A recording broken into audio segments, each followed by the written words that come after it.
I'm hyped. I'm hyped too. Let's get into it. Let's do a count off. Ready? Do a count off. 3, 2, 1.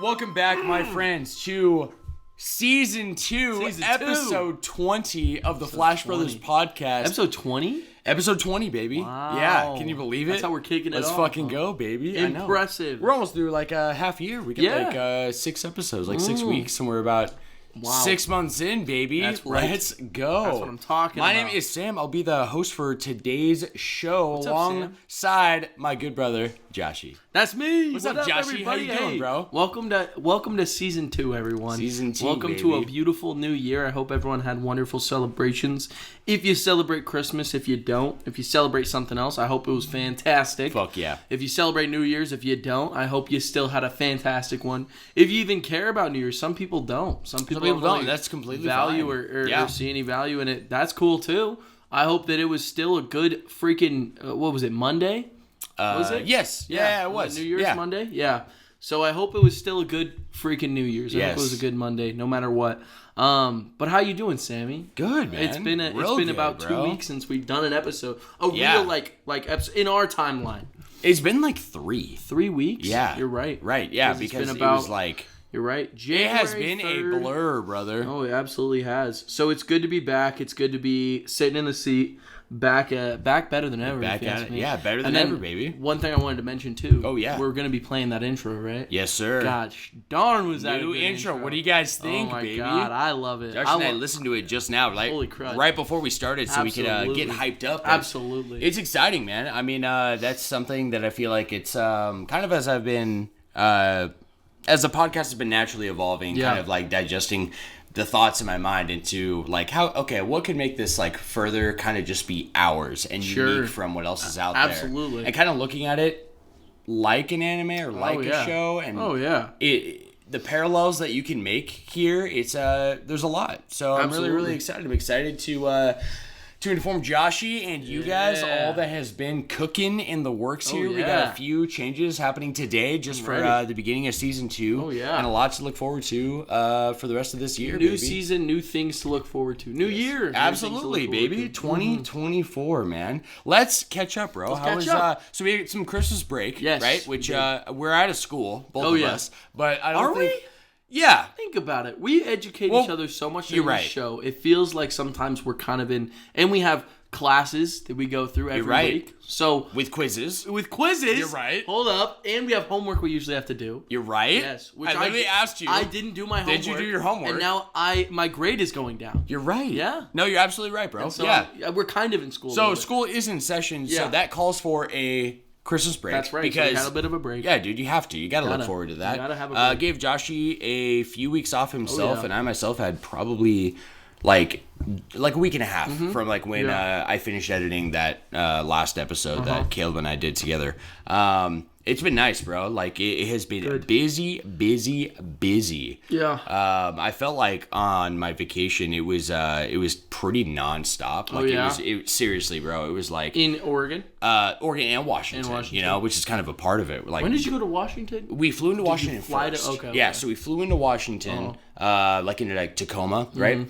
Went and stayed with Kendall's grandma. Stayed with her for a couple of days. There you go. Went, got the whole tour. You know, got to see like Have the house. you met her before? I did. Yeah, Okay. a couple of months ago, she came and visited. She Oh, flew you out told here. me. Yeah, you told me about that. Yes. Super sweet. She actually reminds me a lot of my own grandma. Oh, and very I'm, sweet. Yeah, I love my grandma. Yeah, so she's super sweet, and that family has been through a lot, but they really have. They've all just really taken me and made me feel nothing but loved and welcome. Yeah, bro. Good. No, it's been amazing. So we spent time there. Spent time with one of her college friends, which notoriously, I'll be honest, I'm not really a fan usually of my girl's college friends.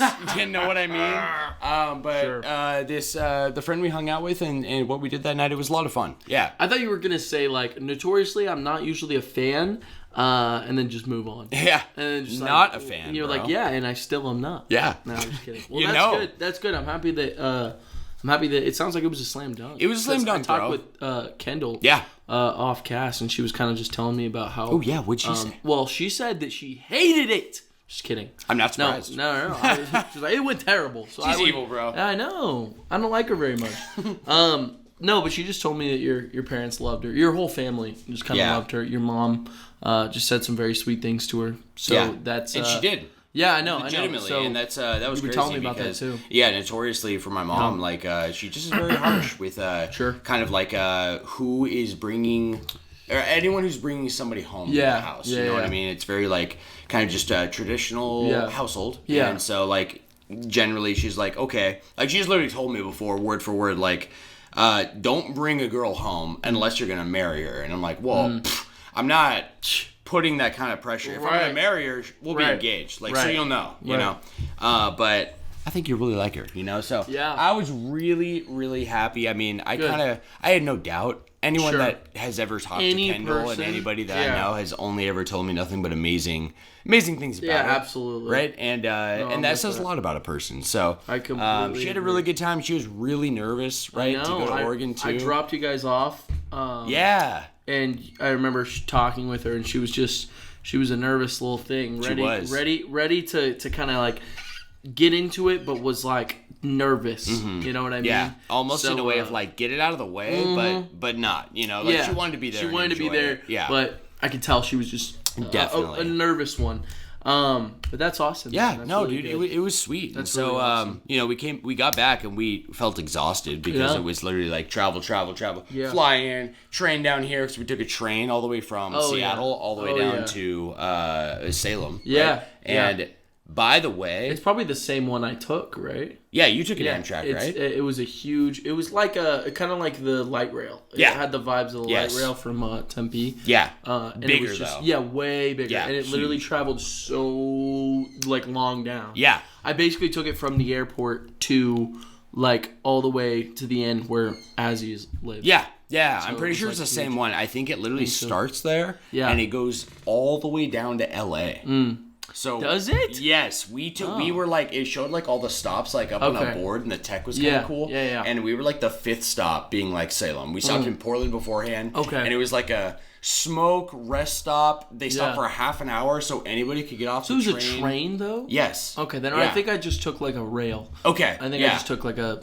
I think I took the same one. Yeah, the light rail. It's like a light rail. Yeah, that's what they called it, I think. Yeah, I'm pretty sure. I just went on with Kendall and we dude, like it was a lot of fun. I would definitely on the note of like the Amtrak or kind of like big train like that. It's set up a lot like an airport, like TSA's there, right? And like like everything with just how it's organized and stuff. Checked bags, everything. But way better than a plane. Yeah, way better. So, like we were in like the cheapest seats, right? So it's like usually like in a plane, bro. Sure. Bottom of the barrel, right? Yeah. And this is like absolutely. I had so much fucking room, bro. Like seriously, like a whole huge area to set up all your stuff. Do you buy your tickets there? Is it like buy them in advance, just like at an airport? Okay, you can buy them there. Sure. Yeah, but it was like cheaper to buy them in advance, just like in an air, like an airline or like something like that, right? Because it was like $40 a ticket. Before tax, so pretty cheap. Especially for what it was, and I had a great experience. I would do it again. Cool. Yeah, I've never really been on a train for that long, like that, like me neither. That long of a distance. Well, actually, when I went to Europe, I did a little bit. Oh, did you? But I've never been in like one like the United States and. Well, U.S. is way bigger than Europe. It is, so for sure. Yeah, but they kind of like start like, if I remember right, like they're just like a much older world like over there, right? Style, so like they've kind of mastered the transit system. Did you ever watch Full Metal Alchemist? Oh yeah, Brotherhood. Yeah. Did you finish it? Yeah. I forget. Yeah. I'm so sorry. Whenever I think of trains, I think of that show. Yeah. Because like the main locomotive in that show is trains. Yes. And so there's so many scenes of characters getting onto trains and getting off of trains. Like you're right. I kind of forgot about that. Dude, that's like everything I think. Because I want to like have a little experience like that where I'm like traveling through. You can look out the window. And you see like the countryside. Reminisce on the times it's when beautiful. Yeah. I definitely recommend that. I definitely recommend it too. We should do one. Yeah. Let's do it. Be a lot of fun. I still want to go to Oregon. Yeah, bro. Even if we, oh my gosh, you know what we could even do? We could do a very similar type trip, like going into Seattle, spend time with Azzy or like whoever's over there, right? This is a done deal to me. Take a fucking train all the way down to Salem and, it's a great idea. Yeah. And then go to Salem and visit your family. Yeah, bro. Where are they from? They're from like the Salem area. Close to Salem. Bless you. Yeah, very close to Salem. Say bless me, thank you. Yeah, you're welcome, bro. Yeah, got you. Well, I had a much less busy time. It was kind of just downtime. Yeah. You know, which is all I'm jealous. Honestly. No. I mean, it's nice. It's nice. I loved it, but you know, we right now having no job, that's definitely what I've got coming. You know what I mean? Is a lot of downtime. And in the moment I'm job hunting, I'm talking to a lot of people, checking my... Proud of you for that, by the way. Oh, thanks, man. I went out yesterday and I was literally just... so sorry, I just got a word back from Olive Garden. Oh! Speaking of jobs... Live on air. Live on air, baby. So... They should be afraid, because if they dog you, we're going to shit on them. Absolutely. And sever our relationship. Fuck. I'm not going to say it yet, but hashtag fuck Topgolf. Fuck Topgolf. And Chelsea sucks. Everyone knows that. I'll say that to the new year. Yes, sir. Chelsea still sucks. We're going in strong. We still hate her. Mike, you'll just throw that comment in too. Absolutely. Just randomly. I love that. Hey, man, fuck Chelsea. Yeah, fuck Chelsea for sure. That's what I love to hear. So I have a lot of downtime, and Christmas is very downtime. I literally was like, I felt like I was hanging out, eating a bunch of food with my family, just like kicking it, playing games with them, just doing some fun stuff. It was a fun, really, really fun holiday, and it was a really good time. I'm happy to hear that, bro. I know, man. Me too. We got to say goodbye to Sophie. Yes. Who is officially gone from the house. Big sad. No more Sophie window interruptions. No more Sophie window interruptions, which I think is probably one of my favorite segments. Yeah. I think honestly. it's a lesser known segment, but it's a little pop in. I'd say it's a welcome part of our podcast, which will unfortunately not be a part anymore. It feels very full circle because it was all the way through season 1. Oh, you're right, and then it ends. Yeah, right? 2. Like just not because we planned it to. Yeah, just because of how it planned out. Yeah, new season, new people, new vibes. But on the last day, Sophie forgot all her necklaces here. It was literally the day. It was New Year's Eve, and it was right before she had a flight on New Year's. Yeah, she was leaving on the 1st, and so she left her necklaces and some of her medicine and all this stuff. And I was like, and she called me. She was like, "Is there any way you could take it down?" I was like, "You know what? Last time I see you, I got you." So I drove down to her house. It's so funny because it was a hectic New Year's Eve because I wanted to. So I can't remember what I did the whole day. I can't remember, but I was gonna go over to my parents, and my mom wanted me to bring over the Wii U to play. Oh yeah, Animal Crossing Amiibo Festival. Yes, we were talking about it. Yeah, we were talking off-cast, but I don't know if I've talked about it on-cast. If anyone knows, it's an Animal Crossing board game, video game for the Wii U. It hasn't been ported to anything, and I'm pretty sure it did not do very well. People did not like the reviews, or reviews of it were not very positive. If I do remember correctly, look it up. Yeah, look it up. That'd be perfect. But that's what I kind of remember. At least. Maybe critically it didn't do bad, but I remember was it bad? Yeah. IGN 5 out of 10. 5 out of 10. Eurogamer 1 out of 5. Nintendo Life 5 out of 10. Yeah, that's pretty bad. Good. So let me just say, I think this game is so unbelievably fun. It's crazy. Like, if you have the right crowd of people. Yeah. I just played like 2 nights ago. Well, I played on New Year's Eve. The way it's set up is that each game you can play is one of the 12 months. So it has all the holidays. That's so cool. Each section you play is a day. So if you're playing with 4 players, one person rolls, the other person rolls, the next person rolls, and the next person rolls. So it's like and that would 4 be a full days. day. Yeah. No, that would be a full day. One day is each roll, and then the next day, first, second, third, and then you keep going. Okay. So it does take a long time. We just played with 3 people. Actually, we played with Trinity on FaceTime last night with my mom. Yeah, because we had Trinity's my phone set up, and and I was rolling for her, which you hold the amiibo down to the NFC little scanner, and it rolls, and it does a little roll. And so I was rolling for Trinity, and like she was telling me where to go and everything, and my mom was playing. It was a hoot. So fun. But the one round lasts an hour.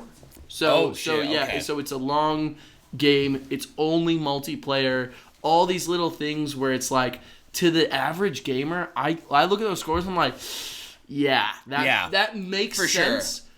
But it's not my experience. Yeah. I would say board game wise, that's probably a 10 out of 10. Really? Absolutely. And you play Mario Parties, right? Oh yeah. Oh yeah. It beats, for me personally, in my board game experience, it beats out Mario Party. It beats out any other digital board game you could play. I would rather play that than Monopoly. Wow. I would rather play that than any other, like any dice game, anything.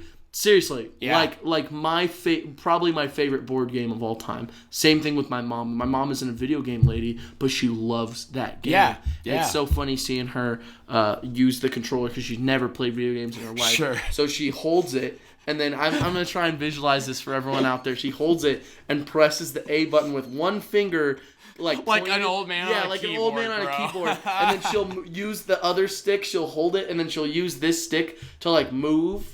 Like Josh has like a pinching motion with his She'll fingers. like use it like a joystick in an arcade machine, right? That's and then, so funny. And then she'll press A or B, and she has to look at it every time. I love it. I love my mom. But yeah, I love that. On New Year's Eve, I brought my Wii U, got Sophie's stuff, went Sophie's direction because Sophie's in Chandler and my parents are in Gilbert. Right. So I was like, I could just hook around, hop on the 60, I'd be over at my parents, right?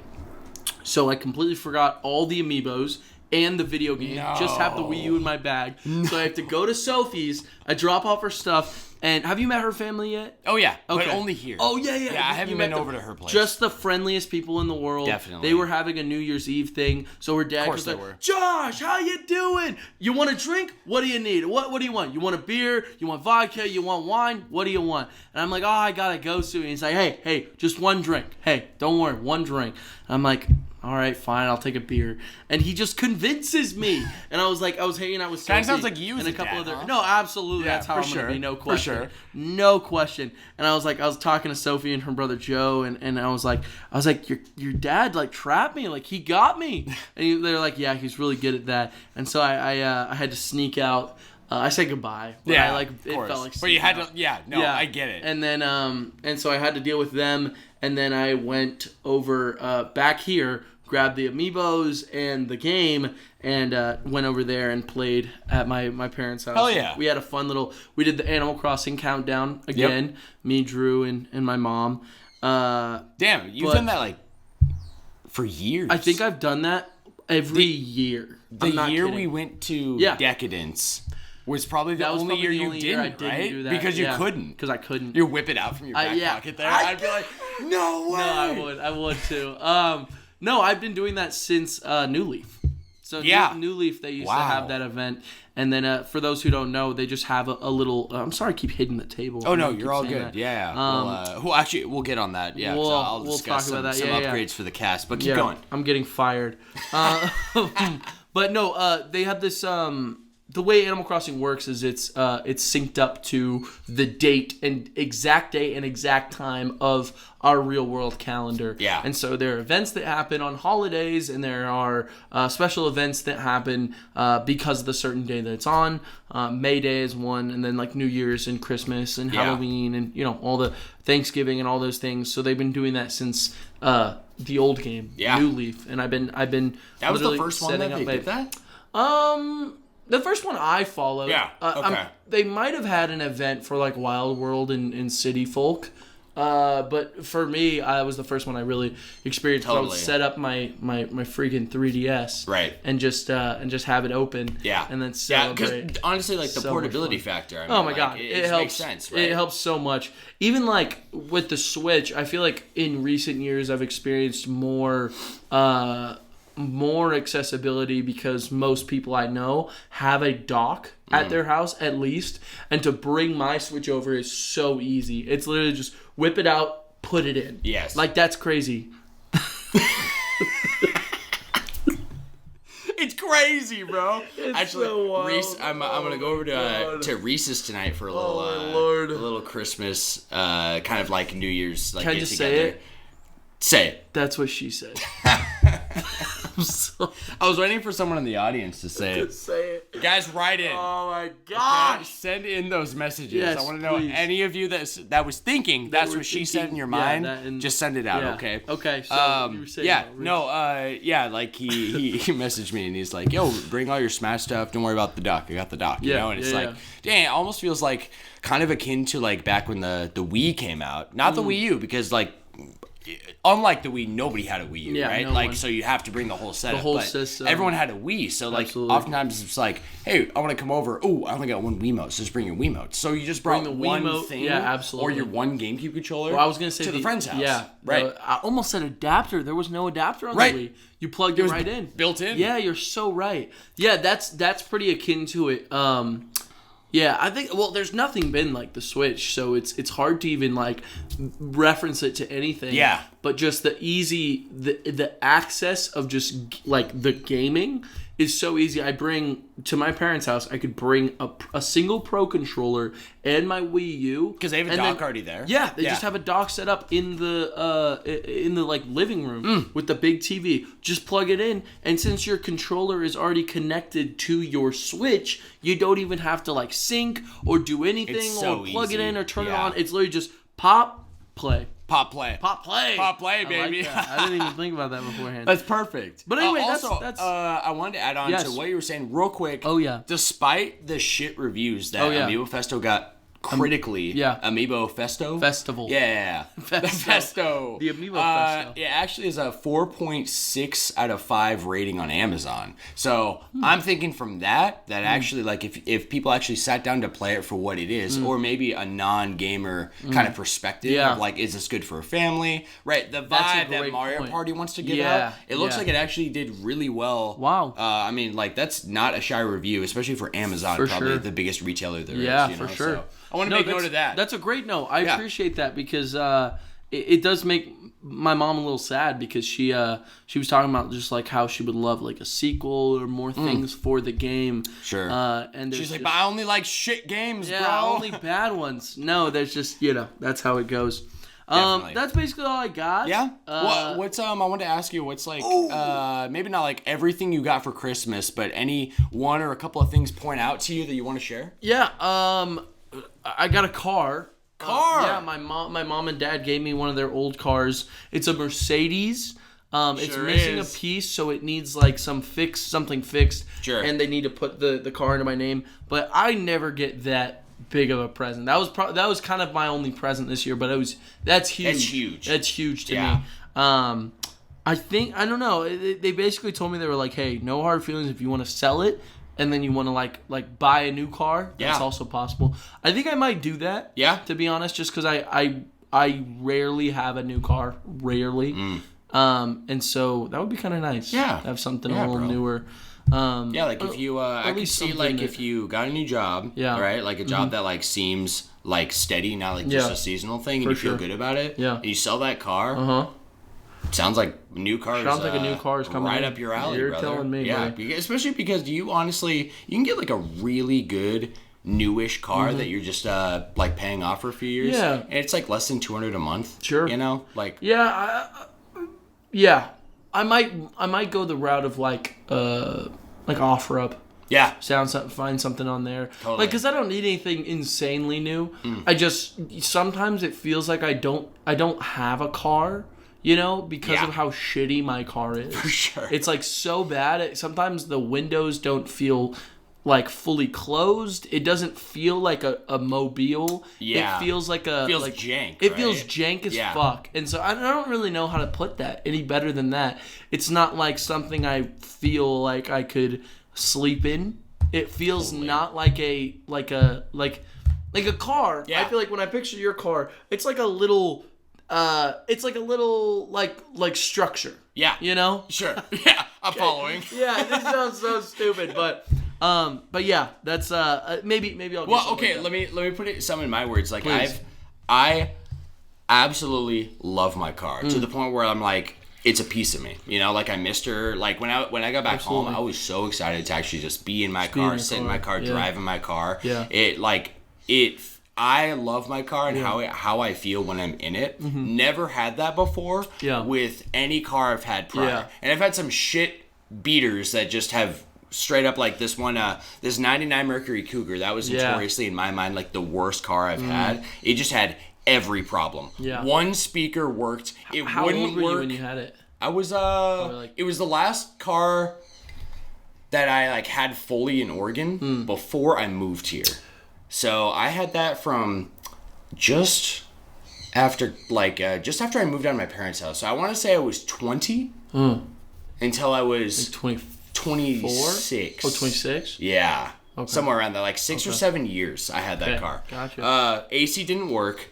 It had only a cassette player in it, even though it said CD player as if like it had an option for it, but my actual car that I had didn't have that option, so it was only cassette. So I had one of those jank things that you put in the cassette player and it has the cord, and you plug the cord into your phone. Oh yeah. Have you seen those? Never. Dude.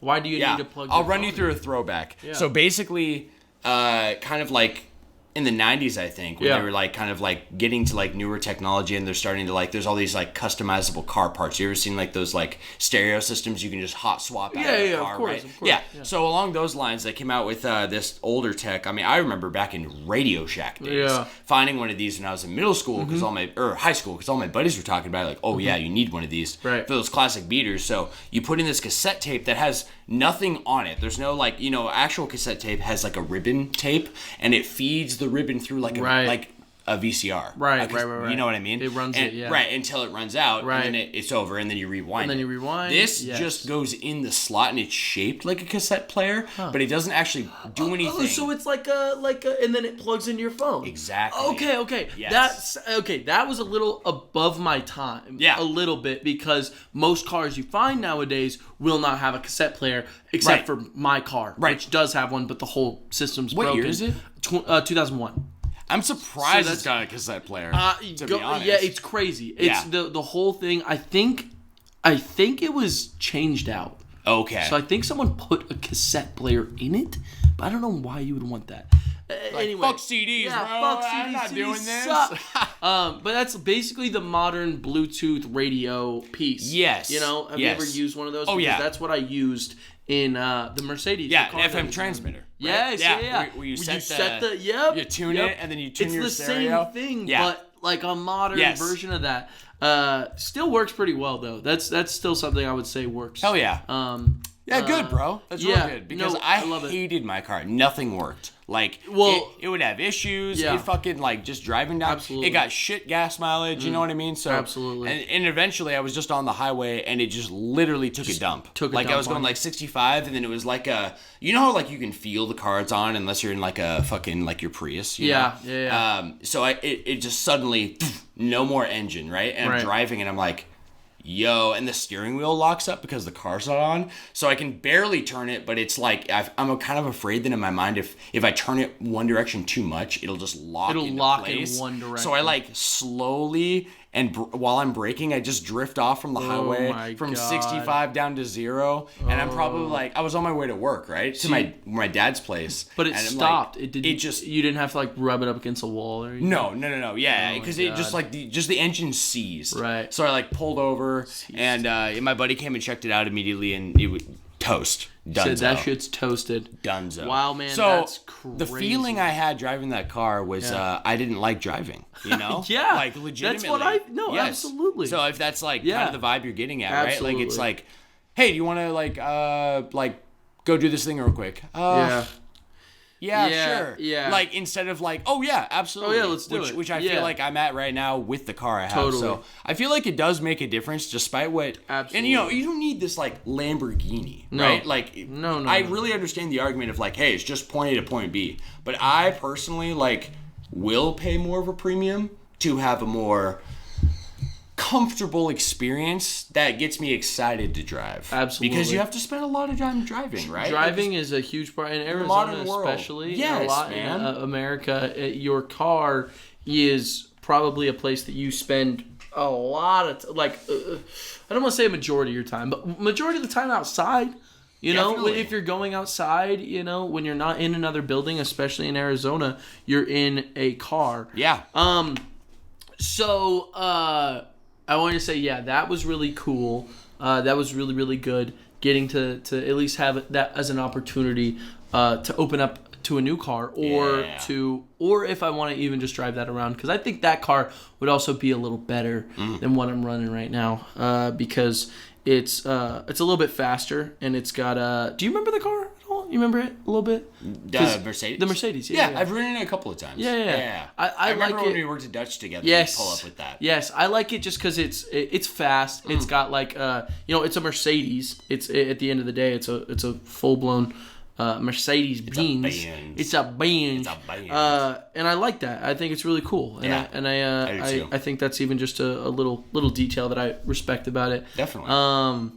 I did want to say before we wrap up catch up. Yeah. I have been okay. I want to hear what you're into right now too. Yeah. But we'll get there. But I am so unbelievably into something right now that I don't think that I don't think you'd be able to predict it in any way whatsoever. Let's hear it. Okay. Shit, bro, you're probably right. So I don't know. Wait. Is it an anime? It is. Is it something we've talked about on Cast ever? Yeah, for sure. So it's not Jujutsu Kaisen? It absolutely is. It is. Yeah. But you've been talking about JJK. Well, I've been talking about it, not in the way that I think. Hold up. So what I'm getting now is that you're actually so fucking into it. I'm super into it. Wow. So one of the big things, season 2 just ended a week ago. Okay. Right? Yeah. So they were having them come out every week. They were coming out every week, yeah, and that was the way it was going. I think they have 24, if not 23 episodes. Yeah, because that's how many they had in the first season. Yeah. So they had that. Dude, truthfully, I was just talking about it with my mom this morning. But I was certified a JJK hater, genuinely. Oh yeah. And I understand all my reasons when I look at them objectively, where I was. Excuse me, no matter what you say, you're influenced by what everyone says. Definitely. And when I heard that it was so incredible, I went in with expectations that I weren't met when I was watching it because of the time period I watched it. And I've said it a million times. My inspiration for kind of not enjoying it as much was me looking at Naruto and me saying the comparison. Okay, the comparison of this is not Naruto. This is clearly taking a lot of things from Naruto, and at the time that was not it for me. Yeah. That was not something I could kind of get behind. But I just gotta say, with season 2, it is probably one of the best action animes seasons we've ever seen. Really? Yeah. It's insane. I think that they marketed JJK the first season completely wrong to what the show really is. Really? Yeah. So I would say it is much darker than the first season, way beyond what you would expect. I'm not trying to overhype it at this point, sure. but it genuinely just I think you're a credible source. You know what I mean? I would say so. It got to a point where characters' deaths were being handled in a way that I had never seen in a shonen, and was feeling like a really dark setting, and it was starting to get very dark. Literally, me and Azzy were watching it together when he was in town. Yeah, and him and I were I think we need a break. We literally need to just take a fucking break. Because a lot of the things that I really didn't like about the first seasons, one of the main things was Itadori, the main character. Yeah. I didn't feel like he was as compelling as I wanted him to be, especially for a show like this.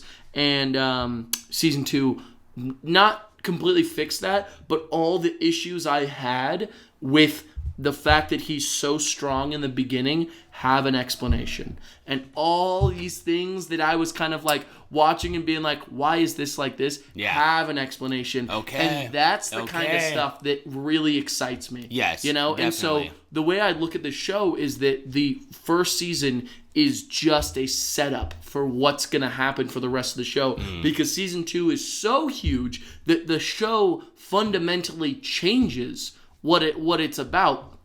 And I've been reading the manga, and I've read. You are all in, bro. Yeah, I'm on chapter 204, I think, and it holy crap! It stops at like one. I think it's 138 is when the show chapter dropped. 138, which I just finished. I was so into it. The minute I finished the episode, I was reading the manga, and Az even walked in, and he was like. Holy shit, are you reading the manga? Like, how good was the finale? And I was like, dude, like, I'm not gonna sing its praises, but I'm just so interested. I need to see what happens. Oh yeah. And I have only gotten more into it the more I've read each chapter. It's so fucking good. The power system, which I originally complained about, right? It's complex and it's weird and what's it? It's called cursed energy. Yeah, cursed energy. Cursed energy and cursed techniques are the way that it kind of goes, and domains and those kind of things. Yeah. And I remember just not feeling it when I first watched it, starting to kind of feel it during season 2, and then just now that I've finished season 2, I'm all in it from the manga. Like the whole power system is so unique. There's some like people that you see where it's like these motherfuckers are like basically have like stands, like really complex stands, like stands you'd see in like part 5 and part 6 and like the really complex ones. Holy shit! Like there is not much for me to say too because you caught me watching JJK the other day. Last night. Yeah. When I watched the first 5 episodes of season 2, which is a flashback arc. Yeah, and then I watched with Gojo, right? Yeah, with Gojo and this other character named Gato, or Ghetto.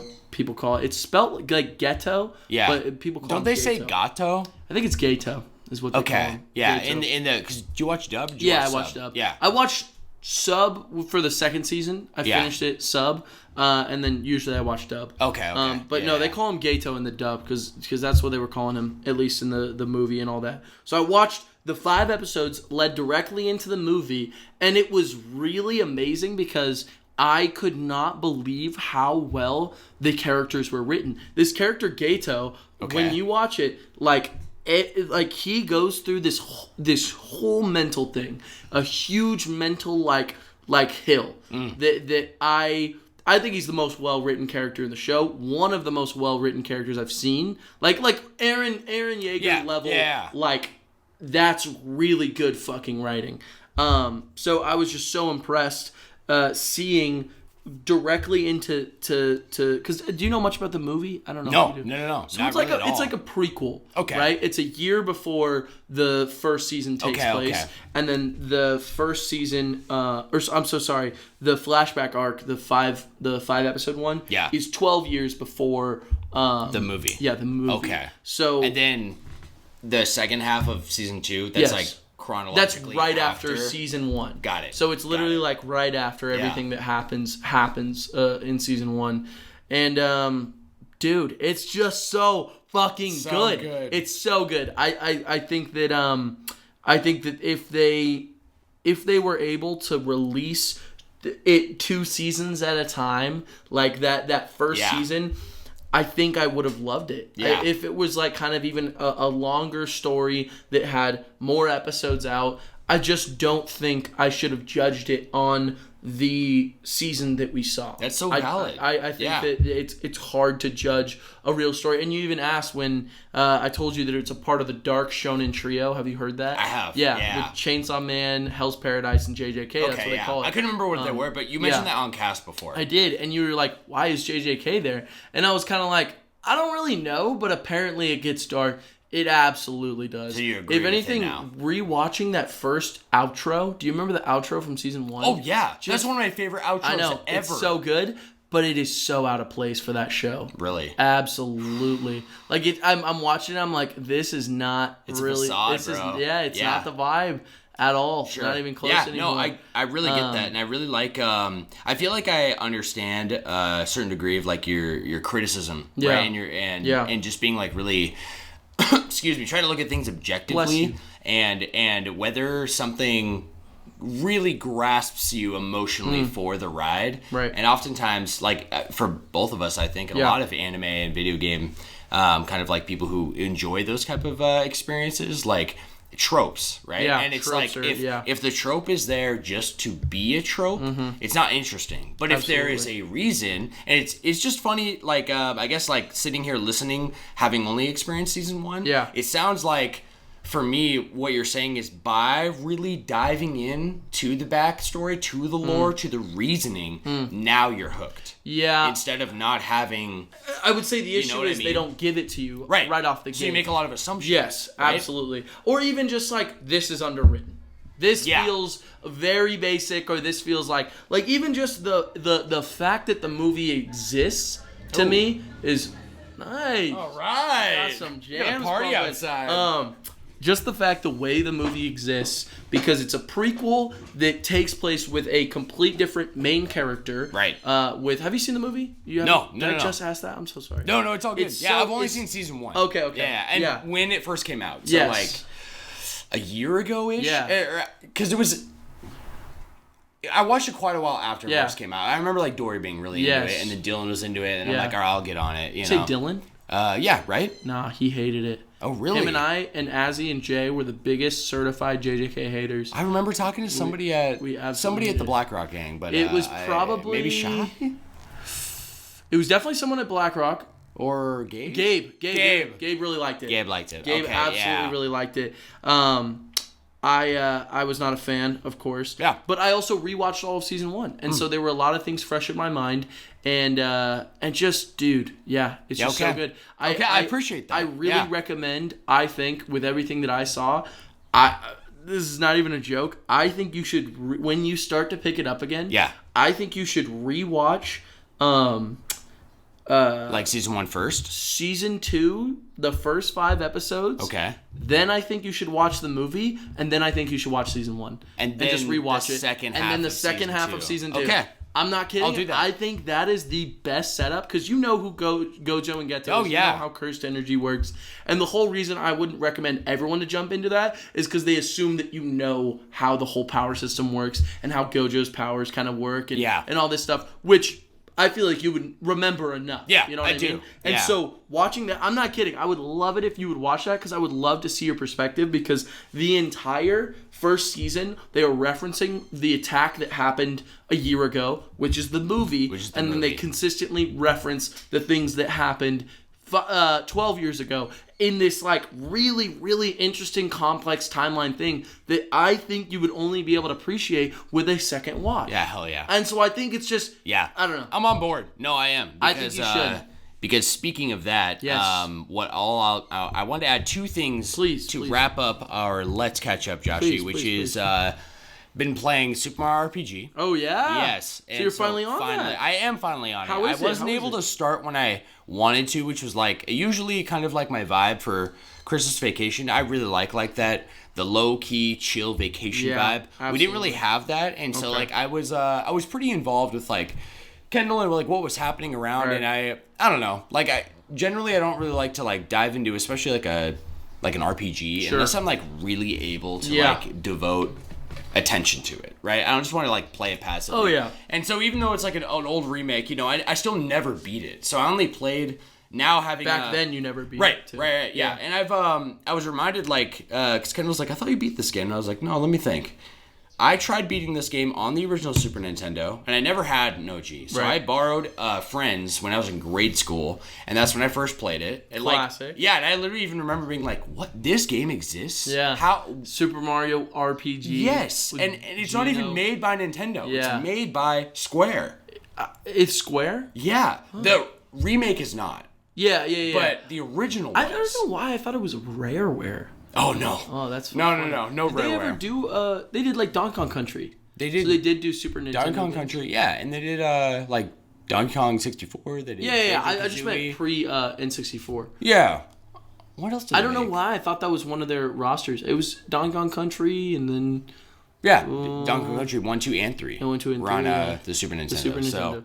Yeah, sorry, I don't know why I thought that. No, but that's it's Square. Fair. You're totally right. We talk about Square, that all the time. Right, and like they oh my gosh, the remake is so good, bro. Yeah. Like all of it. The music, how it like, you know, like kind of a big complaint for me, you know, respect my time, right? And a lot of these that's kind of a more modern concept because older games they don't, right? That's kind of the charm in them is like, you know, like there's just a lot of there's a lot of shit, right? A lot of figuring it out, a lot of like puzzle solving, and the game doesn't really give you everything, you know? There's definitely like some of that, but there's the quality of life features, like number one being like battles are fast. So if you're just like not wanting to fight enemies, but they're just on the screen, there's a ton of them, you can wipe through if you're strong enough. And that feels really good, you know, to just have a battle.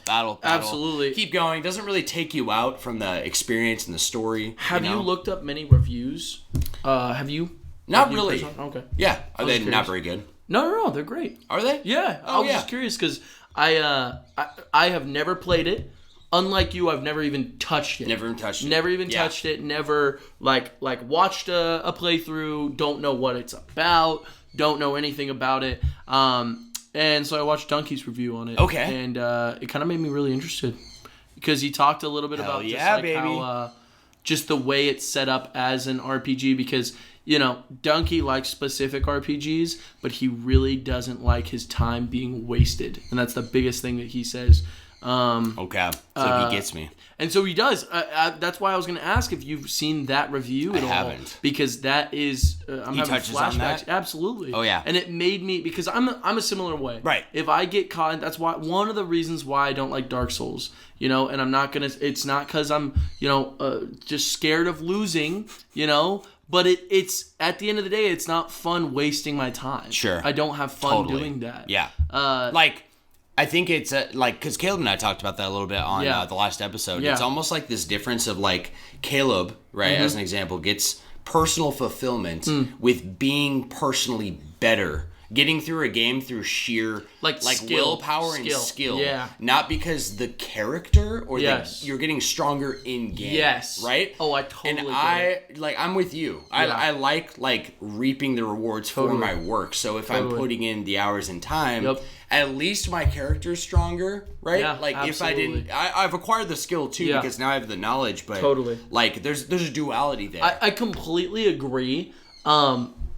Dude, I think that just made me have an epiphany. I'm not kidding. What is it? Well, just the epiphany of some people appreciate having the skill be them. Yeah. And Dorian's like the challenge is that. Yes. He says all the time, he's like, well, then get better. I'm like, I truthfully, the way I see that, I'm like, that's not that fun.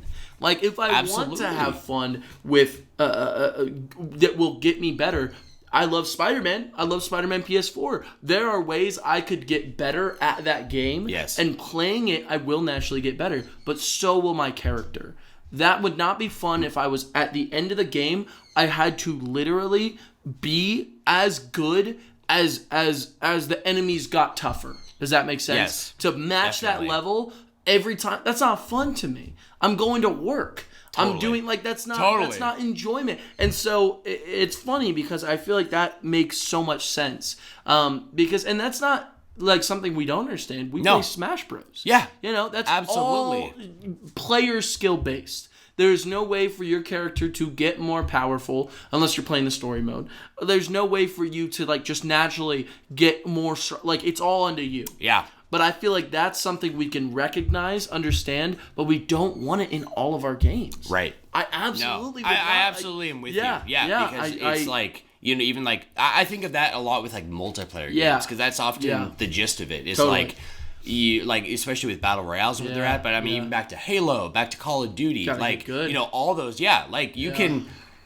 Call of Duty adds like a progressive level up system and all this, but eventually you cap out. Mm-hmm. So eventually it always gets down to skill, right? And being better. And that's like the appeal to like the competitive multiplayer scene. Right. I kind of like my stress and feeling of work and all the things you said for like leveling up my personal skill. Yeah. I like that being in a multiplayer avenue. In a setting. Right? I would rather like it in a single player game. Absolutely. Like I like leveling up. I like my character progressing. I like the story. Absolutely. So there's other things like it's like two different ways of gaming and how I like to enjoy it. Have you even thought about the fact that like one thing that bugs me about the whole idea of Dark Souls is that it's like, what if you put down the game for months? Oh yeah. What if you put it down?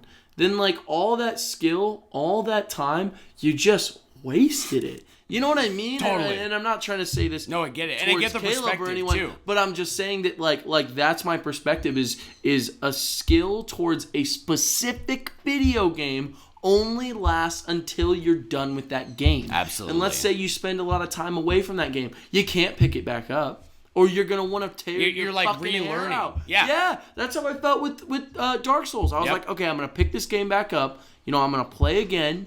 I'm gonna do what I can, and I just kept dying over and over. I remember I spent 15 minutes. I looked at the clock on one enemy because he killed me. And then I had to go all the way back, take an elevator down and grab my souls. And then he killed me again. I lost all my souls. And that was 15 minutes of gameplay. And I was like, I don't want to do this. Yeah. This is not fun. Yeah. So anyway, I'm with it. I'm with it. That's perfect. I'm with it. Well, so I'm really loving Mario RPG. Good. I'm about halfway through right now. So I've got all the characters now. So I got Gino, right? Oh, I got to see like Gino's backstory. Yeah. I got Peach on my team. I got Bowser on my team. Dude, it's so you got the whole cool. Yeah. It's so cool. There's a small touch I wanted to add on before I move on, which is please. Like each of the characters get an equipment. It's very much like it's all true to the source. So this isn't like new stuff that they've added into the game. This is like original Mario RPG. It went, yeah, and like as you know, it's like it truly is like a beginner's or a child's first RPG. Yeah, is what it feels like for sure. Probably a little less so than like Paper Mario. Paper Mario is like much more probably handholdy, I would say. Sure. The first game, right? Yes. But this one, like, you know, when you have, like, your equipment slot and you give your party members, so it's like Mario, Gino, Bowser, they each have unique attack items that are only to them, right? Interesting. So for Mario, it'd be like he starts out with, like, I think it's just the jump, right? So his first attack is like a little, like, psh, psh, it's like a double fist, and it's like a jump attack. Right. And then you get a turtle shell. That's the first, or a Koopa shell. That's your first attack item. It completely changes the animation. Wow. So now he like kicks a Koopa shell into the enemy, and there's timing with each of the moves. So it feels like this really well thought out, like, that's how you advance your skill. Yeah. Is you master the timing, especially with how the remake has added like a soft and a perfect timing press, right? Dude, it's tough because you build chains to build up like you get like party buffs and you build like your little like triple attack wheel by getting a higher chain. Wow. But the chain also includes enemies attacking you. Mm-hmm. So if you mistime their move, you lose your chain. Totally. There's this addicting part of it that's something that's subtly added. Absolutely. It's awesome. I really like that, the sound of that. Yeah, dude, it's sick. I really like that. Bowser's, his first item you get is this like chain chomp on it. Like he literally has a chain chomp. He's holding by the chain. He's whirling it around and he throws it at the enemy and it attacks the enemy. I love it. Right? Yeah. And then his next move that I just got is called the Mario throw. What does he do? He walks to Mario next to him, picks up Mario and throws him at the enemy. What? That's the move. That's so funny. It's just there's a lot of charm. I love it. I love it. Yeah. I love it. I'll give my full review once the game's done. Please, but, I'm really excited to be playing it now. I'm really interested. And Kendall's been watching a little bit too, so it's cool. She's like, you know what? I just want to watch play. I'm like, hell yeah, I'm with it, baby. Fun. The last thing, Joshy, I wanted to touch on because I knew you'd want to. Yes. Is we finished AOT. Did you? We finished. You didn't even tell me. I know. I wanted to save it for on cast. We finished it. Not last night, the night before. Wow. Because it fucked my brain. Yeah, like legitimately. Think? Yeah, I mean, trying to keep it kind of like spoiler-free, spoiler-light. Yeah, okay. Let's keep it very spoiler-free. Unreal. Absolutely everything that anybody has said, including you, like about the ending and how it wraps up and the grand scheme. Yeah, and how it answers all the questions, how it explains truly everything. I do have some questions still, just in things I probably like missed, or maybe like whys I have. Them so bad right now. You know, I have one question that I feel like is like whatever. It's like Historia. Yes.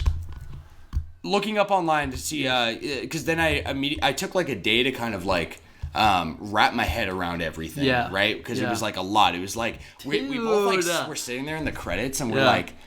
Did you watch blank everything? Stares, everything. You were watching it during the credits and everything, and after the credits and after the credits, and it was like my brain like almost like I felt hollow, right? Like just sitting there, and I'm like, wow, like that was like the feeling, right? So my question is like, Historia. There was like I felt like there was so much character development in season 2 and building up to what Historia is.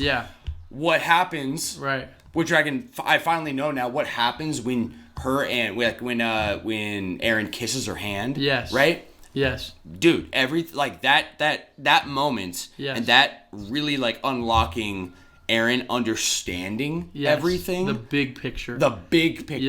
Right? Yeah. And then like it ultimately and like his whole plan was like divulged right then and there. Right. And not even knowing like how long he was stuck in a trance in that moment. Absolutely. You know? Well, do you remember all he says originally was, I unlocked a piece of my father's memories. Yeah. Which the craziest thing about that is in that moment, damn it, I don't want to say too much. I don't want to spoil. No. But well, say whatever you feel like saying. We see. I don't want to. Yeah, I will say I want everyone to watch the show. Yes. It seriously has some of the best twists and turns. In my opinion, there is an answer for everything. What was your question, though? The question is like, either I missed something or I felt like that all was for like nothing. What part? Like how the show built up leading to season 4. Yeah. Of Historia as a character, right, and the connection she has to all the chain of events, right, and the Eldians and royalty, right, and being the last bloodline relating all the way down to King Fritz. You know, she's the last bloodline of the people who left with King Fritz. There was a bloodline that stayed behind. The Rice family is a descendant of the Fritz, of the original Fritz, who was the original king. The original king. Who, the one that made... Like with Ymir. With Ymir. Yeah, right. It's the original king. Okay. The descendant of that king was a Rice that left to the other to the island, erected the walls. I thought that was King Fritz. And no, it's that King Fritz. No. No, not that King Fritz. I thought he literally was he was called King Fritz, and over time became the Rice. Right. But Diana Fritz was a Fritz that was left behind on the mainland of Marley. So she's not the last, she's a Rice. She's a Rice. Yeah. Okay. Well, I felt like it Fritz technically is our boy himself. You're right. Yeah. Okay. So what's the my question is like I felt like after season 4 like she was pointless. Well, almost. the point of her was the fact that there is a leader on the island that is of that blood that would be able to be turned into a Titan if she didn't get pregnant. That's the point, is that she makes herself useless, and the whole war, everyone's going, well, fuck, what are we going to do? Because I just rewatched season 4. Yeah. The whole point is they're going, okay, well, this whore is what they call it. They're like, this whore got herself pregnant in order to keep herself out of the war. In my opinion, what I think happened was that should I even say my own theories? Sure. Yeah, we'll even say like this will be the last part of the intro here. Oh, that's okay. Yeah, we'll save it because next week is going to be the full discussion. Do you want to do that? Yes. Yeah, definitely, because it's fresh on my mind. Yeah. I know it's fresh on you too, and I feel like timing-wise it'd be perfect. That would be so perfect. So everyone can look forward to that. We will be finishing our whole discussion on all of Attack on Titan. I want to talk about it right now. I know, Rob. I know. Oh, well. Yeah, let's move on though. Joshy, let's get it started. Let's get it started. It's been really nice. This whole episode, by the way, the title of it is just going to be a prologue to season 2. Beautiful. You know, so I feel like this is a great start to the year and season 2 and where we're at. I'm with it. Joshy, let's get plugged in. Shall we, brother? Let's plug it in. So what are we about, bro? Do you want to give a little gist? What are we about? Absolutely. Well, what we're about is two big old nerds who are creating a community, a family, yes, sir. if I do say so myself, of people who love conversations about the things we love, and conversations about all the nerdiness that you might have to put away during work, or all the things that you got to put away. This is our time to go crazy with them. Hell yeah. You know what I mean? Yes. Talk about what we love: gaming, anime, news, whatever we got going on. Absolutely. Yeah. And it's also about friendship, I think. Yeah. Absolutely. Friendship, community, family. Should be known about that. Yes, yeah, absolutely. Because we are family, brother. As well as with all of you out there. Anyone who's listening along with the journey with us. Absolutely. Because you nailed it, Joshy. This podcast is basically just casual discussion about gaming and whatever we're interested in here, but we want to make a community around the things that we love, and we don't think it needs to be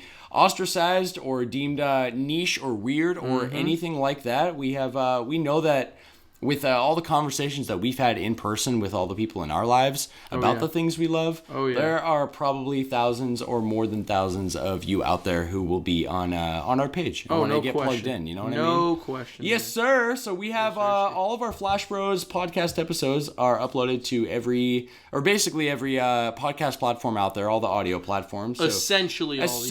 Ones. You should be able to find us wherever you are listening, and we currently host our podcast out of Spotify and Patreon, and we run our website and everything through Patreon, so you can give us a follow or check us out over there. Love it. And get plugged in. That's going to be patreon.com/flashbrospodcast. You can also just send us an email if you want to write in and send us we got a section of the show here towards the end for listener comments, concerns, corrections, and chime-ins and discussions, questions, whatever they want to say, anything and everything, feedback. We appreciate all of it, guys, and everything. So you can send us an email, which will be flashbrospodcast@gmail.com. Absolutely free. We'd love to see all of your questions and read them on the air and get everyone plugged in. That's right. Yeah, we'd love it. Your support means the growth for the channel and our community.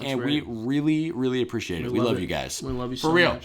With that being said, Joshy, I have a list of our Patreon sponsors right here. Did you mean to say my favorite people on this planet? You're right. I stand corrected. These are a list of our favorite people on the planet. That's right. This is, dubbed by the Flash Bros podcasters themselves. I have the same list here that has been ongoing pretty much since the entirety of our first season. I love Building up to 8 subscribers we got right now. 8. We'll start with Austin Bowman. Austin. My man. The man himself. Welcome back to season 2. Yeah, welcome back, baby. Thank you, Austin. We got Annette Anderson. Hey. Got to see her over Christmas break. Love your mama. Love her. Love her. So and her love for Kendall. Really appreciate Yeah, we love that so much. Welcome back. Yeah, thank you so much. And we got Donald Duck. Hey, Donald D. Yes, sir. Welcome back to season 2, baby. Hope you stick around, bro. He stuck around for all of season 1. What a real one. I know, bro. Yeah. Like, seriously, the realest one. We got Kendall Sutherland. That's right. A gorgeous girl. Shout outs to her. Wonderful. We love her. Bless her. She's usually just patiently waiting in the other room, but today she's working. She's working. Good for her. Yeah. Both her and I, like, the day we got back from our vacation, right back to work. Oh. But it's seasons here, baby. That's how it goes. Yeah, especially Kendall. Didn't she work like the same day she got back? Oh no! She worked literally the next morning. The morning after. Yeah, yeah. We had to.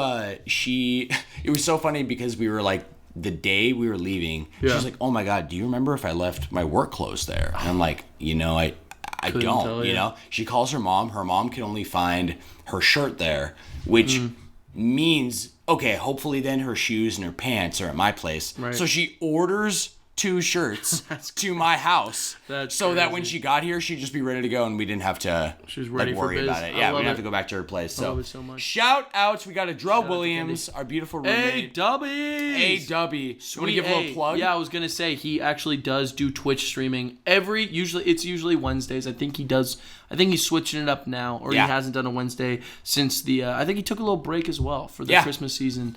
Yeah, that's right. So Sweet told me to. So that's Sweet A at twitch.com. Sweet A is spelled sweet A-Y-E-E-E. That's 3 E's at Sweet A. Thank you, Joshy. At twitch.com. So check him out. Check him out. Funny. Yeah, he's hilarious. He's natural. To be honest. Seriously. Like, I feel really comfortable, to be honest, like talking like on a podcast in front of a mic. I feel like even a video, like, that'll be new for me, but it will, this feels very natural. I'd say so.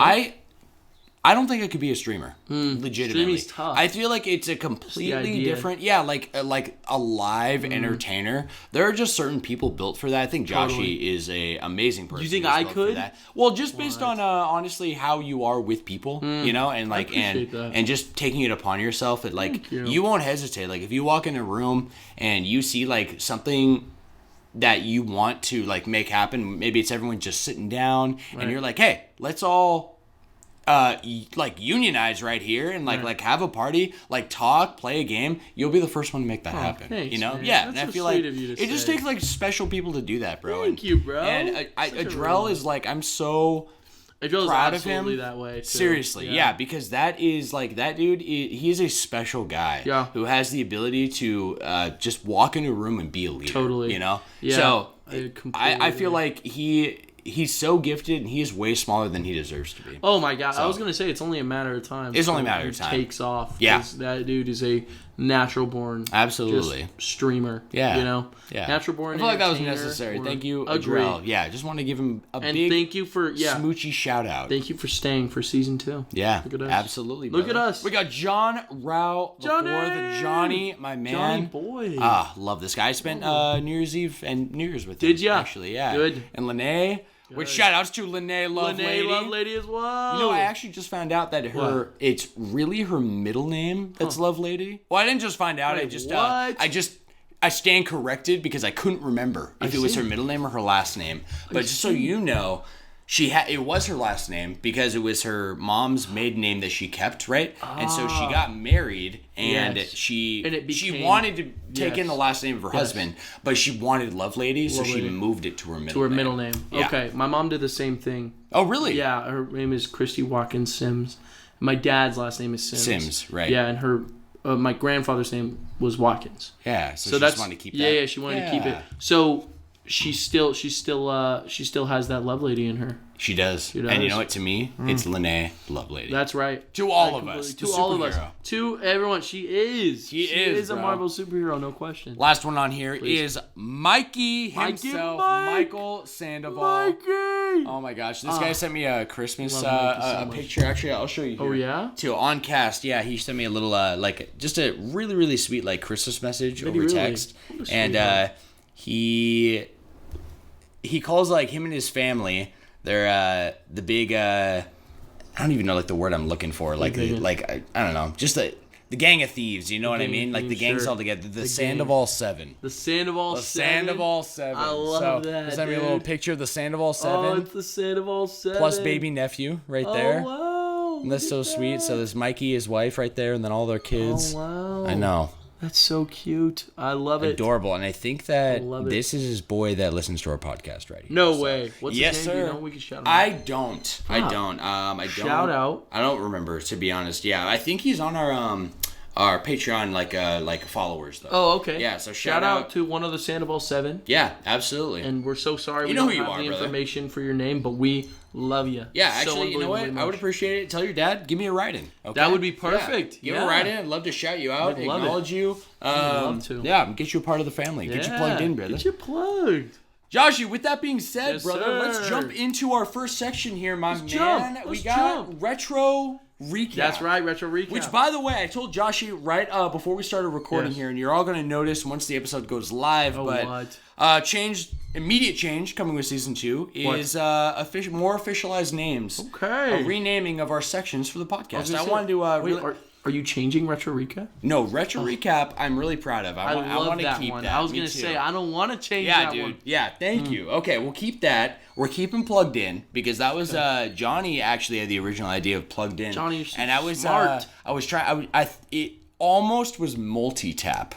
But I decided, which was an old PlayStation 1 peripheral, where the PlayStation 1 only had 2 controller slots, but the 64 had 4.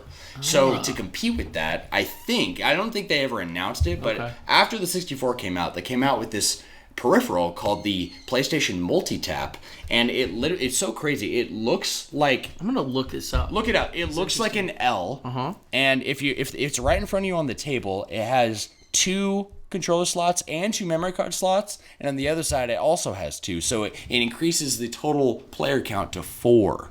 Let me see this. Yeah, see if you can pull it up right there. What a funny little thing. Isn't that funny looking? It's like a V. Yeah, right. Like this boomerang. Well, that's so... Why make it such a funny shape? Who knows, bro? Yeah, who knows? Yeah, you know these like early designs. Yeah, and actually, with this pulled up right here, that was the PlayStation 2 multi-tap. Oh, I see. Because the PlayStation 2 also only had 2 controller slots, right? So ultimately, though, I decided plugged in was the better name. You know, yeah. So thank you, shout Johnny. Out to Johnny for that. Absolutely, that's a great name. And I decided to rename our introduction of Let's Catch Up. That is now Prelude.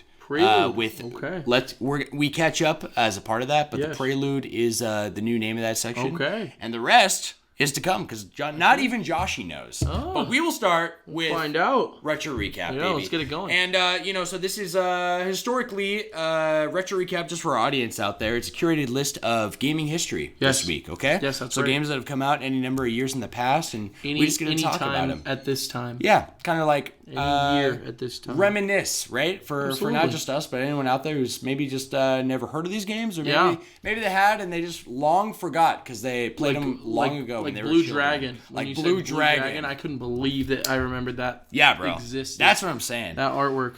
Joshy, for this week, January 1st through the 7th, which actually is, it's crazy because the weeks for the podcast are lined up on a Monday to Sunday schedule. Oh. And it just so happened that January 1st was Monday, meaning the entire year this year, it's going to be an even number. Wow. Like, it's going to be a perfect, like, it's 1st through the 7th. Wow, that's crazy. 8th through the 14th. Yeah. I didn't even think about that. Isn't that nuts? It's going to be Monday. That's so cool. Yeah. I think that's lit. That's amazing. So, I love it. For this week, January 1st through the 7th. Yes.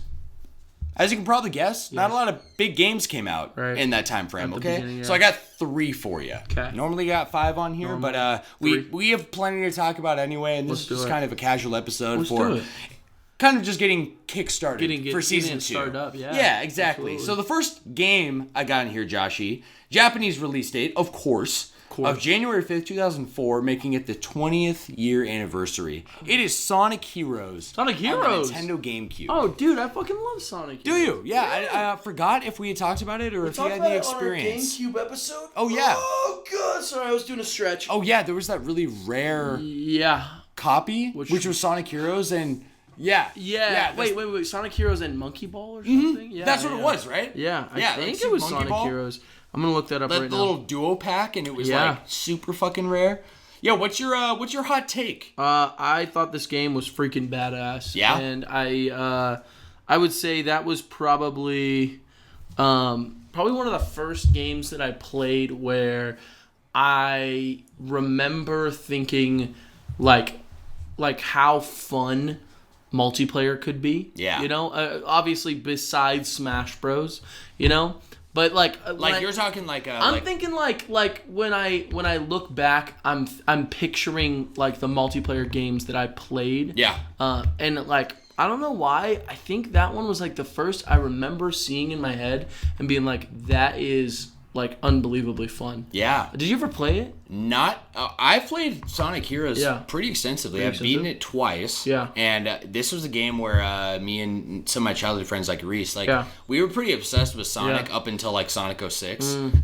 Especially trailing off of Sonic Adventure and Sonic Adventure 2. Right? Yeah. And Sonic Battle. I think Sonic Battle came out like right before Sonic this Battle game was the game? That was the Game Boy one, right? And there was that fighting game. Such a cool game. Yeah. And you know, this was so hyped because, okay, you got a team of... Oh, yeah, it is the duo pack. Just looked up a little picture. It was so hyped because, like, it was gorgeous. Like, way better graphics than what was shown on, like, Sonic Adventure 2, right? Which, that was also a Dreamcast game, right? So it was just kind of, like, remastered for the GameCube. Right. So this was, like, actually made from the ground up for the Nintendo GameCube. For the GameCube. And it looked really good. Sonic and Adventure was for the Dreamcast? Yeah. Wow, Isn't that nuts? I didn't actually know that.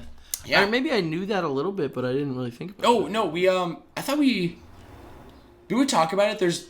We haven't talked much about Sonic. Shit, bro, I'm having it... You know what? I'm confusing it timeline-wise with my talk with Caleb, because we talked Oh, is that right? Yeah, we talked about Sonic for a little bit in our episode. Oh. But there was the Dreamcast logo, right? Like, for the original Dreamcast design, it's like Sonic, and he's inside of, like, that ring, right? Yes. It's, like, the hand-drawn. And then they remade the logo with Sonic Adventure DX Director's Cut. Oh, really? Yeah, like completely. And it's like 3D rendered. I think the original logo looks way better. Better? Yeah, that one. Or it's made in like this kind of vein. But you're thinking of... There's Sonic Adventure right here. So that's like the original. Right. Like, and that's literally the game. Oh, yeah. See what I mean? Yeah, and I love looks worse. That original. No, I know. I like the original artwork way more. Yeah, way more. It's like, oh, cool, who's this Chaos guy? But like, Chaos. You know what I'm saying? But Sonic here, dude, it was so hype because it was like, oh my god, we get Shadow again, and Shadow and Rouge, like in Eggman, like they're all together. Like, what's happening here? So I really liked the Chameleon. Chaos.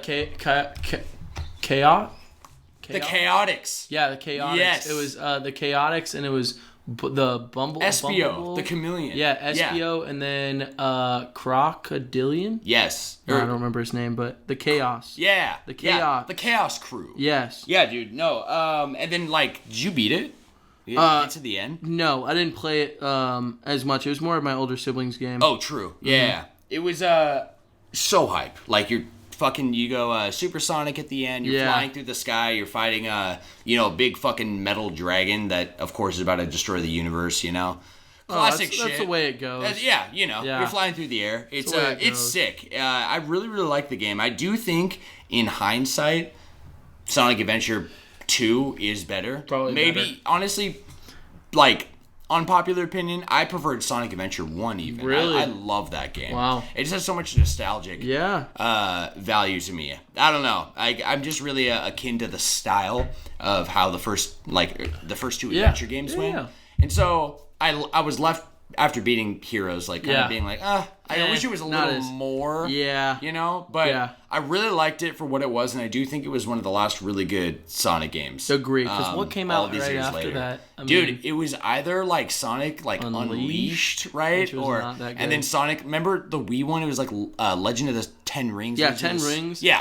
And that I never played, actually. That was I played a little bit. And I never played. Hated it. It was bad. It was so bad. I just remember, and none of them felt like Sonic games. No. There was the beginning of Sonic Unleashed, which I thought was really solid until you become a werewolf. Right. And then it becomes like a beat 'em up game, and you're like, this is very not Sonic. Right. What's happening? Oh, and there was Shadow the Hedgehog. Shadow the Hedgehog also. Yeah. Did you like that game? I didn't play it. I wasn't allowed to because there were guns. Oh, facts. Think about that. It was guns. E10, I think, or no, maybe it was E10 with guns. No, it was T. T. Yeah. Yeah, it must have been T. Yeah. So I wasn't allowed to play T games until a little bit into the Wii because I got a PS3 and that was when I was first allowed to play Wii T games. Okay. I think my mom made it. It was until I was 13. Yeah. So anything that was T before that, with my kids, was it low key? I think that's pretty reasonable. Yeah. Well, because it's What is E10 and up is 10 and up. Yeah. And then teen is what? I think it's technically. Is it 12? 12. It's 12 or 13. But like it's the ESRB is like who does the ratings, and they have their own kind of guidelines, right? Because even M, technically it's not 18, it's 17. Right. It's 17. Yes. Right. Yes. So somewhere around there. Unless it's AO. Yeah. Then it's 18. That's 18. That one you got to be 18 for, brother. They don't make them though. They don't. If a game's gonna be AO, they like censor it a little bit. Yeah. Or they just won't sell even it in a store. Rate it. Yeah, exactly. Mm-hmm. Yeah, I don't even know like the last. Where's Hatred? Right.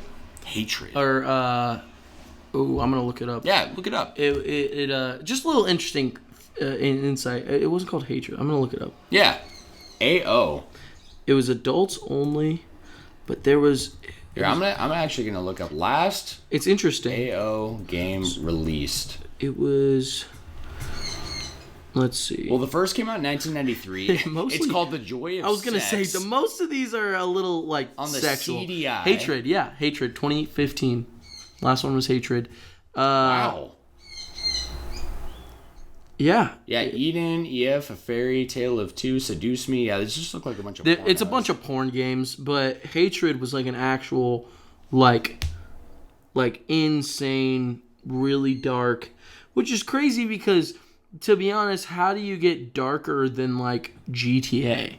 right? Yeah. Because like, and not saying that GTA is like insanely dark, because it truly it's a comedic value. Even when you're hitting people on the street, for sure, it doesn't feel dangerous. Yeah, it's but like the elements technically. Exactly. Yeah. It's the way that, and the ESRB have said before, it's the way you feel after you watch the thing. Yeah. So like, and they said the same thing with movie ratings. What are they called? The people who rate movies. I don't remember. I don't remember either. But essentially, like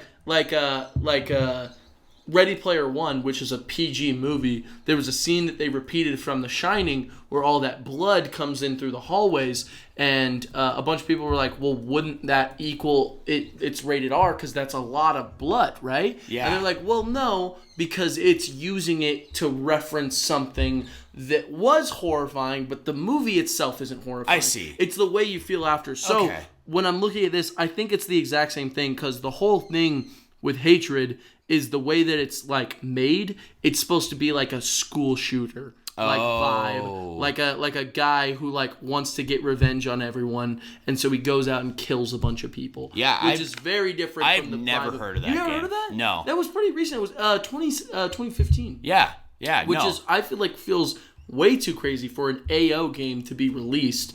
But I guess you never hear about it because they don't sell. Yeah, they don't like. Those games in stores. No, right. So it's not like hitting, like unless it's, like, I guess, like, I haven't, like, followed, I'm probably, like, most on top of my gaming news now than I have in the last few years. Oh, yeah, for sure. 2015, probably would have. Yeah, I mean, like, and especially with, like, I think around 2015, that was, like, right before the Switch was coming out, so I was, like, all in the Nintendo train, so probably any, like, AO content was just not even hitting my radar. Yeah, absolutely. I don't even remember how I found out about it, to be honest. It might have just been a friend told me about it. Yeah. But you know how it goes. Word of mouth. Stuff, I found it's the movie... Or I'm sorry, it's the Motion Picture Association. Is who does the movie ratings. It actually was just renamed that because from 1945 to 2019, it was called the Motion Picture Association of America. But now it's not. But now it's not of America. Yeah, because they rate everything. Yeah. It makes sense, right? Totally makes sense. Just some way for like... Totally. Yeah, I know that it was the case. I'm pretty sure that like with the Motion Picture Association and the ESRB for gaming, the whole reason for that was like the government would be the ones to step in and regulate. Absolutely. So we don't want that. We don't want them in our industry here. Yeah, we're gonna.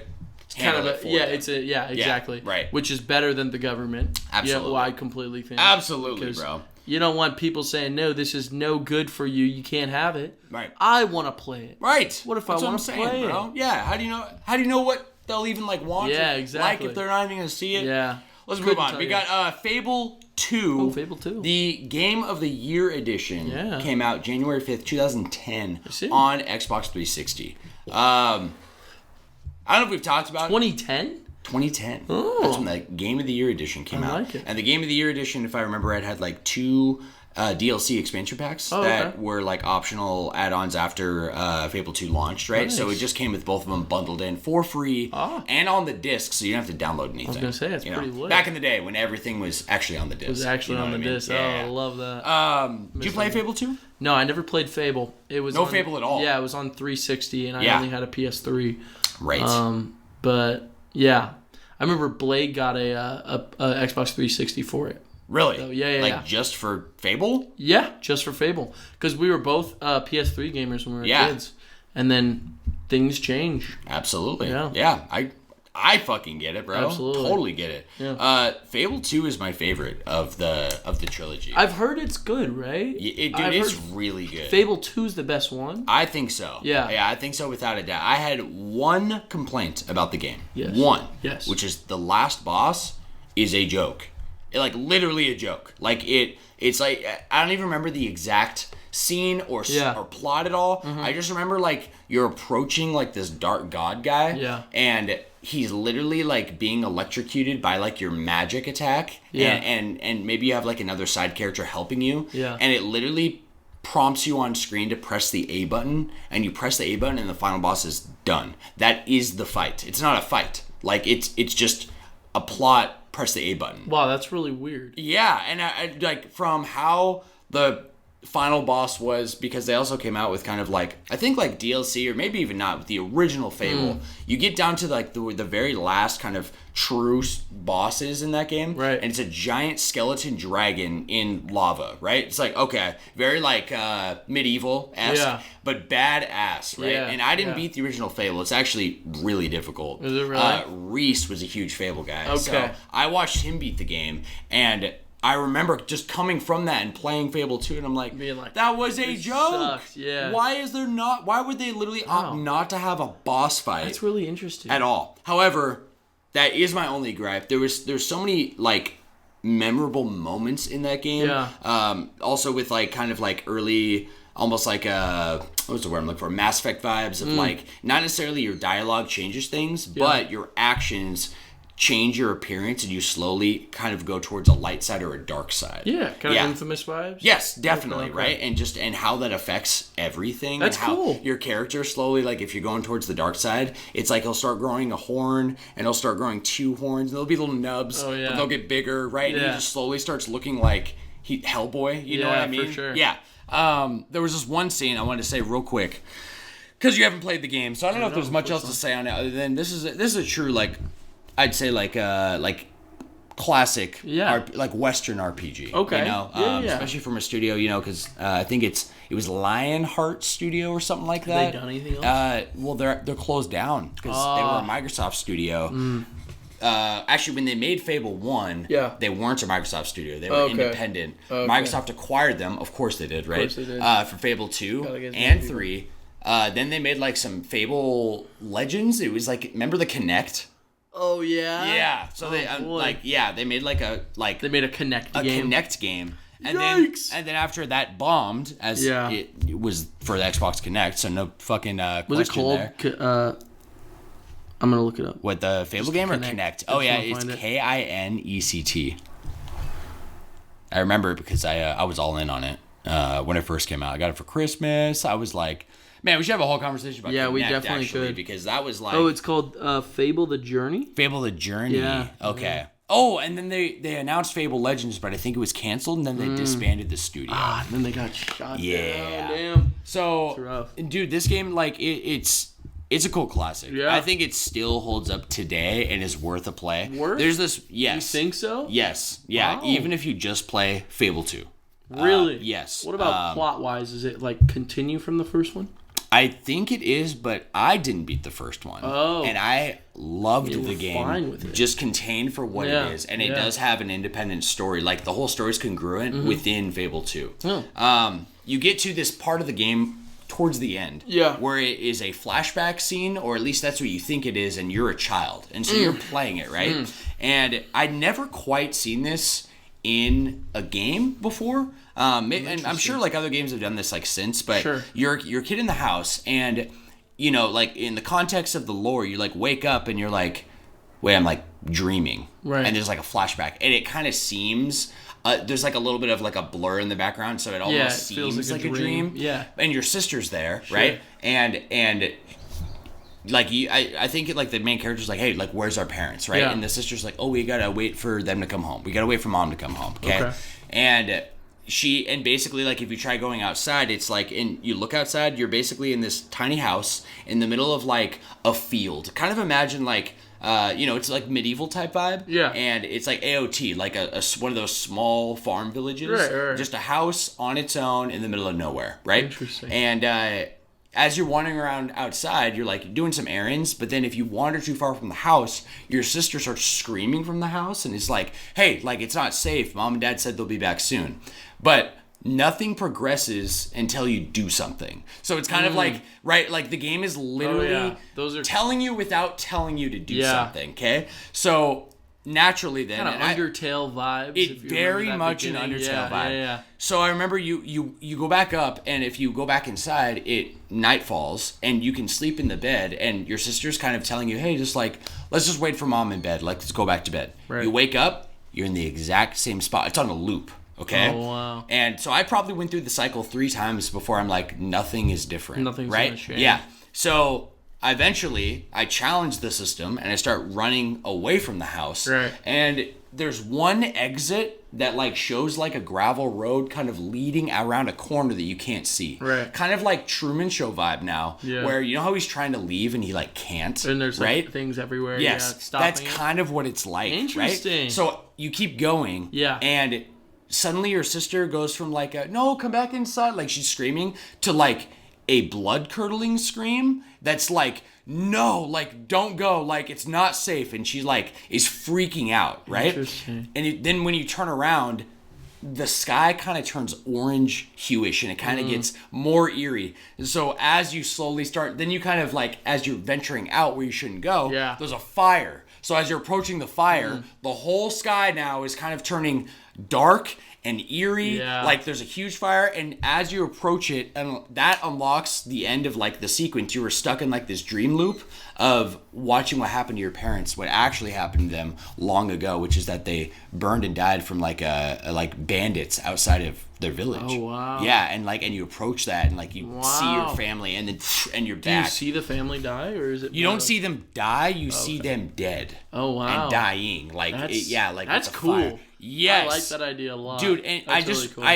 It's been over a decade since I played this game, but I still remember how I felt playing that scene, and that's like, wow, the way the game just told that story to me, without it was telling me without telling me. Absolutely. I absolutely loved it. It was that's really cool. It really stuck with me. Makes me want to play the game. Hey, bro, because I think I have it on Xbox. It's Xbox One. It's worth the play. It's not that long. Yeah, it's really cool. Yeah, I think you might really like it. Yeah, especially if you don't like wasting your time. You know I don't like it at all. The last game I have in here, Joshy, I don't know if you have heard of it. Yes. But it was the only, I went through all of these several days in history, and this is the only one really that stuck out to me that I was even familiar with. Okay, it's called Amplitude. Never heard of it. Okay, Amplitude. Yes. No. So this originally was a PlayStation 2 game that got a new version of it, like akin to, like, I'm not sure if it was actually a remake, but it looks just like the original. On the PS2? On the PS4. On the PS4? Yeah. And so that's the game we're talking about. January 5th, 2016. It's the PS4 version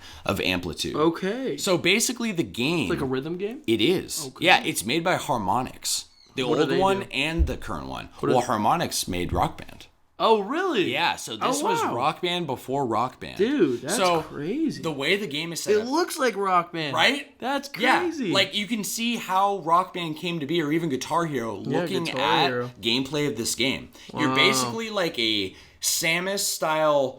or like a Samus Aran ship, right? And you are shooting targets as they're moving down lanes, and you actively move between the instruments. So you move between vocals, keys, guitar, drums, bass, right? And you're shooting them as they go. I'm not really sure about the point of the game or how it goes. Works. Did you but I've just seen gameplay, and it looks really cool. I have not played it. That is lit. But I do love rhythm games. Yeah. And it was kind of cool to like see this and be like, oh, I've heard of this game. Look it up.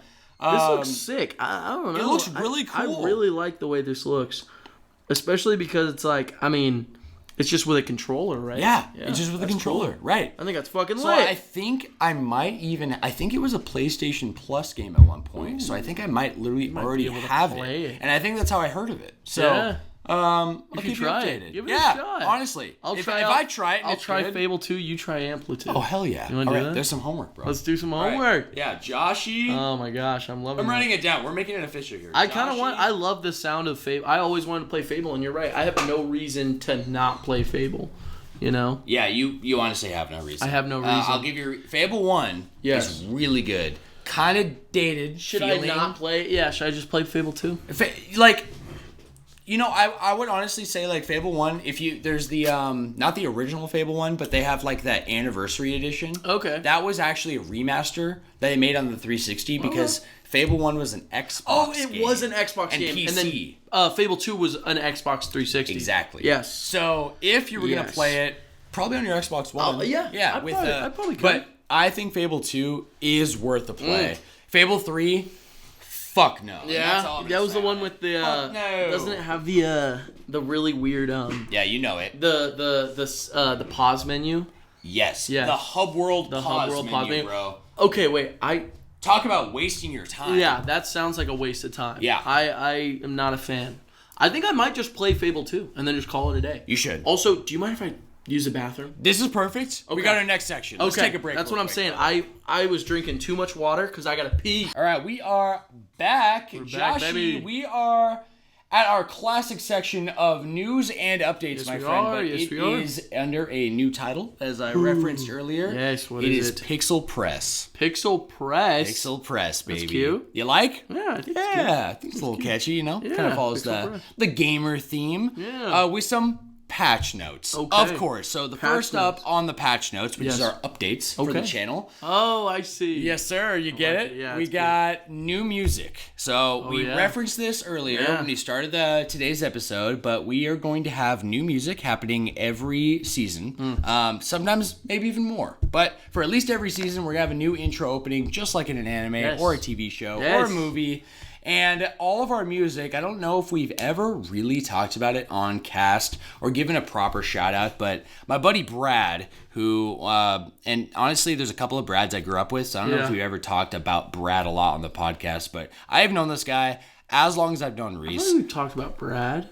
Yeah, but it might have been PAX Brad. And PAX Brad is different than Childhood Brad. Okay. Even though I also knew PAX Brad from my childhood, right? It's a whole confusing mess. Sounds a little confusing, but that's okay. But yes, Brad, long time friend I've had, and this guy has had ambitions in music long before I ever started on this podcast. He's been making music for years, but it's always been he's a super busy like family man. He's married, he's got a dog.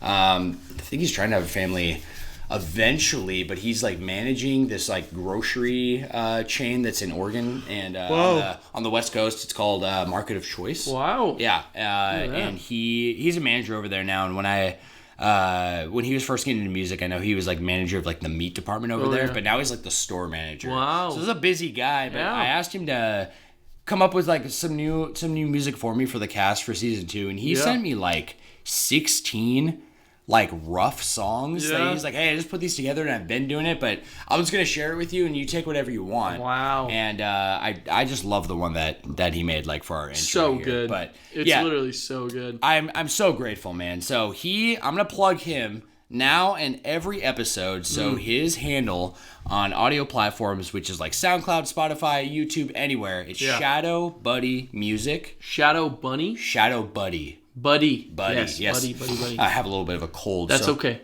Shadow Buddy Music. Shadow Buddy. It's all exactly as you'd spell it, right? So SHADOWBUDDY. I love it.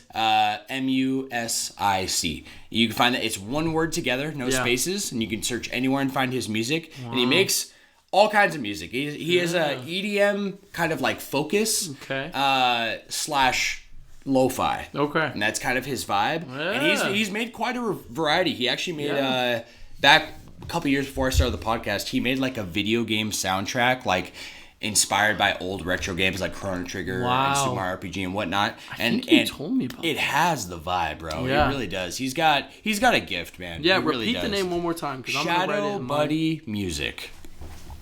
Yes, sir. Yeah, definitely check him out, Joshi, along with all of you out there. Yeah, absolutely. And if not, he's getting a shout out, like I said, and a special recognition for being involved in this podcast. So thank you so much, Brad. Fucking love you, bro. You're a part of this. So much. And, seriously. Yeah, he whether or not you listen to his stuff, you're going to be hearing it every week, as you have been, because he actually designed our first intro theme that we had. So. That's all I wanted to touch on for the patch notes, brother, other than last week's poll we had in Spotify, which was my special episode, number 19, that Caleb and I recorded, right, when we were in Oregon. And titled on the Spotify poll was, did you play the original Final Fantasy VII? We got no hits on that, so again, a little reminder for everyone out there, definitely like hit up. There's always going to be a Q&A at the end of every podcast episode, specifically on Spotify. If you just want to chime in and get involved that way. Otherwise, I think I'm going to start sending out messages directly to the patrons with these questions too. That's a great idea. Just a little reminder, because I know most people just forget. You know what I mean? Yeah, everyone's busy. I forget. Everyone's got stuff going on. You know what I'm saying? Respect. I have one more little patch note here. It is Austin actually wrote you a message for episode 18, the special episode. Really? For Telegram. Yes, sir. And I completely forgot to put it in. Put it in? Yes, of all the organizing I did and like putting it in and thanking everyone. Oh. I thanked Austin for doing it, and I think he sent me it at the exact same time as someone else, and I put in... I thanked them both, but I didn't put in Austin. Shoot. So I have it right here for you, Joshy. Please. Because he wrote this for you. He said, I hope you're having a wonderful Christmas time. And I've heard a lot of great things about you, Joshy. Sad we never actually got to meet, and it's been amazing listening to you and Sam on the podcast. Much love. Much love to that. Thank you, by the way, Austin. I appreciate that so much. Yes, sir. I also wanted to say thank you to every other person who did that. That was one of the most special, sweetest things. I've read through those messages multiple times. Hell yeah. So anyone who wrote me, I read it all the time, and it means so much. And special shout out to Lene for printing it out and giving it to me as a card. Just hope you know, I keep it next to my window, and I look at it every once in a while. Sweet. And I show people who come in all the time. Yeah, so that's amazing. Shout out to everyone and all of you, because this episode couldn't have or that episode couldn't have happened without you. It was so sweet. So it was the thank best you all Christmas present so much. I'm so glad you loved it, Josh. You loved it that, bro. so much. Josh, let's jump into the Pixel Press, shall we? Into the news, my friend. Would you like to start this week, as tradition dictates? Absolutely. Reiterate, because it is season 2. Yes. Joshy and I go through news articles we've handpicked that we've pretty much just whatever catches our interest with kind of just modernized news. So this is pretty much stuff that's happened because we've had a couple weeks break. Yeah, so this is kind of like the news that has happened relatively recently. I actually have quite a bit to get through. Oh, yeah? Because I have, I called it tail end news or the footnotes before. Okay. It is bonus bites. Bonus bites? Yes. So, just like bonus, like bite size. And I spelled bite with the B-Y-T-E-S. Like a terabyte. Exactly. Yes, sir. Because that's honestly what we all are digitally in our truest form. You know what I'm saying? It's just a bunch of bytes. But I thought I got a bunch in there for just little tidbits of info and things that have happened since I've talked to you in the last 3 weeks. So we will get there. Let's start with the news. Josh and I traditionally bring about three news articles forward to discuss in depth. Joshy, what do you got for us this week? That's right. Well, getting us started, I think the most important and exciting thing that I've been excited for on the anime news side was the official announcement and confirmation on a brand new remake of One Piece. One Piece. Brand new, animated, actually, and it's going to be titled The One Piece. We've only gotten one little picture from it, and I'm showing Sam right now. It's just a rough little picture because the announcement that it is in production was the announcement, not any kind of date on when it's coming out or anything like that. But it's a brand new remake that's going to be a little bit faster paced. That's going to be following roughly along the lines of the manga and kind of be a more modernized version of the beginning of One Piece, and is currently in production by Wit Studios. The same studio. No shot, baby. Who did the first 3 seasons of Attack on Titan. So when's Mappa taking over? Mappa's going to take over in the last couple seasons, obviously. You already fucking know. No, I know that for sure. No, but yeah, that was so insanely exciting to have I'm shocked. It really does feel unreal because it feels like something like people will be like, oh man, Wit should take over. Wit should make a new remake. Right. As a passive dream, though, absolutely, right? As a passive dream. So the idea of it, I also think the title, is a little bit better than the original. The One Piece. The One Piece. I think is a cooler distinction between because One Piece is great, but The One Piece as the treasure is like it feels like a more epic name, I think, in my opinion. I completely agree, actually. And I've been begging for something like this. I've been begging for something like this for since I watched One Piece. And the same thing for Naruto, because Dragon Ball Z did something really, really smart, which was there's a lot of filler and a lot of fluff in a lot of places. And even the biggest thing is not just filler episodes in these long-running anime. You probably know that. It's pacing. Yes. Pacing is rough. And you can't just skip pacing. You can't, because it's the way that everything happens. It's canon events just done very slowly and done in a way that is not very modern, to be honest. Doesn't feel very modern the way that they pace those things. I completely agree. That's a great way to put it. Dragon Ball Z doesn't respect your time. Yeah, absolutely. Right? Yeah. We have issues with that, don't we? Absolutely, bro. Dragon Ball Z had another series come out called Dragon Ball Z Kai, which completely cut out every filler episode, completely followed the manga. It was some of the same animations. Some things were reanimated just slightly. I didn't know that's what Kai was. Yeah, that's what Dragon Ball Z Kai is. So it's all paced like the manga is paced. So obviously there's still like some parts that are downtime. It's not just strictly action, but it's made to be more like the manga. They took the original anime and edited it down, which is what there's a project online called One Pace that is cutting out all the filler and making the it's just cutting down all the fat, which is a way you could go, but it's interesting that Toei is taking the route of, or even Oda, whoever's in charge of this,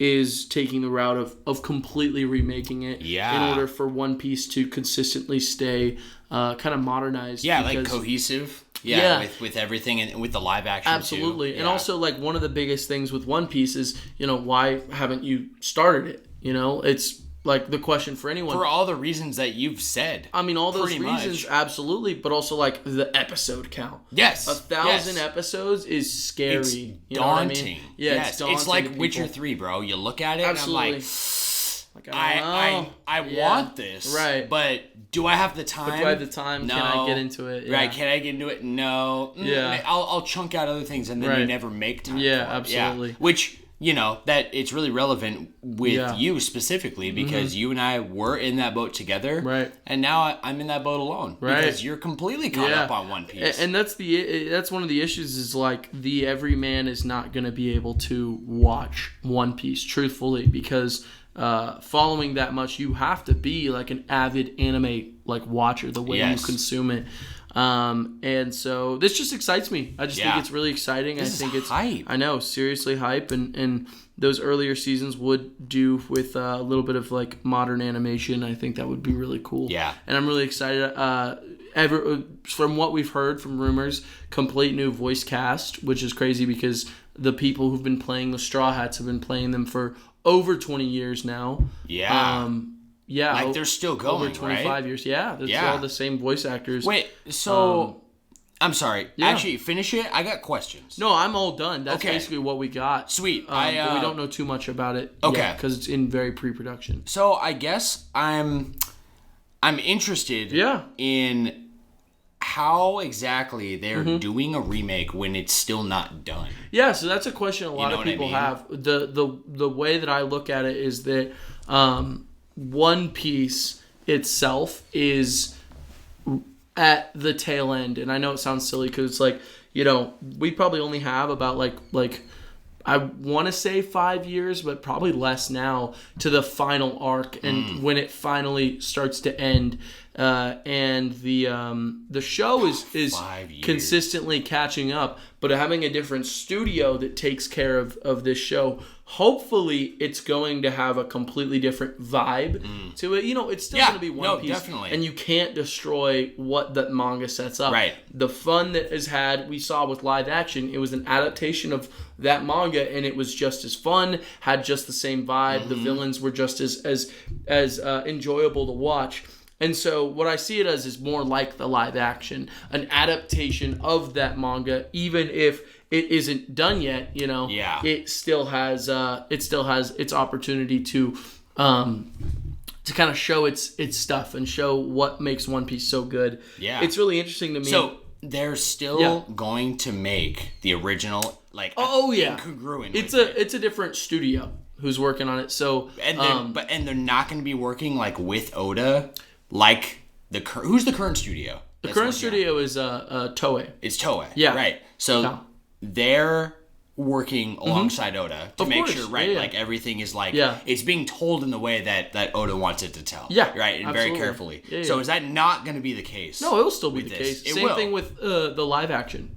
Where he's doing like 3 projects now. And he's writing the manga. And the manga. Yeah. So Yeah, there's always something going on. I have another article that kind of talks about something else that Oda will be involved in. Oh shit! So we'll this is hype. Okay, we'll hear more about that.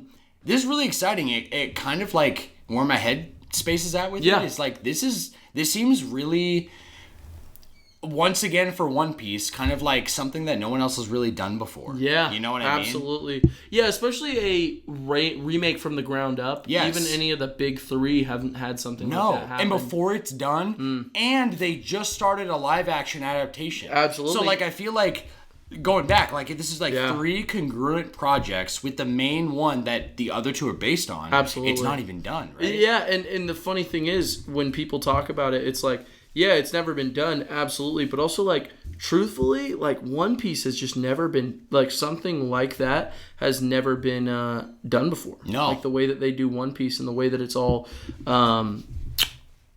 set up. It's just really, really exciting. Yeah. It's got a lot of projects that are going with it. And the thing that I have loved the most about One Piece is the story is what they are focusing on, not branching out to a bunch of like turning it into a really big like money conglomerate, if that makes sense, like spin-off series and all those things. Yes. Because the main story is what matters. Obviously there's those spin-off movies which are I feel like just kind of an enjoyable experience to have at a theater, but for the most part they're consistently sticking to this story. Yeah. You know what I mean? Yeah. So I'm impressed. Yeah, I'm very impressed. I'm so excited. Yeah. I'm unbelievably excited. I'm with you, man. Oh my gosh, that's so hype. Absolutely. Sweet. Thanks, Joshy. Okay. Of course. So for my first article here, Joshy, news number 2. It is a rumor that the original Metal Gear Solid is getting a remake. Ooh. Okay? This comes by way of Game Rant. Rumor. So allegedly a remake of Metal Gear Solid is rumored to be in the works at Konami with modern graphics and an audio overhaul. Okay. Which is so hype. That sounds very so hype, bro. Like an actual remake and not a remaster, you know? After the release of Metal Gear Solid Delta, right, which is a remake of Metal Gear Solid 3, that everyone's been hyped for the last couple of years. Right. The remake will be one of Konami's main focuses, according to the rumor, and has already been greenlit and in the works for years. Oh, wow. So it sounds like they're making Delta and MGS1 at the same time right now. Yeah, and they're going to shift all focus to 1 after Delta's done. Wow. Yeah. So and does Delta have a release date? Delta, you know, I thought I saw something like a window of time, like around like April or springtime or something like that. MGS Delta release dates, or maybe they said September 3rd, 1998. Yes, sir. Wow. No. That's obviously the original release. I don't see any announcements, so I think sounds like they're just trying to wrap it up and they're keeping things under wraps. Sure, yeah, makes sense. But I would not be shocked if this rumor is true. According to the leak too, it suggests that the remake will be a current gen exclusive, meaning it won't come to like PlayStation 4. Wow. It'll only come to PS5. I like that though. But with no release date being announced. Excuse me, and that's the end of the article. And I just thought I would dissect this for a second because I know we have two very big Metal Gear Solid lovers out there. Yeah, we definitely do. Being Johnny and Caleb. Oh both. Yeah, those guys love themselves some snaky ways. Oh my gosh, man! But I feel like this isn't just for the fans. This is for new fans too. And that's like where I'm at. Opportunity right? for people who haven't. Yes, that's exciting for me because I haven't played it. Right. You know, and I have a yearn to want to. You know what I mean? I have this like part of me that really wants to get into Metal Gear. Right. But sometimes, you know, accessibility is one of the biggest things that keeps people from getting into a series in the first place. Absolutely. You know? Especially when it's like multi-platform, you know, it's like, oh, I got to play Kingdom Hearts. Okay, I'll get my PS2. Oh, I got to play the sequel. Okay, Game Boy Advance. Like, you know what I mean? Like, it really does like just bar like a window of opportunity. Totally. This is huge. I feel like genuinely like the feedback I basically have gotten, or I guess like the the gist of it from Johnny and Caleb, for example, and other people I've heard too that I've just saw online of YouTubers and whatnot, is this has been long overdue, and the reason Metal Gear Solid is so good and so special and why everyone is so in it and wants everyone else to see it is because it's not about the game. It's disguised as a stealth operative game. Right. But the experience you get, you're getting a Kojima mindfuck experience. Right, which I've heard, yes, is incredible. And that's why it's amazing. Right? There's some enemy that both Caleb and Johnny have told me about. I could be totally butchering it, so I'm sure they'll write in if I am, but something along the lines of there's this enemy who's so advanced. He's he might even be a sniper. Someone who's some boss, and I think it was Metal Gear Solid 2 or 3. He is basically always seemingly reading your mind. So any move you do, he's one step ahead of you. Right. The way to outwit him, think back, this is a PS1 game, right? Is to unplug your controller and plug it into slot 2. I've heard that. Because he isn't designed to, he can only read slot 1. And that's, so he's been using, that hyper-intelligence to beat you. Yeah. So you can beat him like a normal dude if you just go into slot 2. Right. Just really silly and strange shit that, especially for its time. Yeah. Man. It's crazy. Yeah, so this is hype. And, you just talked about One Piece and a remake. I feel like we're not getting out of this remake season that we're in right now, but it is hype. Sometimes we need them, Yes. I'm not always the biggest fan of just remaking things that aren't really necessary. Absolutely. But I'm huge on remaking something that is dated or has elements that could be updated on. Yes, for sure. Especially because I feel this should be a timeless experience. Oh yeah. But it doesn't. I'm sure the story is a timeless experience. Right. But how you go about it, how the games are, how old they are, the systems in place, whatever. They're very dated, right? And so modernizing that, kind of like God of War, even too. A lot of Spider-Man, a lot of these series have kind of done this, and it's it's hype. Yeah, completely agree. Big hype, bro. I'm really excited for Kojima, and I'm really. So what's going on with that? He has no rights to that original. Right. Yeah. So Kojima is now completely separate from Metal Gear Solid. Right. That's now a Konami property. It's Konami that's doing it. Yes. Okay. So kind of capitalizing really off of. But I don't know if you remember years ago when all this drama went down, but it was Konami and Kojima split ways and stuff, and Kojima's I'm not working for them, I'm independent, and then he partnered with Sony. Kojima Productions is the new the new studio that he works under, and he's working with movie films now, Jordan with the OD project, right? It's really cool because it was kind of thought for a minute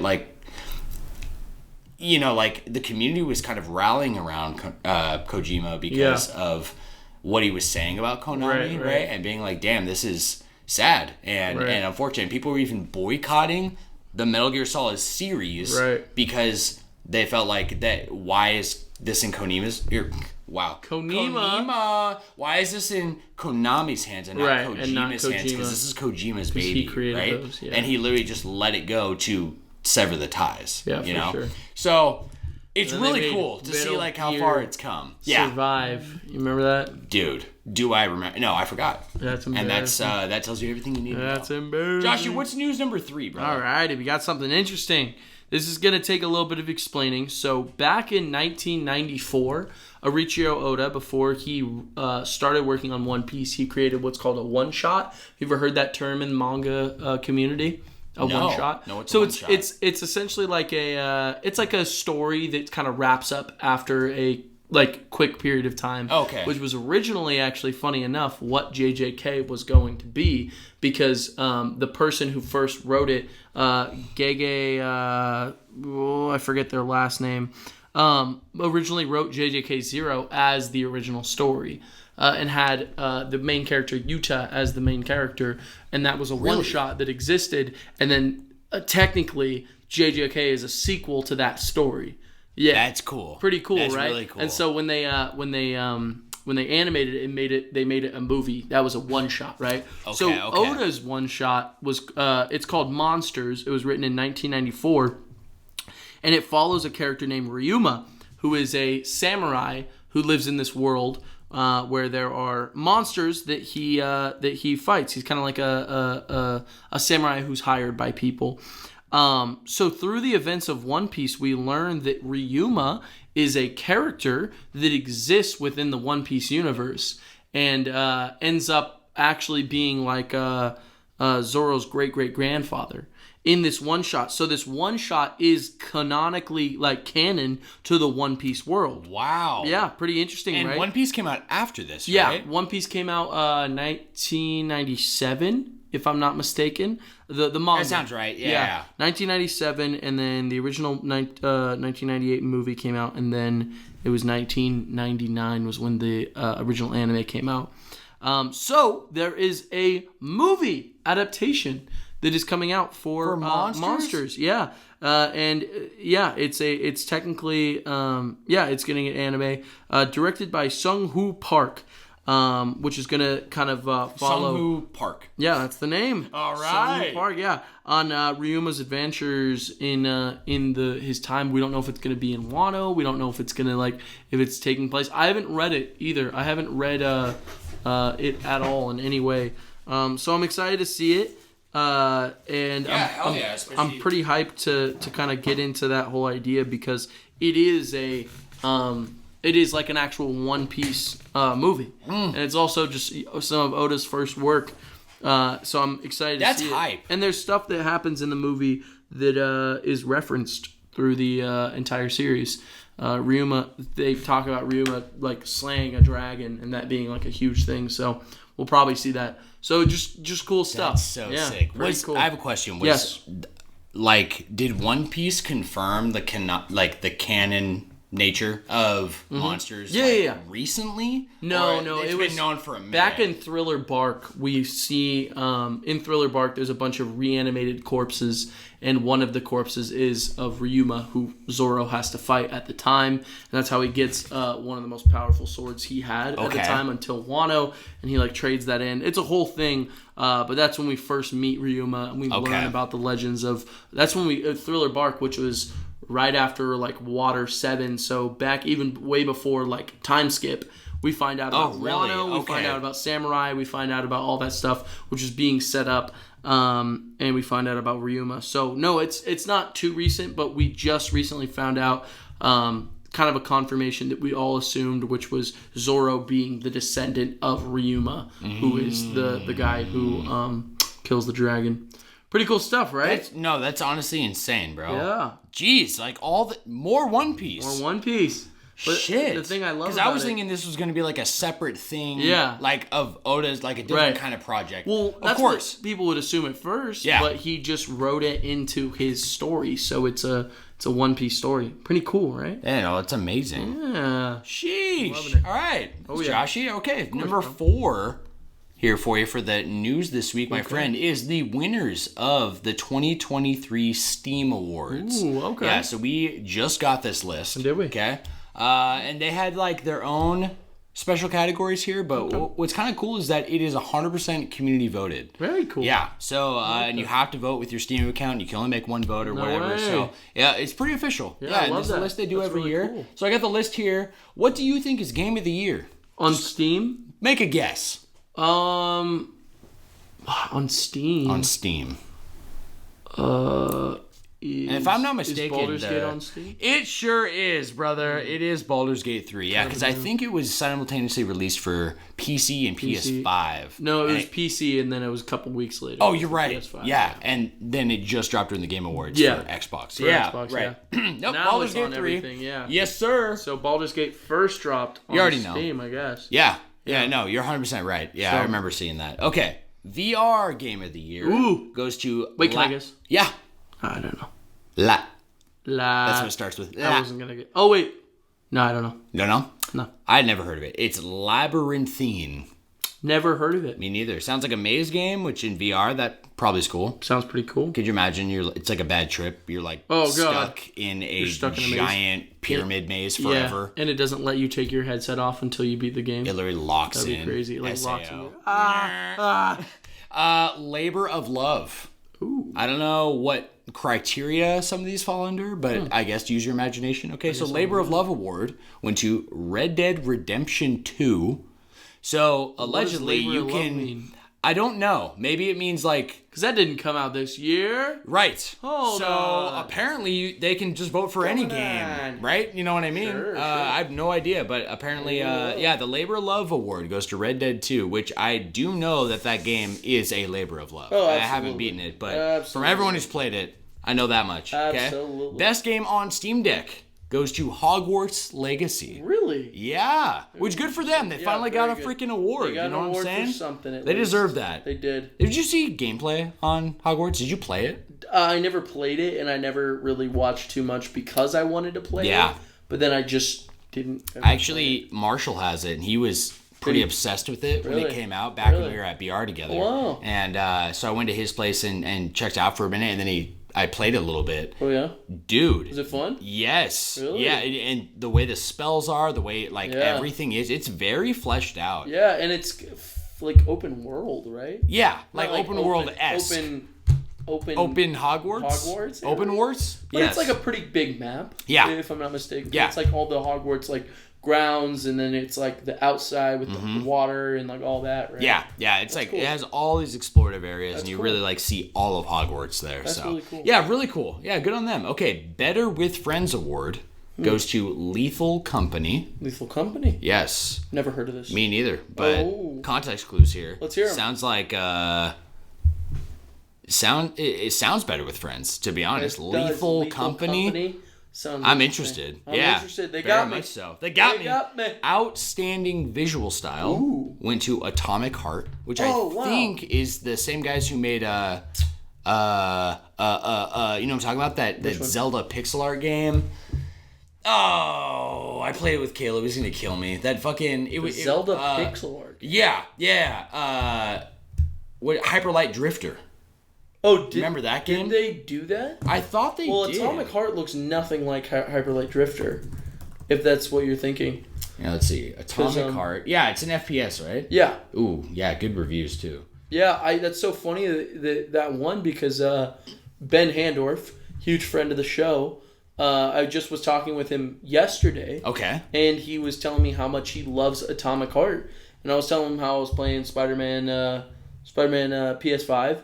And he was telling me how Atomic Heart is hands down like one of his favorite games. Wow. Like, no question. He was saying it reminds him of like early like but kind of BioShock games, like the way that those were. I love that. But modern, very modern. Okay. And, I saw some reviews online that said it was kind of like Half-Life-esque. Oh which shit! Had me excited. Yeah, of course. So I kind of think. Yeah, I feel like BioShock and Half-Life have a lot of parallels. They do have a couple. I would say I never really played BioShock. Oh really? Yeah, I don't know much about it. Oh, I think you'd really like BioShock. So? Oh yeah, that's a cool classic, brother. Is it? Yes, sir. Yeah. So I'm actually gonna completely take back what I said about Heart Machine. It's not the same. Heart Machine made Hyper Light Drifter. Oh, okay. This is made by like Mundane Studios or something.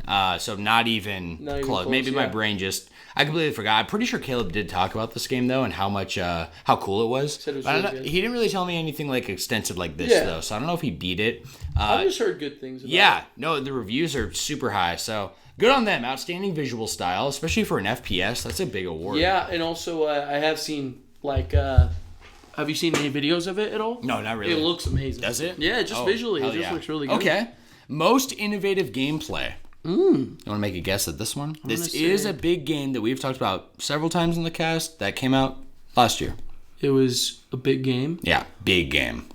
Innovative gameplay? It says most innovative gameplay.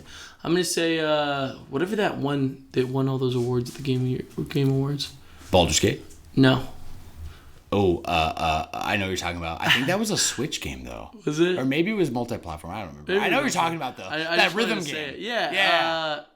Oh. You know it. No, you know it, bro. No, I don't. Yes, we do. know it. No, we know it. It's what the fuck? You we know said it so many times, and we're like, "What is this game?" I don't know. No, it's something with it's rhythm based. Yeah, I know. Something rhythm based. Oh wait. Oh my gosh, Dude, that's crazy. I feel like dying. I know. I have no idea. Do not look it up. No, I won't. No. We'll get there. Okay. The winner for most innovative game. Yes. Is Starfield. Oh, really? Really? Wow. I was kind of surprised to see that, especially because, actually, I'll just jump ahead for a second. A bonus spot I had for this week Who made this list? Microsoft? Right?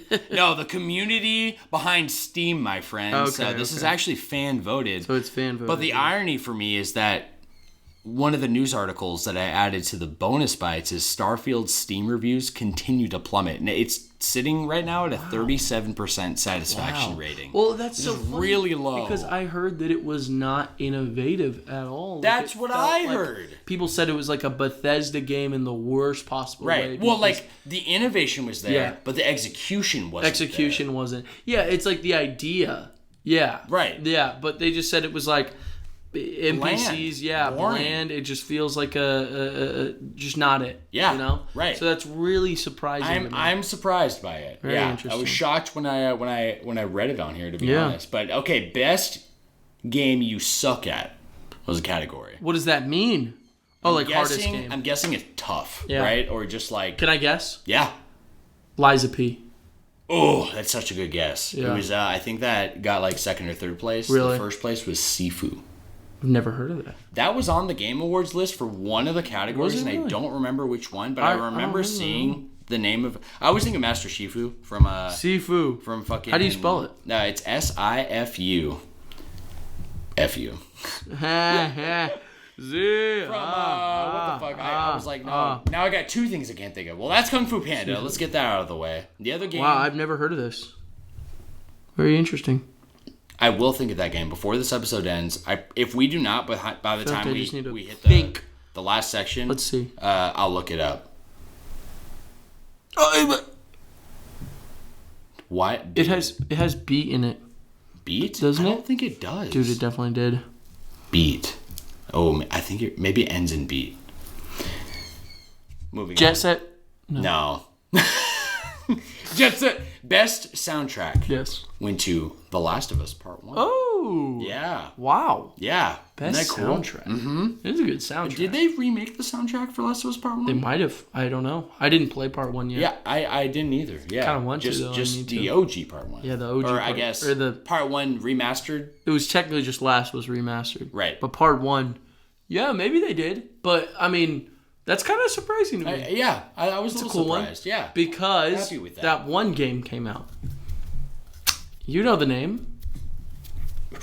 The one I'm just looking at it. No, up, dude. Hi-Fi Rush. Hi-Fi Rush! Got it, baby! You got it! No beat. Yay! There's no beat in there. We got it, baby. Good job. Hi-Fi Rush! You got it. That was all you, man. Thank you, bro. We had it. We had it together. I can't believe that's all it took.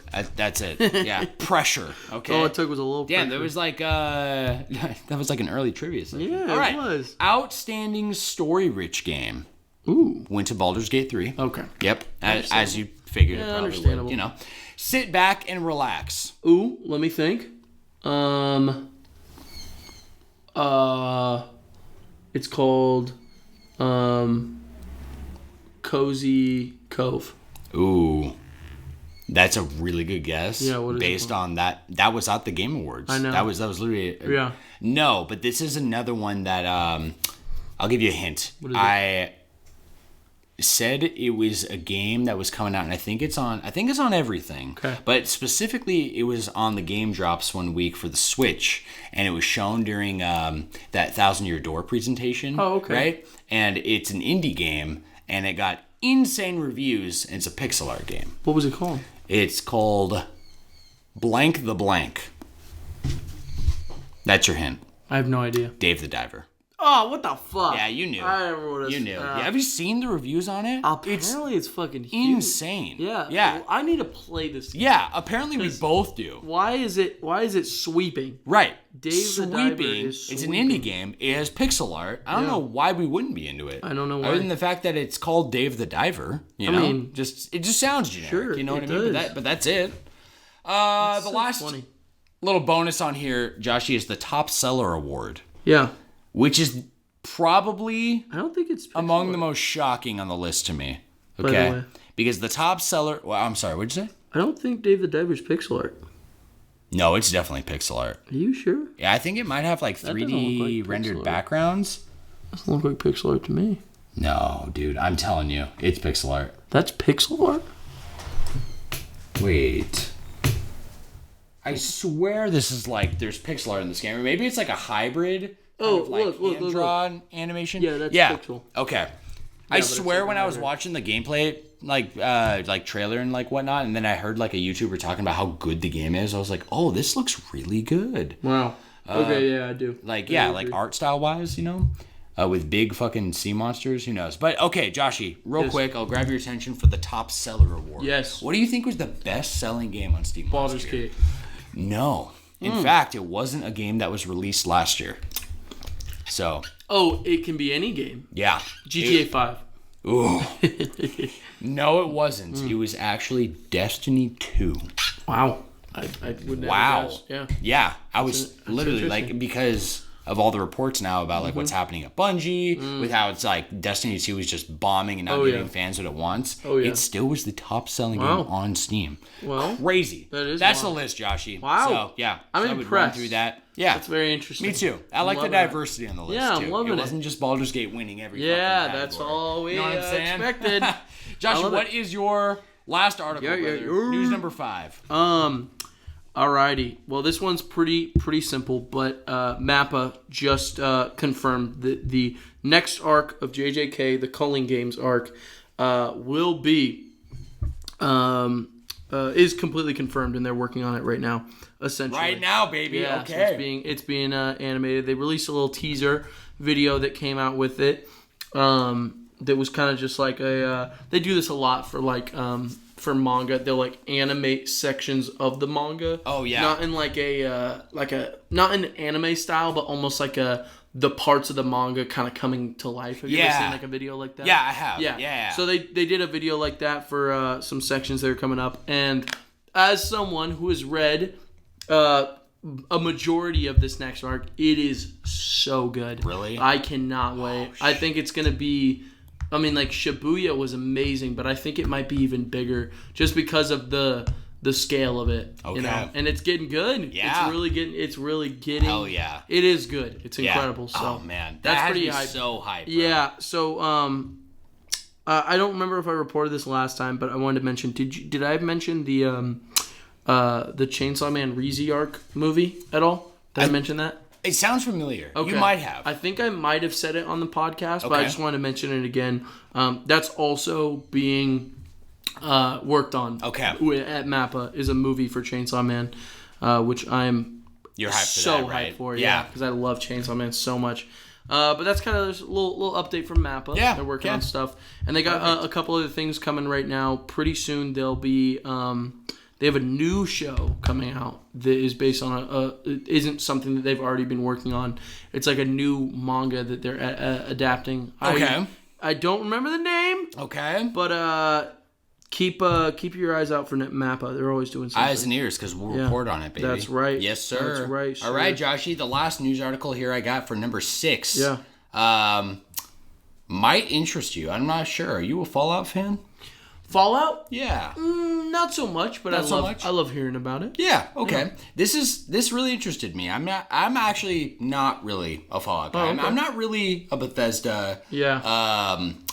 Guy in the vein of like the Bethesda games, right? Like you know, like Doom. Played Doom. I love Doom. Classic. Bethesda makes other games, but Fallout and Skyrim, notoriously not too. I'm just not really drawn to those games for a lot of reasons. Totally. Okay. That being said, this article is Fallout London set to release April 23rd, 2024. London? This story comes from Game Rant, as does most of our stories on here. The name of the game? Yes. Oh.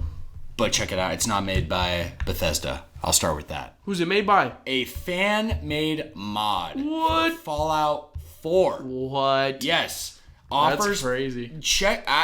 I'm just going to throw all the details from the article at you. Run it. And I want to know what you think, okay? Let me know. This is fascinating to me. So this fan-made mod offers players a new game experience in a post-apocalyptic London with 15 boroughs to explore. The mod will include a substantial amount of new content with 53 main quests, 35 side quests, 25 faction quests, 64 miscellaneous quests, 16 gang 16 gang quests, 7 companions, and 5 associated companion quests. Holy crap. Yes. That sounds crazy. So that's huge. For like a fan project? Yeah. What? Fallout London introduces significant changes to gameplay, including a revamped crafting system, a modified perk and dialogue system, new travel options, dynamic weather, and the ability to play in-game musical instruments. What the heck? Like... And this is fan-made? All fan-made. By a studio? Or yes. Just like a... Like, they put out a trailer for this. I don't know about, like, by a studio, but just probably by some, like, modders or, like... I'm not sure how big the team is or whatever, but... Wow. Man. It also features over 100 new weapons, 500 clothing options, and an immersive, handcrafted assets. And my question is, is this something that's sold, or is it just free? I'm not sure if you can sell mods on someone else's game. I don't think you can. If it's not first party, I think it's so free. All this stuff is just free? I'm guessing. That's kind of crazy. That is crazy, man. Because this is like, I would look at this entire announcement as a brand new Fallout game, or even like you know how they did Fallout New Vegas, right? Like kind of like its own like one shot. Sure. Right? A one shot. Right. Exactly. This is crazy to me, man. And I feel like for those Fallout fans out there and Bethesda fans like Caleb, this is going to be really interesting. Yeah, I'm really excited to see. I think it sounds really cool. I'm looking at pictures. It looks pretty cool. Yeah. I mean, I don't know how you're going to just do all that for free, though. I don't either. That's interesting. Unless it's just passion and nothing but. You know what I mean? Yeah. Shit. It's almost like putting a podcast out for free. Whoa! Joshy, I got some bonus bites here for you, brother. Yeah, run it to me. Yes, sir. I'll just spitfire this info your way. Please. First, I'll start with, this is actually something that came out right after we recorded our last episode. Okay. But I wanted to save it for today's episode because I knew this would be something that you'd have something to chime in about. But Jonathan Majors, you know who that is? Jonathan Majors? Yes. No. He's an actor, okay? I do know the name. Okay, you might have seen this headline, okay? It was that Jonathan Majors, who was in the MCU as Kane. Oh, yeah, that's who it was, yeah. So he's been officially cut from the MCU. Yeah, he was fired. Following his guilty verdict on assault and harassment charges. Yeah. So the trial was on December 18th of last year, only really like 3 weeks ago. Yeah. And Marvel Studios immediately cut ties the day of the trial. Which is crazy because I don't think they've ever had one actor play the same character as many times as they were planning on doing it with Kang. Yeah. Kang, sorry. They literally it's Kang. You're right. Kang, You're right. They seriously doubled down on it in Quantumania. Okay. They showed that all of his variants have the same face as him. Right. And so they just kind of they put themselves. It's just crazy. It's crazy. Yeah. Because this gives me so many questions of what is going to happen, right? Like for what they've already rather than a simple actor replacement. They for sure could do that. We've done that multiple times in the MCU. Yeah. They just did it recently with Cassie, the Scott Lang's daughter. They just had a new actress. Did? Yeah. They just replaced her again. Okay. So they could do that, but to be honest, I mean, I don't know. It's kind of tough to say because how do you handle something like that? You've been building up Kang, but also it's not really been working. You know, I mean, for a lot of people, it just was not it was set up like it was going to be cool. Loki at the end of season 1 was an amazing setup for that character, but they just haven't capitalized on him in a way that I think that Thanos was used and was capitalized on. Incredibly, if you know what I mean. No, definitely. So, just one of my favorite villains. Oh my god, of all time. Of all Seriously. time. Yeah, genuinely. And one of the things that worked so well was that they it was more hints and there was build up. And then the second you see him, he is threatening, dangerous, and still kind of shrouded in a little bit of mystery. Yeah. The issue with Kang is that he was the main villain of Ant-Man 3 and then got beat at the end.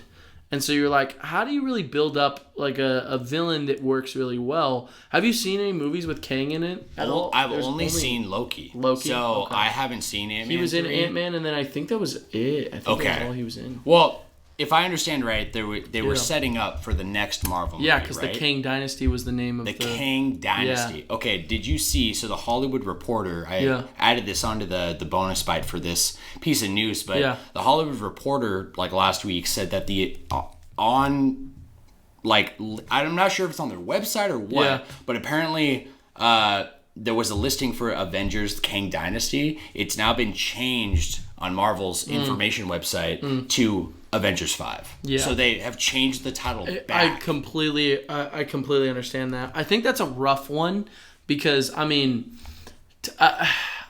want to get into the whole state of the MCU right now, but I don't know about you, but not looking so hot, right? I genuinely have no interest to see any of those movies. Yeah. I was interested in No Way Home, and I was interested in Guardians of the Galaxy, but they just released a movie, and I didn't even think about seeing it. And it performed worse. It was The Marvels. The Marvels. Yeah, it was the one with Monica Rambeau, and they had Miss Marvel. And right. And I think in the past, if that had come out, I don't think it would have struggled to make $1 billion at all. But I think that what it really comes down to, in my professional opinion, is what is your professional opinion? Joshy? I think Disney is just working themselves they're pulling themselves too thin. Star Wars has dropped incredibly in quality, and all of this started when Disney Plus came out. Because if you're doing a rivaling streaming services, rivaling things like Netflix and Hulu, and even big names like HBO Max, you know what I mean? Yeah. I mean, Netflix is already a big enough name to deal with, right? Yes. You're going to have content to put on there, and just having old movies that you made before is not going to cut it. Look at what happened with Peacock, you know what I mean? They tried to take Parks and Recreation and The Office and put it onto a streaming service, and now they're kind of tanking. No one really uses Peacock. It's kind of the way that goes. Streaming wars are dangerous to jump into, but Disney assumed they could because of their massive amount of IPs. The issue comes that the amount of things you would need to release with the amount of IPs that you have means that the original way that you were releasing these movies, which it was 2 Marvel movies a year, which is already a good amount of movies. Yeah. We were doing 2 movies a year, 3 shows a year, stretching these things out so thin, and then Star Wars projects are going on to multiple TV shows, and we haven't had a movie in a while, but these TV shows come out like every single year. Yes. Stretching this department even thinner. You know what I mean? Yes. No, and so, for sure. The issue comes down to, and VHX artists have come out and even said, like, the working conditions are worse. Like, we are having to work. We have the same amount of people, and we're working 10 times more than we used to. And so people are saying, why are MCU like movie qualities going down? Because they have to in order to fit as many things as they can into their schedule. Definitely. And so I guess the worst part about it, beyond just the fact that this is a mess at this point, the MCU is a mess, is that even when I hear that, like, he gets fired, I'm like, that's crazy. I wonder what they'll do. But I'm not even that, like, concerned. Yeah. If this was something like if Josh, whatever his name is, Josh Brolin, the guy who played Thanos, got fired for something like this, I would be like, what the fuck are we gonna do? You know what I mean? Yes. I would care so much. But unfortunately, I just think unless Disney gets their shit together, truthfully, and Marvel as well, the MCU is dead where it stands right now. Wow. You know what I mean? Yeah. They could not release another MCU movie, and I don't think anyone would really be upset at all. Truthfully.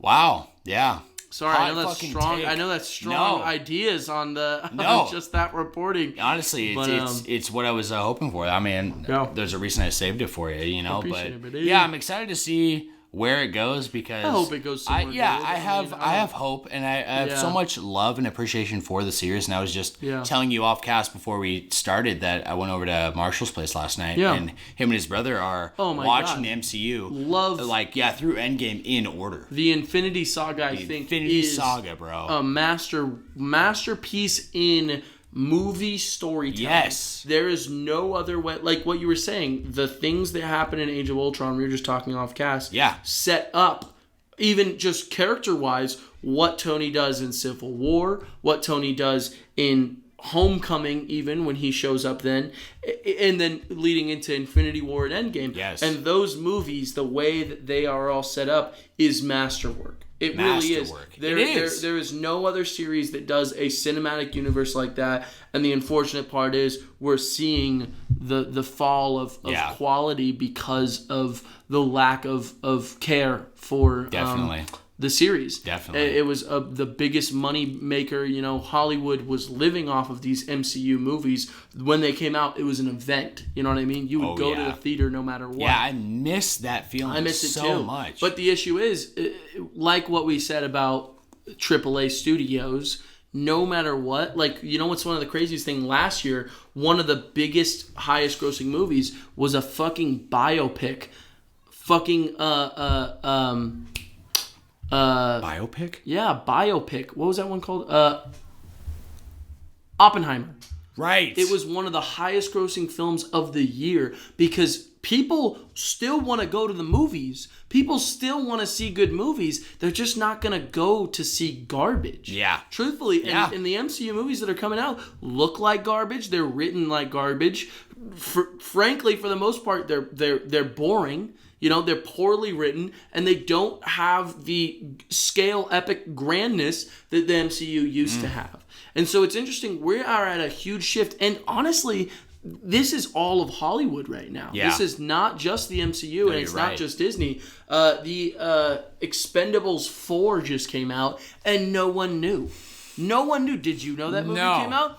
Expendables 4. They had fucking... who are the actors who are in that? Big actors. Yeah. You know, they brought in Megan Fox. They have all these big actors. No one saw it. It was a bomb. And that's just an example. There are multiple Hollywood movies that people are not showing up to see. And so we are at a power shift change. Something either needs to change in Hollywood, or Hollywood falls to the floor and lets independent films do as well as they have been doing. You know what I mean? Yes. And that's where A24 comes in, and even Oppenheimer, to be these movies that are what people want to see because they are done well. Sorry to get on a tangent about that. Honestly, but I don't think that could have gone any better. Because I think that's just nothing but facts, and I know that I'm probably like less critical than you, as we've talked about on cast and stuff, and there is a special place in my heart for like these Marvel movies. I want so bad for it to be successful and as successful as it was, because I was in the thick of it. You know, literally seeing Endgame at midnight, opening night. Yeah, literally almost every single movie. Not just Endgame. If a movie came out, you had to catch up. Yes. You had to see that movie in order to see I remember missing Infinity War in the theaters, and I was so upset because of how it just how it was lining up with when it came out. I couldn't see it, and then I had an opportunity to, like, the last week it was there, and I didn't want to. I wanted to legitimately wait until I had like a prime opportunity to watch it. You know what I mean? Yeah, sure. And everything else I watched all the way up to Endgame, even a few after, right? Like No Way Home, and I really. Like, I stand for some of the movies that aren't as popular or maybe weren't received as well or that most people didn't like. But I agree, too. I'm with that, because I loved Eternals, and everyone loved Eternals. I thought Eternals was so good. I have always wanted those movies to succeed, and I still kind of do, but I also... the way that it goes is that, bad movie practice will not be rewarded, and that's the truth. Why did you not? Yeah, why did you not see the Marvels? Because you had no part of your brain was waiting on that next MCU movie, because there's been garbage that comes out, and just skippable movies that don't mean anything to the common public, which is not what the MCU was before this. Right. And it's the same thing with, truthfully, with Star Wars, where it used to be, I need to see that latest Star Wars movie. If a Star Wars movie came out, I don't even know if I would go and see it. Wow. You know what I mean? Yes, I do. And that's just that's the quality. Yeah. That comes down to what will naturally be picked up by the public. You know? Yeah. And so it's interesting. Yeah. We will see. Yeah, we will see, man. Yeah, thank you so what much. was huge in the theater too? Godzilla -1. Did you see any reviews on that? No. Or anything about that? It was a Japanese film, completely foreign. Okay. And it fucking dominated the box offices everywhere. Really? Its budget was lower. I'm going to look it up if you don't mind me. I don't mind at all. Looking this up right now.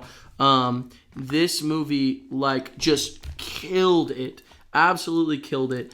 I've heard it's just, like, it's got a 98 on Rotten Tomatoes. Wow. I have heard that this is just one of the best movies to come out in 2023. Done by a small studio. I'm going to look up the budget right here.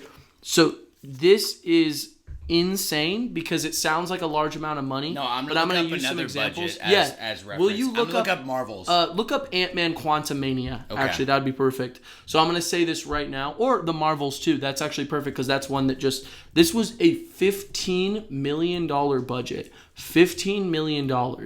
So that's not $1,500 million. No. That's $15 million. Right? Wow. Okay. So look up some of these. Okay. What are we looking at? You asked? Ant-Man Quantumania? Yes. $200 million. $200 million. That is quadruple, triple. What the fuck is that? That's so much more than $15 million. And then the question is, where the fuck is this money going? You're absolutely right. It looks like shit. This movie looks amazing. You look at any of the of the screenshots from it, the clips from it. Godzilla looks incredible. The actors look amazing. The CGI looks incredible. Holy on a $15 million. Shit. That's what $15 million can do. Yeah. What the fuck is Marvel doing? Well, are they like genuinely? Like my question is, are they peddling money to like? What is this? This is the Marvels. The Marvels is $270 million. $270 million. That is insane. Why would they put that much money into a movie that doesn't look even that good? And I'm not just talking about that. I'm talking about screenshots from the movie. The effects are not that good. The way that they do it looks... Yeah. It's embarrassing almost. Like, you look at some parts of it. I've seen clips of like them flying in the sky. You can see it looks like a green screen. No. You can tell so heavily. Everything there's I've no seen, excuse, bro. No, there's no excuse. And also, I didn't quite able to do the math on my head, so I'm like, okay, so 270 divided by 15 million. Yes. It has 18 times the budget. 18 times? 18 times. What the fuck are they putting in that movie? I genuinely wonder myself. I'm like, is Hollywood or like that somehow connected to the fucking mafia? Did they have to like is this money peddling? I'm not even making a joke right now. Where is that money going? Right. What the fuck did you need in that movie? Because that makes no goddamn sense. I'm telling you, we gotta talk or look at Godzilla -1. Even just these little clips, if you looks like a massive budget movie, right? Yeah, it does. $15 million. Dude. And $15 million is so much money. It's so much. $15 million is what you need in order to make a movie look good and also, by the way, well written, incredibly acted. That's what this movie is. And it dominated here in America, and it wasn't this Hollywood garbage. Yeah. You know, and so this goes back to the perfect thing that we talked about with the AAA system. Yes. If the big dogs can't cut it, because would you look up how much the Marvels made? Because that's the budget. That's not even putting marketing or what's it called? Marketing, and then look up how much it made too. Because as of December 4th. Yes, December 4th. It has grossed $197 million. $197 million. They haven't even made their money back. They haven't made the budget back, Sam. But the budget. Normally, they double the budget for marketing in order to be able to... That's how a normal movie does. I don't know how much they're doing for a movie that costs $270 million fucking dollars. Yeah. I doubt they would double that, but they could. I mean, clearly you didn't know about it, so it didn't work. But marketing, they have to do what's it called? Not franchise. Toys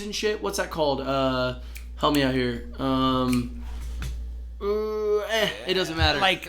There is a lot that goes into that movie beyond that budget. Yeah. And so what they made was, you said 190. Yeah. They have lost 197. 197. They have lost an insane, uncomprehendable amount of money on that movie. That's the big dogs at Hollywood, Marvel Studios, Disney, losing money. And that's not even the first example of this one. We could talk about Wish. There was a movie that just came out, a Disney movie, a Disney princess movie that fucking bombed. Again, these big budget movies are bombing. And guess what? The little guys are coming up. It's exactly what we're talking about with this system. Yes. And I'm telling you, it's not just video games. It's not just movies. It's the same way that everything needs to go. It's like if you can't cut it, you're going to lose all your fucking money and you're not going to be able to make it. Right. And guess what? A small biopic or a movie on a budget of $15 million is going to beat you out. And guess what? There's going to be a call for that. Because if you make garbage, people aren't going to see it. If you make something good, people will see it. That's just the end of the day. So I'm so sorry. We made this like the main topic. Perfect. I feel so bad. No, that's literally amazing. That's how we started off the bonus bites. Yeah, are you fucking kidding me? Yeah, let's move on from that because I'm just getting more pissed off. No, it's making me mad. Because it's facts. Because it's making me mad. I hope. Okay. Yeah. Like looking ahead, that when Avengers 5 comes out, when it's that time, when it's 2025 was like the rough 20. It was like 25 or 26. Right. It was like the rough when it's coming out. I hope they get their shit figured out. I do. I hope because so, I would hate to be feeling the same way that you and I both do right now when the new Avengers comes out. Right. And whatever they decide to do, with what happened with Kang and whatnot. Right. Let's move on here for some more, some better news, Joshie. Okay, let's hit it. More uplifting stuff. I want to feel happier. Yeah, you down? Okay. I'm so Number 2 on here for my my bonus bites is Togepi is missing from the Scarlet and Violet decks, which is the first time in 23 years since it debuted in Gold and Silver. Oh. Yeah, that Togepi has been in every decks game? Except for this one. Interesting. Yeah, someone pointed that out, so that made a headline for a second. What an interesting little thing to notice, too. Yeah. Because I don't think I would have noticed that she's never not been. I said she. Yeah. So you still one that Misty had. Yeah, a little she. Yeah, a little bit. Kind of sounds like a little girl. Number 3 is Nintendo will celebrate the Earthbound 30th anniversary this year in Japan. They've actually made a couple of announcements about it, and it seems like it's going to be a pretty big deal. Okay. And they said there will be one big announcement there, so we'll see what that is. It is. Am I cringe for saying Mother 3? But the thing is, it's coming out in Japan, and so it's kind of okay, it's totally speculation. Yeah. Right? Could this be another thing for the series? A remake of Mother 3, an actual remake, right? Or could be nothing. Could be a remake of Earthbound. It could be, which would also be amazing. I'd be so on board. No. The announcement celebration, I don't know if it falls on the exact date for the 30th anniversary, but it is August 27th of this year. Okay. So we'll look forward to that later in the year. We will. Number 4 is Starfield Steam reviews continue to plummet. I already mentioned that. They're still sitting. They're sitting at currently a 37% satisfaction rating, which is for a AAA game, much what we just talked about with Marvel, that's pretty fucking bad. Really bad. Okay, because I'm sure you'd see the same thing if you look at Rotten Tomatoes with the Marvels compared to Rotten Tomatoes. I have never seen a Rotten Tomatoes score over 90. That's crazy. They're really they're tough ones to crack, but some that are reason, right? Yeah, absolutely. I can think of a couple Breaking Bad. I think has actually 97. I think. Ooh. But that's. But you said 98. 98 on Rotten Tomatoes. That blows my fucking. No, it's mind. It's really incredible because you look at it and look at that. That's not just audience scores. That's critic scores too. So critics are the people who go and see the freaking movies. Yeah. To review and that's them. The score. And that's the score. And then little score yeah. And then 98 on the audience as well. So audiences are the common person is walking out of that movie theater saying that is a perfect movie. Wow. Yeah. Not just critics, because sometimes I feel like the things that critics are supposed to see go over the heads of the audiences. That's totally normal. Of course, and they're looking for different saying things. Absolutely. Yeah. Everyone's saying it's one of the best. Keep talking about it. So number 5, My Hero Academia. I didn't know if you would cover this in your news, but I saw this pop up in a headline. So season 7 will debut April 2024. A new trailer dropped. Yeah. Which I haven't seen it, but apparently it's really hype. I think I talked about this before our break. Really? I talked about the when it was coming out, but I didn't see the trailer. Maybe, okay. Yeah, no, I think you're right. Yeah. I think you did talk about this. Yes. So, did you talk about a 4-episode recap? No. They just detailed this, so I'm not sure if they... Recap. Yeah, so they said that to start season 7, before the season is actually released... Yeah. Just before, like a month before, they're going to release a 4-episode recap of the entire story so far. That's pretty cool. And they're going to really clean it up. Apparently, they're saying they're putting a lot of emphasis on this 4-episode special. Okay. Yeah, so I'm not sure if that's going to be... They do, at the beginning of every season, they do a recap episode, but that's really crazy they're doing an entire, like mini season. Yeah, like a mini series, right? That's cool. And then, like... The fact that they're talking about it a lot, like I don't feel like they've really talked about it like in the past with like other like recaps they've done, right? But this is like they're specifically like, no, get hyped. This is a 4-episode recap. You don't want to miss it. I think that's pretty hype, especially for me, like someone who's been out of it for a minute and I want to get back in. That would be nice to be able to hop in with something like that. Yes, that'd be really definitely. Cool. Yeah, I still want to finish, but I feel like I don't want to restart. I want to like get through what I need to. Then if I had that recap, that'd be amazing. What did you leave off on? Like at the Deku and Bakugo fight. Oh yes. Yeah, like part 2. Yeah, it's like towards the end of season 3. Yeah, 4. It's the end of season 3. Yeah, because it was after United States of Smash. Yes, just after that. Yeah, okay, you're right. Okay, by the way, just a little. The Marvels is sitting at a pretty 62 on Rotten Tomatoes. That's higher than I thought it would be. I thought it was going to be much lower than that. But that's still not amazing. That's not good. That's, in fact, if you're in school, that's a D. It is. You know, and for all you teachers out there. Yeah. Terrible. IMDb is hitting it with a 5.8 out of 10, which is even worse. So. Yeah. Well, it's around the same, right? Well, that should be higher, right? Yeah. Because it'd be 58%. Yeah. It's still bad. No, it's really bad.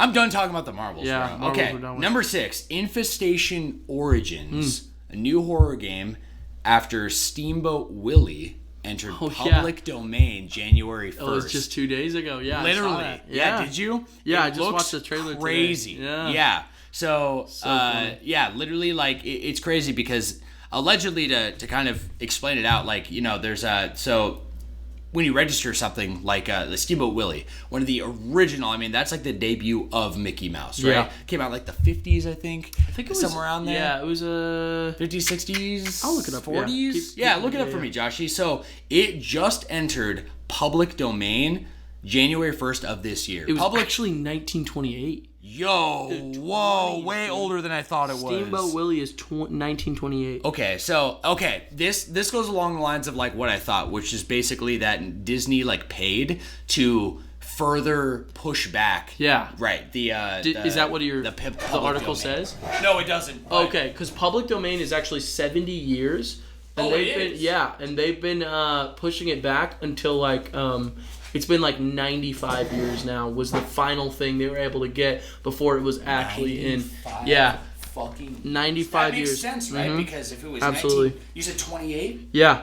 So we're at, if it's just now 2024, that would make it what, like 96? Yeah. 96 years. So that's all they managed to do. Yeah, 1928. But allegedly, so basically because it hit the public domain. Yep. It now is a free IP, meaning you can make Mickey Mouse and Steamboat Willie content about Mickey in that context without any copyright backlash. Legal backlash of any kind. So the crazy thing is that this definitely isn't a trailer that they just made, first. They didn't just start in this game in January. They've been working on this game. That's what I thought about. They didn't announce it. Right. Absolutely. Yeah. They kept it under wraps because of the legal issues. Now that it's officially the minute they start. Able to, like, what a concept. Because such a crazy they're doing it before anyone else could. Yeah. And that's so smart, which is so funny. I'm actually looking at this post right here. Brand new horror film starring Steamboat Willie will be coming out pretty soon. Wow. Which is so funny. There you go. Everyone's jumping on it as much as you can. But yeah, that game That looks pretty cool. Did you watch the trailer? I didn't watch the trailer, but I saw screenshots, and I just read about it in the article. It does look cool though, and it seems like there's a lot of hype behind it regarding the circumstances. So that's hype. Joshy, number 7 is Death Stranding 2, which we had announced pretty much right after the original came out. Like you said, there would be a sequel. Mm-hmm. So Hideo Kojima. I cannot say his name. What did I say before? You said Kojima. Kojima. No, and then Konami and Kojima. Oh, right? I did say that. Or you say I said something. If you mix them both together, it becomes Konami. Yeah, or Konimo. Konimo. That's what I said. Konimo. Okay, so we got Hideo Kojima confirms basically that it is still in development. Oh, yes. That 2024, he is going to simultaneously... He has both of these games in production for his OD projects that he showed with Jordan Peele and Death Stranding 2. So Kojima is still working on it very closely, and it sounds like he's going to go straight into full production of OD after fully finishing Death Stranding 2, and plans to make Death Stranding into a movie and work onto other video production with future producers. Wow. Which is huge, bro. It's more Kojima hype, baby. I love it. And he said the only thing that he had to comment about the game itself is that all that's really left is voice acting. Wow. It's kind of what he said. Almost done. So, yeah, that's hype. I wonder if they're going to get Darren Reedus. Right. That's the original guy, right? Yeah. So I was just curious. Norman? Norman Reedus. I don't know why I said Darren. Darren. Yeah, I wonder. I was just curious. Next one on here, Joshy. Tears of the Kingdom. Was out. Tears of the Kingdom was the number 1 selling Switch game on the eShop digitally for 2023. That's right. No shock, because Breath of the Wild, same thing. Huge. Come on. In Japan. What? Tears of the Kingdom got second place. To who? And lost to Suika Game. What the fuck is Suika? It is a physics-based puzzle game involving watermelons. Fuck? $2. It's about $2 to $3 in US money. It's 240 yen for this game. And this game was the top selling game. It's called Suika Game. How do you spell that? Suika Game.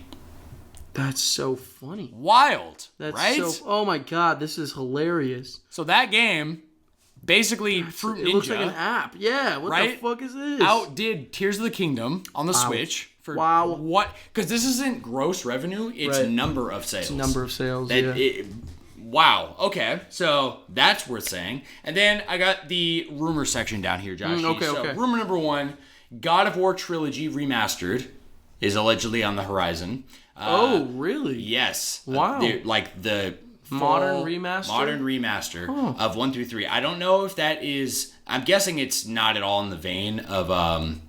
or rather, it's going to be in the same vein of the original game, so it's going to be very hack and slashy, not like the modern God of Wars. I was going to say it's not a remake. It's remasters, right? Right. So allegedly the rumor is that it's a remaster. Okay. And I don't know if you remember, but I was pretty on board for a minute and caught up with gaming news when they dropped a whole remake, or not remake, like a remastered collection on PlayStation 3. But it was just small up-reses, and most, when you played God of War 1 and 2, they look pretty bad. They still had, artifacting and, the graphics and whatnot. Okay. But God of War 3, in that collection, did receive a proper remaster. Right. Coming from the PlayStation 3 to the PlayStation 4. Right. Yes. Yeah, with, I think it was, increased FPS to, 60 and shit like that. I think it was, I think it was the same thing they do for, most of the remasters, right? Upped textures and, up frame rate and all that. Yeah. Which everything you just said. I actually have that game. Do you? Yeah. Yeah, I played through that. I never played probably halfway through. Really? I actually loved God of War 3. Really good. Yeah. One of the it was the second or third major area. I still want to play. You go in the underworld and you fight Hades, and when you beat Hades, you get the Hades blades that replace, you can switch out your Chaos blades for other weapons, and they all attack differently. So I remember these 2 blades, and they look like the Chaos Blades, they're red. Yeah. It's that's the symbol of the Chaos Blades, red, fire and rage, right? Yeah. It's 2 hook blades, and they come down 3 claw fingers, and they're purple. So it's these purple blades, and the way he attacks, it's heavy attacks. Completely changes how Kratos like moves and looks, and then Hades ends up just like complying and joining you because you can't kill Hades, right? Right. It's called God of War 3. Well, and, no, I meant I think it's Hades like blades. the Hades or hooks of Hades or something like that. Some cool. Hades weapon. I love it. I don't know why. I just wanna. You just want a visual. I just want a visual. Yeah, did you see it? No, I'm looking it up. Okay, I'll show you the visual real quick. Will you find it? Yeah. Fuck, all it came up with God of War 3 Hades Blades. Yes. Okay, so it's called the Claws of Hades. Ooh, that's sick. Isn't that sick? That is sick. Oh, yeah, and so like that's kind of like what it looks like on him and purple. Stuff. Yes, dude. That's lit. Oh, maybe they kind of made that one like in the same kind of vein from the modern God of War. What is that from? It looks like a modern God of War. Click on it. Blades. Yeah, because this is called the Blades of Hades in God of War, and this is called the Claws of Hades in the original. That's cool. Probably just a little reference. That's really cool. Yeah, a little Easter egg. I love that. Yeah, so that's hype because this would be the first time that the first two games actually are getting a proper remaster. Yeah. And then you'd be able to play through the entire trilogy. There is God of War Ascension, and I'm not sure where that falls. I think it's like a prequel of the whole damn thing. Yeah. Yeah. Oh my God. And that came out after God of War 3. I almost said Gears of War. Gears of War. Yeah, so we'll see. Yeah, that's kind of hype. And we don't know. What was clear in the rumor from whoever was leaking it, he said the scope is not clear. What I'm getting from that translation, it could turn into a remake. Like a remake of it. Yeah. Right. The scope is not, I agree. So, another rumor, new Banjo-Kazooie game. What? Allegedly, according to the leaker, has been greenlit and active in development since early 2022, so about a year ago. Wow. That could be hype. No idea if it would be Rare developing it or what, because technically Microsoft owns the IP. Yeah, what is Rare now? Are they still Rare? I think it's still Rare or Rareware. No, it's Retro Studios. No, it's not. Yeah, it is. No, guys that were from Rare work for Retro, and Retro's under Nintendo. I thought Retro Studios was what it was turned into. No, because Retro's owned by Nintendo. Oh, Retro Studios is Nintendo. You're right. Yeah, but I think it has Rare developers. It's got like are Rare, part of the team. Yeah, it was a part of them. Yeah. Okay, so then what? So Rare is still a thing. Then. Rare's still a thing. Yeah, and Rare Replay is still on Xbox, right? With like all the IPs they got. But they acquired the IPs from Rare. And I think that they technically have the Banjo-Kazooie IP and not Rare. Yeah. So I'm not sure. Yeah, it says the developer in the leak was unclear. Oh, yeah. So it could be... That'd be cool, though. It'd be really cool, yeah, a 3D honestly. platformer, like, exclusive to the Xbox. Yes. Like, a good one, right? One. Not nuts and bolts. Not nuts you know what I'm saying? Like that? No. So... That's a cool rumor. Yeah. Another rumor, GTA 5 is not coming to Switch. Someone cracked some of the source code. Who thought it was going to come to the Switch? I have no idea. Remember there's like the really, really shitty like trilogy that you can get that we talked about? Right. Trilogy. So my guess is that there was some like fan hype of being like, oh, okay, there's a possibility because GTA is noticing Nintendo and the Switch for like the first time ever that GTA might continue on this. No, it's not gonna happen. No, I definitely. Remember the hacker leaks that the guy was getting? Apparently, in the files, it said like the planned systems, and there was no Switch. No Switch. I believe it. Have you seen the trailer? That trailer could not work on the Switch. No. It'd be real dumbed down, bro. Just no. It's like Witcher 3 on Switch. Like, come on. Or have you seen freaking that one we talk about, MK1? Mortal Kombat 1. You can play on Switch? Yeah, it's bad. I showed you pictures, didn't I? Oh, yeah. No, you did. And it's such a shame because it looks so good on modern consoles. I know. Night and day. Okay, last rumor here, Joshy, and we'll wrap up this section, is Microsoft is allegedly working on new Switch-style controllers. And because of... Yeah, and this is coming from the patent that they filed that kind of literally showed two Joy-Cons that are like collapsible between itself as a controller. Right. It's kind of thought, looking at like the details here and some leakers saying that this is confirmed true, that it won't be for its own independent device, even though in the patent it looks like it's around a screen, so it almost looks like a PlayStation Portal. Right. But it's thought this is probably going to come like for cell phones and tablets. Because it's very Microsoft right now, kind of like being agnostic towards their console, making it so you can play their stuff wherever. Absolutely. So I see that as a huge possibility. Me too. Yeah, especially if it was like official first party by Microsoft, that'd be really sick. Joshy, that wraps up just a funny little picture news this week, brother. The Pixel Press. Yeah, dude, that looks it's not funny. Terrible. Isn't that funny? Joshy just Show me that picture of what is that fucking? That's Mortal Kombat. Mortal Kombat of Johnny Cage. Why does that actually look like a GTA though? I know, doesn't it? Joshy, let us take a let's take a quick break because I got a friend. Okay, yeah, I got a little pee. I'm about to burst. Yeah, absolutely. Burst like a fucking melon. Oh yeah. All right, we are back, Joshy. Back. I have normally some game drops here, brother, for our next section, but there actually is nothing coming out this week. What? Shocker! I couldn't believe it. You know, first week of January. Yeah, that's the way it goes. As we said, not very big over here for big releases, so might not have anything for some weeks. But is there a change of name? No, we're keeping it to game drops. I like it too. I like it. Yeah, I feel like it's right to the point. It's the point. Yeah, exactly. Yeah. Right. The drop. All right, but I do have Off Topic next, which has been renamed to Side Quest. Side Quest. Yes, sir. Okay, I like that. Notoriously love it. Don't always have to do with the story. What's happening. Absolutely the main do not. topic, right? Yeah. Yes, the world is crumbling. That's but right. I need 10 chickens. I need 20 berries. Yes. And I got to bring it to this dude right now. Yeah, right now. He's waiting. That's right. So the side quest this week, brother, is you get one starter Pokemon forever in the series. Which are you locking in? Oh, one starter Pokemon forever? Forever. Damn. I'm going to run through all of them real quick just to refresh your memory. Gen 1 from Kanto, we got Bulbasaur, Charmander, Squirtle, Pikachu, and then, depending on how you look at it, Eevee and Pikachu as well. You're getting Eevee in there?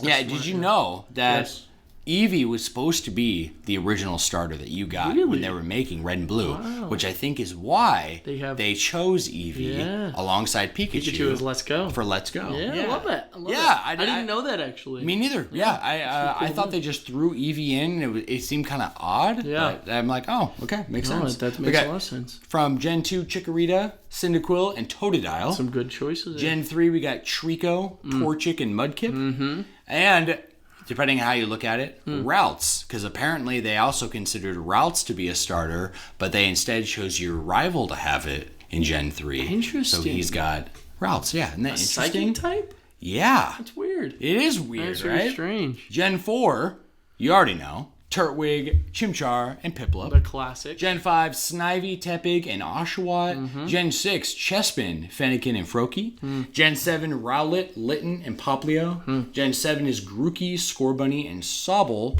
And Gen 9, the Rowlet, Cyndaquil, and Oshawott for the Hisuian versions. Right. And also Gen 9, technically, Paldea, with Sprigatito, Fuecoco, and Quaxley. Yes, sir. Where are you at? Oh my gosh. Well, okay, so I don't know why for my starter, automatically I'm thinking in my head I'm going fire type. Yeah. I think. Yeah. I think that's just the way I'm naturally going to go with it. It might have been because my first Pokemon game I chose a fire type as a starter. Definitely. But I just love the fire, and I could feel be like the fiery passion in your soul. Could bro. be. Yeah, could be running in your blood. Naturally, I know it sounds silly, but I do want to say Chimchar because Infernape is a fighting fire who also has the ability to learn Grass Knot, which is that is true. Really good against your rival, who is definitely if I'm not mistaken, Water Steel, right? Yes, Empoleon. I wasn't saying Emporium, but it's Empoleon. Yeah, Empoleon Dynamite. Which does well because it's a grass type move. You're right. So that would be pretty good because you'd be pretty covered if you just level him up to 100, get his speed up, you'd just be able to take someone out really quick. He is pretty fast. Yeah. I'm gonna say Pokemon design wise though, what I really love and has been my favorite starter design for a minute is Litten and Incineroar. And Torracat, of course. But I just love the design of having a little kitten that turns into a giant man after a while. It's just so like Pokemon and such a in my opinion, such a fun thing to think about. There was that meme. I might be able to pull it up and show you at some point. But it's like at the beginning of the game, you're holding Litten, and Litten's being held like a cat. And it's like, well, one day you will return the favor. Because one day Incineroar will be holding you. Which, I don't know, I just love. So if I had to have, like, a Pokemon forever, I think I'd want Incineroar. Yeah. You know what I mean? For sure. But I think fighting-wise, I would want Infernape and Chimchar. But I think I'm going to stick with Incineroar. I just love Incineroar. Yeah. Dude, that's so facts, bro. And it's fun that you get a little tiger with Torracat and then becomes a man. Yeah. That's pretty lit. Yeah. I like Incineroar more than I know you grew up with Gen 4, but I do not like Infernape. Are you serious? I'm serious, bro. Why? Because I don't like Infernape for the same reason I don't like Scorbunny, which is like, okay, guys. Yeah. Blaziken was Gen 3. Yeah. Right? Like, and not that necessarily the concept of like recycling and typing. Yeah. But you know, and I know like I could be so wrong just with the I guess surface level opinion, but like I look at Blaziken Blaziken is probably my second pick, to be honest, because I love Blaziken. It's not your first. No. Interesting. You already know my first. Do I know it? Oh, I do know it. Yeah, you already know. Yeah, I just like Blaziken. I thought it was so original. You learned Sky Attack off rip. Like, it's like, okay, you know, he's got like this fucking... Because he's kind of a bird, technically. It's a bird, right? So it's like, he only gets that as his only flying type move to... I don't know, like a throwback to like that lore that's in there. And I just his design and just like how he's a fighter, and I'm like I always got pictured chicken feet as hands. Yes, and I just always pictured him being in Smash. He looks just like Incineroar. Looks like a Smash character more than Charizard does. To be honest, completely. Agree. You know, or any of those. But I felt like it was like okay, Infernape. Okay, it's cool. It almost looks like they kind of like took Charmander. Right, and that design with like the fire being a part of them, and combined it with Blaziken, but it didn't seem that original to me, especially being literally the next generation, right? And then fast forward to Scorbunny, I was like, this is worse. Wait, genuinely. What are you? So you're talking about Scorbunny was not after not directly after, right? But Scorbunny was also not a fighting fire type. Yeah, it is. Right, Scorbunny. Cinderace? No, not Cinderace. It's not a fighting... It's not firefighting? No, I'm pretty sure it's not. I hear a cat. Oh my god, it is. I hear Momo. Oh, baby. Wait, you're sure? I'm going to look it up right now, but I'll just double check. Maybe it's just fire. I'm pretty sure it's not, because they've made sure... I'm going to look up Cinderace right here. Yeah. Let's see... I thought Cinderace was fighting fire, but maybe I just got that vibe because of the whole it looks like a kicking fighting fire. And like the same vein really as Blaziken being like a kicking fighter, right? I'm trying to find. Why does it just tell me? I'm on like the Wikipedia. Let's see. I'm just gonna look up Cinderace. Yeah. And we got. I'm pretty sure just a fire. You're right. You're right. Yeah. It is just fire type. Just a fire type. Everyone thought it was going to be a firefighting because... That's what I thought. I literally thought it was. Yeah, Scorbunny has the like tape on its nose. Yeah. That looks like it kind of like was like roughed up or was in a fight. Definitely. But the whole point was to make it look like a soccer player. Right. So it's supposed to look like a kind of like a European like soccer player. Which they did a good job. Right. Definitely does. Yeah, but it absolutely does. Just the way it rubbed me, right? Without it being too deep, is like could be better. And looking at other evolutions to it, and you know what I mean, that outside of the realm of fire, which you know, like you said, I'm just feeling towards fire. I've always been that way. I'd say it's tough, definitely, but especially because that's why people don't like Emboar and Tepig and that whole line. Yeah, because it was the third firefighting, but I'm pretty sure they haven't done firefighting. You're so right. That was the other firefighting. I forgot that Emboar. Yeah. That one, I mean, I don't have a lot of love for because I went Oshawott. Yeah. And I love that line so much. I love it. Got some love in Gen 9. That's so cool. Oh yeah. But yeah, I think I'm gonna have to stick with Incineroar. I just love that design and the whole Pokemon and the way it kind of even looks a lot different than most fire starters. Yeah. It's got like mostly black with red like accents. Yeah, I thought it was going to be fire dark. Yeah. Just based on the design. I think it is. Oh, it is. Yeah. Yeah. What did you think it was going to be? Firefighting. Oh yeah. Yeah. That's what I thought when I saw Incineroar. Yes. Because he's literally a wrestler. And Literally. if anything, if there was never Backlash, I am certain he would have been, because he's a fighter. Yes. He literally is a wrestler. He fights. He's literally a fucking wrestler. That's what he does. But yeah, no, I think I'm gonna stick with Incineroar. Are you? What is yours? Well, mine is Charizard. I knew it. Because Charizard has, it's like this magical feeling of like, okay, Charizard's been my favorite Pokemon. Yeah. Like almost completely uncontested. Right. Since Gen 1, right? Totally. The fact that it's a starter, right? So you raise a Charmander up into a Charizard. Right. And that feeling, and I just love it. It's like, oh, this fire flying is so cool. It's got the flame tip. Right. Right. Shiny's introduced. Okay, a black and red Charizard. Like this guy is like unreal. Just the whole, just design only. Love it. And then they added Megas. And not just one, they gave Charizard fucking two of them. Yeah. You know? I love it. He's always been like an OG, like my favorite Pokemon, and I like it's crazy because even like a game like Smash, a non-Pokemon game, further has cemented my love for Charizard. Absolutely. You know, as well as like the anime and all those things. So I have to stick with Charizard. Yeah. Yeah, it's a good dangerous, one. bro. He also got a form in Sword and Shield too, if you remember. Oh yeah, right. Later, all the starters did in the DLC. Oh, did they? Yeah. Okay. But cool. he started off being the only one with a Gigantamax form, which is so funny. That's so fucking sick. Same thing with get some good Sword and Shield too. Yeah. Like he was like referencing. Oh, you were. Yeah. I was thinking Scarlet and Violet. Oh yeah. No. That's the Gigantamax. You're right. Yeah.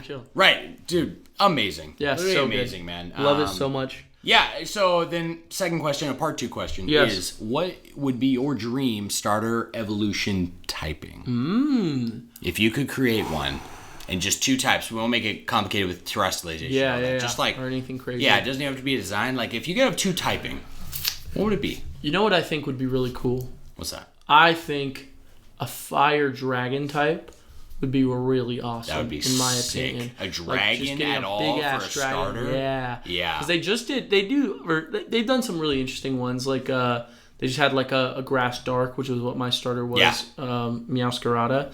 And then I'm pretty sure they did water fighting, which I thought was really cool. That's Quaxqueval, right? Quaxqueval. Yeah. And then they did a fire ghost, which I thought was a really cool typing. Yeah, which I thought was a really cool typing. Yeah. Because I don't think there's been a ghost. Only Hisuian. Except Hisuian. Typhlosion. Yeah, Typhlosion. Which, like, technically same gen, right? Yeah. So, but that's so cool. That's such a cool... So, I mean, something with Dragon. I don't think there's been anything with Dragon, right? Unless it was... not that I know. What was Snivy? Snivy went up into Superior, which is just grass. Because that's what I chose in black and white. Oh, and that was what it was? Yeah. Something, anything dragon I think would be cool. A water dragon would be lit, but anything dragon, I think that typing would be so much fun. Yeah. Like I don't know. I'd say fire dragon. Fire dragon.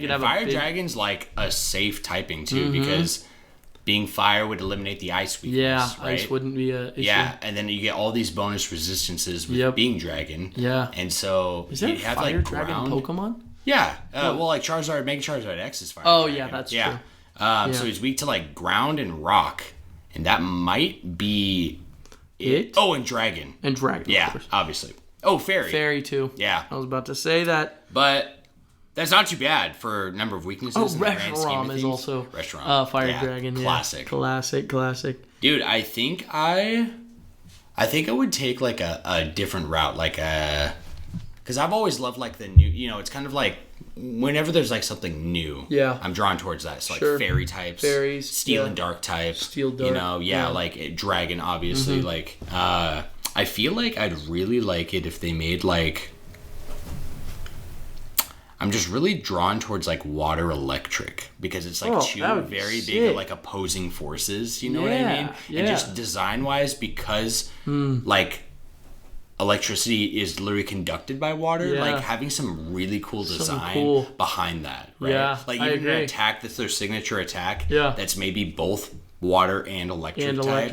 It looks that way. That'd be cool. You know what I mean? Yeah. And typing wise, it would just be interesting on how it would, like, what would beat it what would do good against it. I'm interested. Yeah. I like that idea. Hell yeah, baby.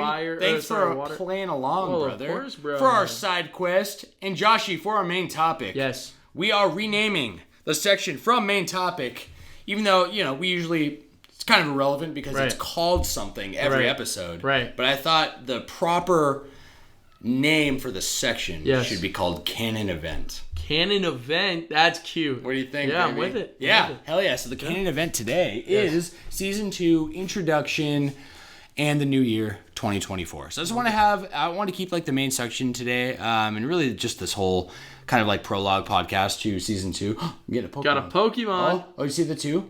3? Caught him, baby. Let's fucking go. Nice. Momo. Fucking, it's the new year. I want to keep it like just a casual discussion. As we already like kind of alluded to, like next week we're going to be going all in on Attack on Titan, and there's a lot of stuff on the horizon for us. I'm so excited. I actually have the next 7 episodes pretty much planned out for as far as topics goes. All right. Yeah. I'm Hell ready. yeah, baby. So I just wanted to keep it kind of brief, bro. I wanted to like celebrate. It's the new year.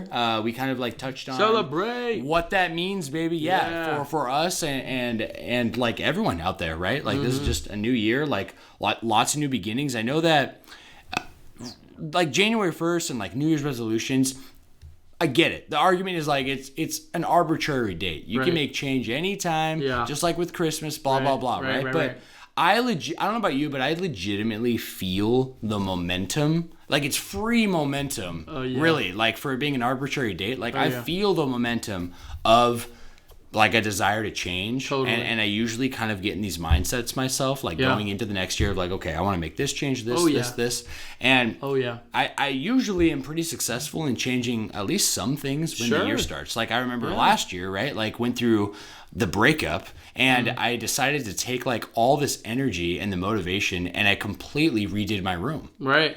Like completely. Like it was so all within, thank you, bro. And it's largely been like untouched in the last year, but at the beginning of last year, that's when I went all out in my room and just got it done. So I kind of like want to have like a small discussion like along that vein, but first discussing the podcast itself. The beginning of season 2. I wanted to spell it out for the audience of why it's season 2, and we've only been podcasting since we launched, which was back in August. That's right. And in thinking about how I want to structure, if I even wanted to do seasons with anything, I decided on keeping the episode number growing. Since I feel like it's nice to pull up on any feed and we know exactly where we're at. Exactly, just be congruent. No confusion in episode 1, episode 1, season 3. You know what I mean? Like just we have the episode number. Yeah, completely agree. Having a division in seasons to really just showcase what year we're at with the podcast. Totally. If that makes sense. Yeah, I'm with you. So like season 2, this is year 2 of the podcast for us. Totally. Last year was kind of, you could look at it as year 0 for sure. But I feel like it would be discrediting to all the things that have taken place. Everything that's happened. Yeah, I agree. It's been very eventful and everyone is growing with us. Yeah. You know what I mean? Of course. Yeah, man. So I want to know, for Joshy, do you have anything that you're looking forward to for regarding the podcast in any aspect for this coming year? I mean, one thing that just excites me already, new intro, new vibe, new names. Yeah. I just think it's exciting. It just has a vibe to it that is, I think, unlike other podcasts where we're taking that, like those little steps to just be unique in our own ways. I think what I'm most excited for is just like to keep going and to keep just like giving, I don't know, I think the family we have now, everything we have been, but also, the excitement of giving that to new people who want to stop by. That really excites me.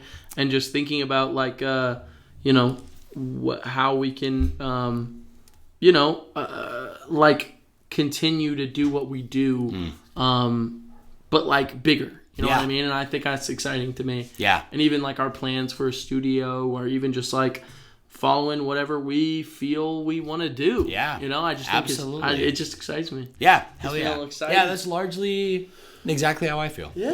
Yeah. It just like, and kind of like, not necessarily like forcing the growth. Yeah. Just watching the growth unfold like naturally, right? Absolutely, and evolving like with our audience and looking back like to like a year from now, you know, when we launch season 3 and it being like, wow, like we have like all these like a bunch of new Patreon subscribers that are all part of the family now, and then the original 8 that were with us at the end of season 1, and like who's still with us, who's still following along, and all of that. It really excites me too. It's man. Exciting, so exciting. I love. So I wanted to add to that and say like official announcement for Studio is coming. Yeah. So we talked about it very briefly off of the last few episodes of the podcast that with all the things that have kind of been happening with us and the house that we're in. And so we're staying here, and actually small meme, it was actually Caleb and I were recording episode 19. Yeah. We got like 2 sections in, and then I got a call from Dave. No way. So I pause it and I take the call, come back on cast, and I'm like, so Dave just told me he's got to move in for a minute, you know? So we might be living with my landlord. Right. Yeah, so an update, he is in our house. He just moved in. I think like he had all of his stuff in pretty much on the 1st. Yeah. Yeah, after Sophie moved all her stuff out of here. Yeah. And I talked to him about kind of like my idea, especially because it's his house, right? I'm like, hey, I want to do this for the podcast. This is my idea. And I'm pretty like, I don't know, naive in all of it, I feel. And I'm not much of a constructionist, so like help me out. And he's Dave just always goes so above and beyond, man. Like Dave is literally the man. He's the man, bro. Yeah. The dude. That man is like extremely selfless and giving, and so real. Yeah, so there's a lot of things on the horizon. We wouldn't literally be here if it weren't for him going above and beyond to help us keep the house. In general. Yes. Which he did a lot to be able to like make sure that the house is kept and that we were able to keep our little family together, which I appreciate more than I think he'll ever even know, you know? Yeah, man. So no, it's I'm glad you said that. You know? And I also like told him like he was kind of asking me some questions about the bathroom and the kitchen, and I said, yeah, you know, but it's your house, so like, you know, if you need anything or you want to do anything, like it's your house. Like whatever you want.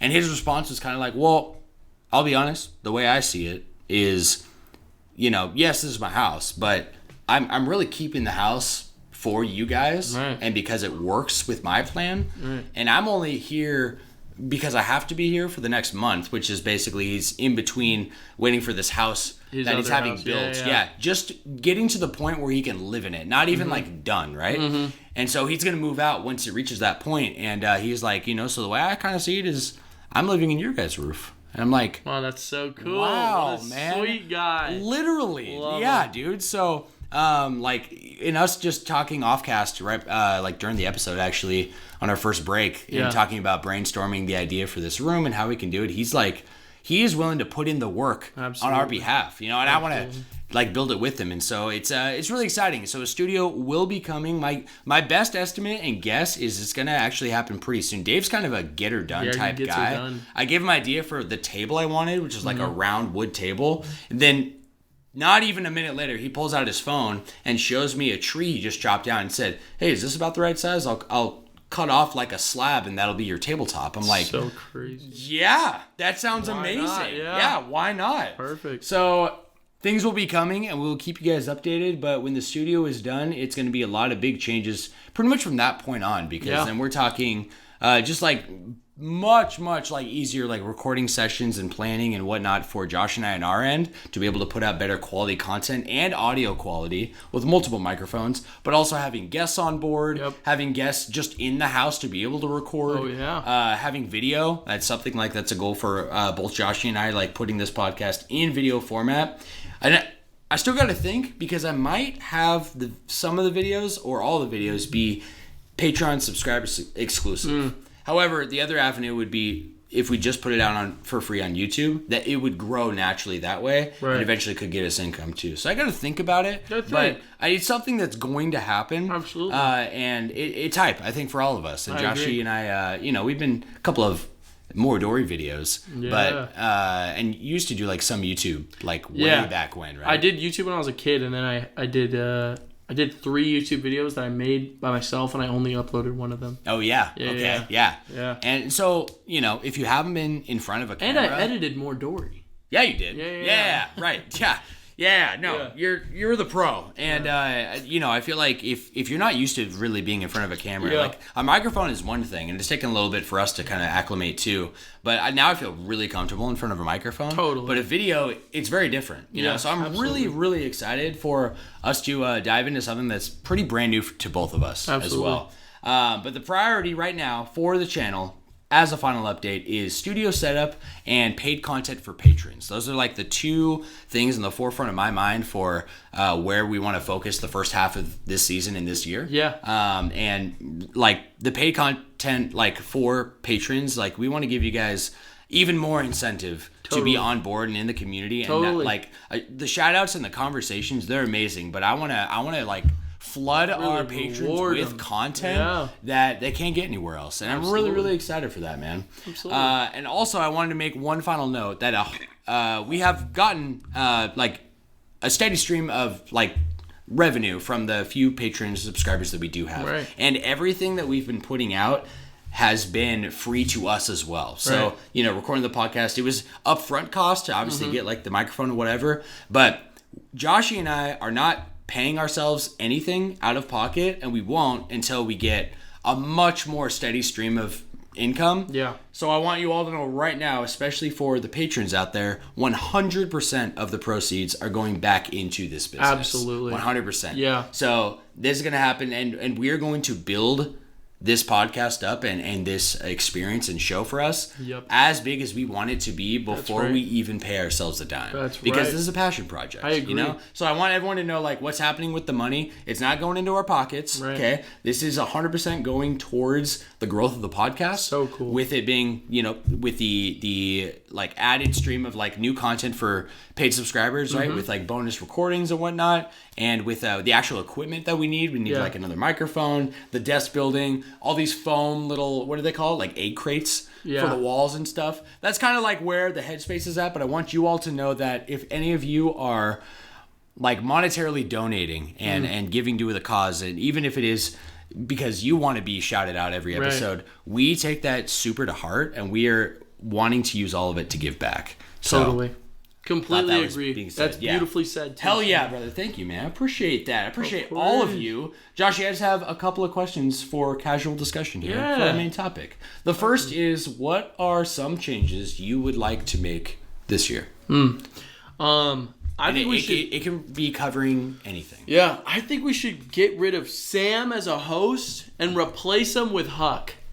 I'm not kidding. I'm writing this down. Okay, good. Yep. Write it down. Replace Sam with Huck. Yep. Perfect. That's perfect. Why would you want to do that, Joshy? Yeah, what's your reasoning here? I just think Huck would bring a lot to the table. Yeah. You know? No, you're right. No, I'm just kidding. That's a good question. I mean, I think you bring a lot of incredible thoughts already to a point where usually when you say like your ideas to me, I'm like, that's incredible. Like that's usually what I would go with. You know what I mean? You're just on board. Yeah, on board as a mug. But I don't know. What maybe even just like.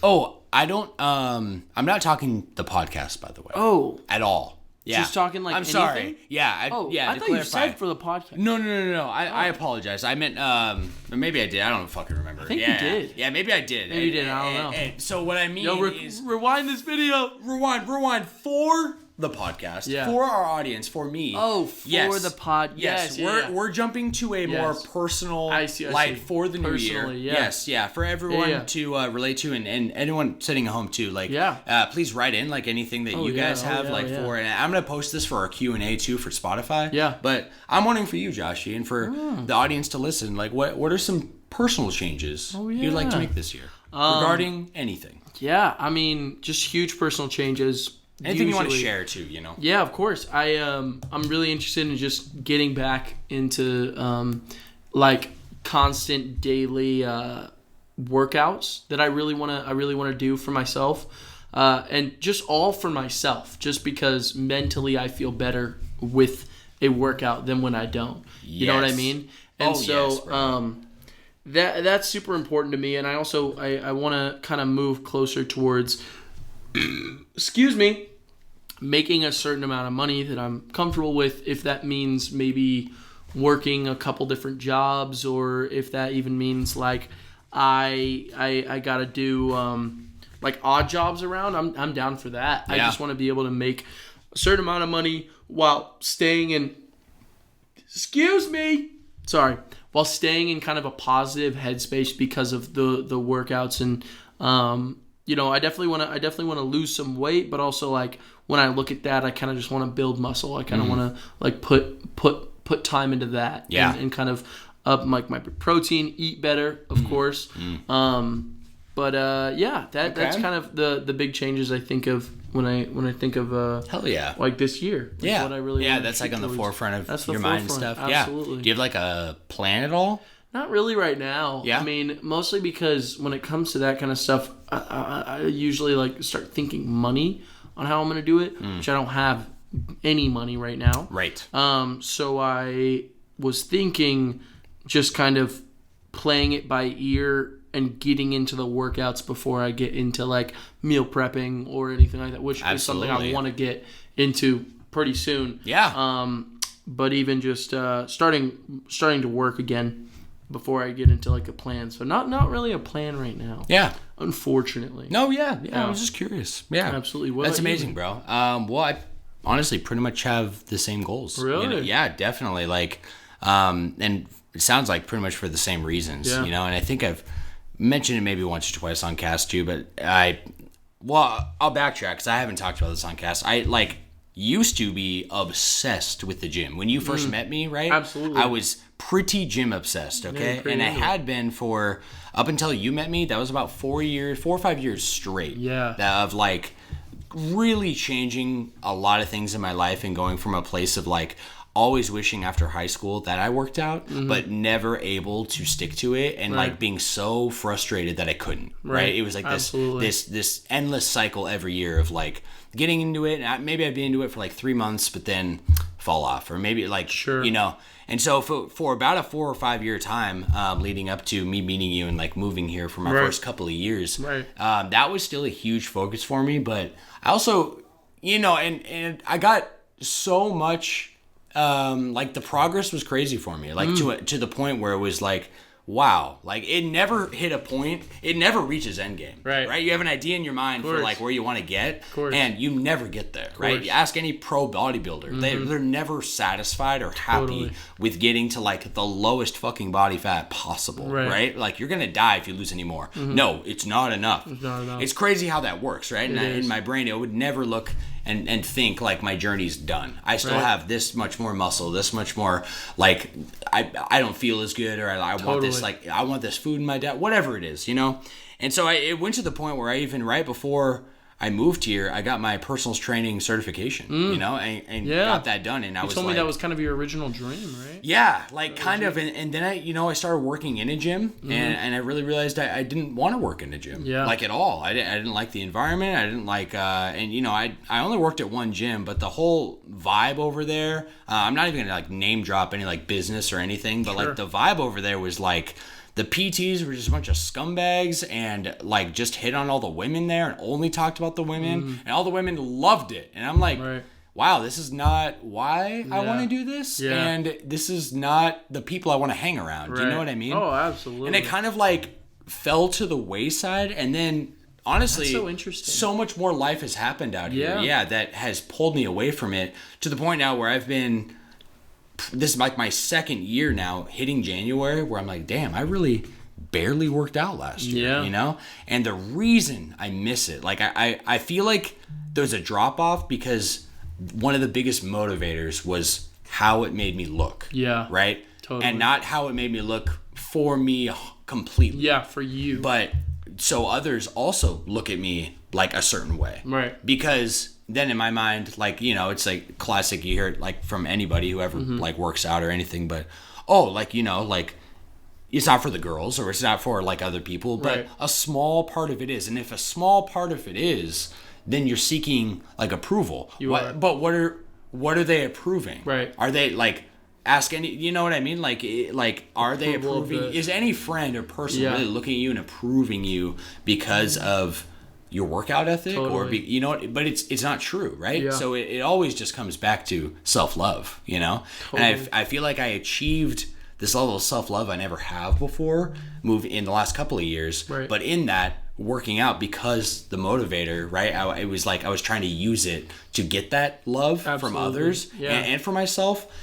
I found it in a different way, and I feel like that's why working out dropped off. And so legitimately, sitting here right now, I feel like I don't need to work out, but that's a problem because but I understand exactly what you mean. No, I really do. Yeah, and it's kind of an even more interesting idea, because what does it mean to a person to work out? Yeah, I think is a very interesting idea. Absolutely. Or are you going to the gym for a plan, or are you going because that mental day to day, even just fight of, okay, I'll go to the gym, is enough of a fight for you, Yes. And I know that's kind of going a little bit more to what you were saying, right? Kind of more adding on to exactly what you were saying. But I agree completely. I mean, I think it's hard because there is usually multiple reasons for why you'd get up and go to the gym. You would think, okay, I'm going to feel better afterwards. Yes. I'm going to, in a small part of you might be, I'm going to look better. If I do this today and I do it tomorrow and I keep going, I'm going to look better. Yeah, actually, It's funny you say that, because I literally would say, hey, like 5 years from me now, future me is going to say thank you to me right now. Absolutely. And I did. Yeah. I literally, I sat here in Arizona when, reaching a point of self-love and being like, damn, I'm so happy I did that. And I am still so happy I did that, right? I agree completely. It does leave this avenue of, the headspace changes to, I don't need working out. Right. But the fact is, I've really learned, especially as I'm getting older, every freaking year that goes by, you do need working out. You do. Everybody needs working out. Our bodies are not designed to sit forever. Absolutely. We're not. We atrophy, right? It's a thing. Your muscles get smaller, your bones get achier, and I am feeling achy, right? And the lower energy. And there's this beautiful thing about discipline where to get anything really that you want out of life, I'm just and this is a whole deep dive, but bear with me. In general, to get whatever you want out of life, you need discipline. You literally can't do it without it. Okay? Absolutely. And something the gym, when I was in it, that discipline for going to the gym. I mean, there was times where I was going to the gym every day at 4:30 in the morning. That's my discipline. I felt like I'd never been more disciplined.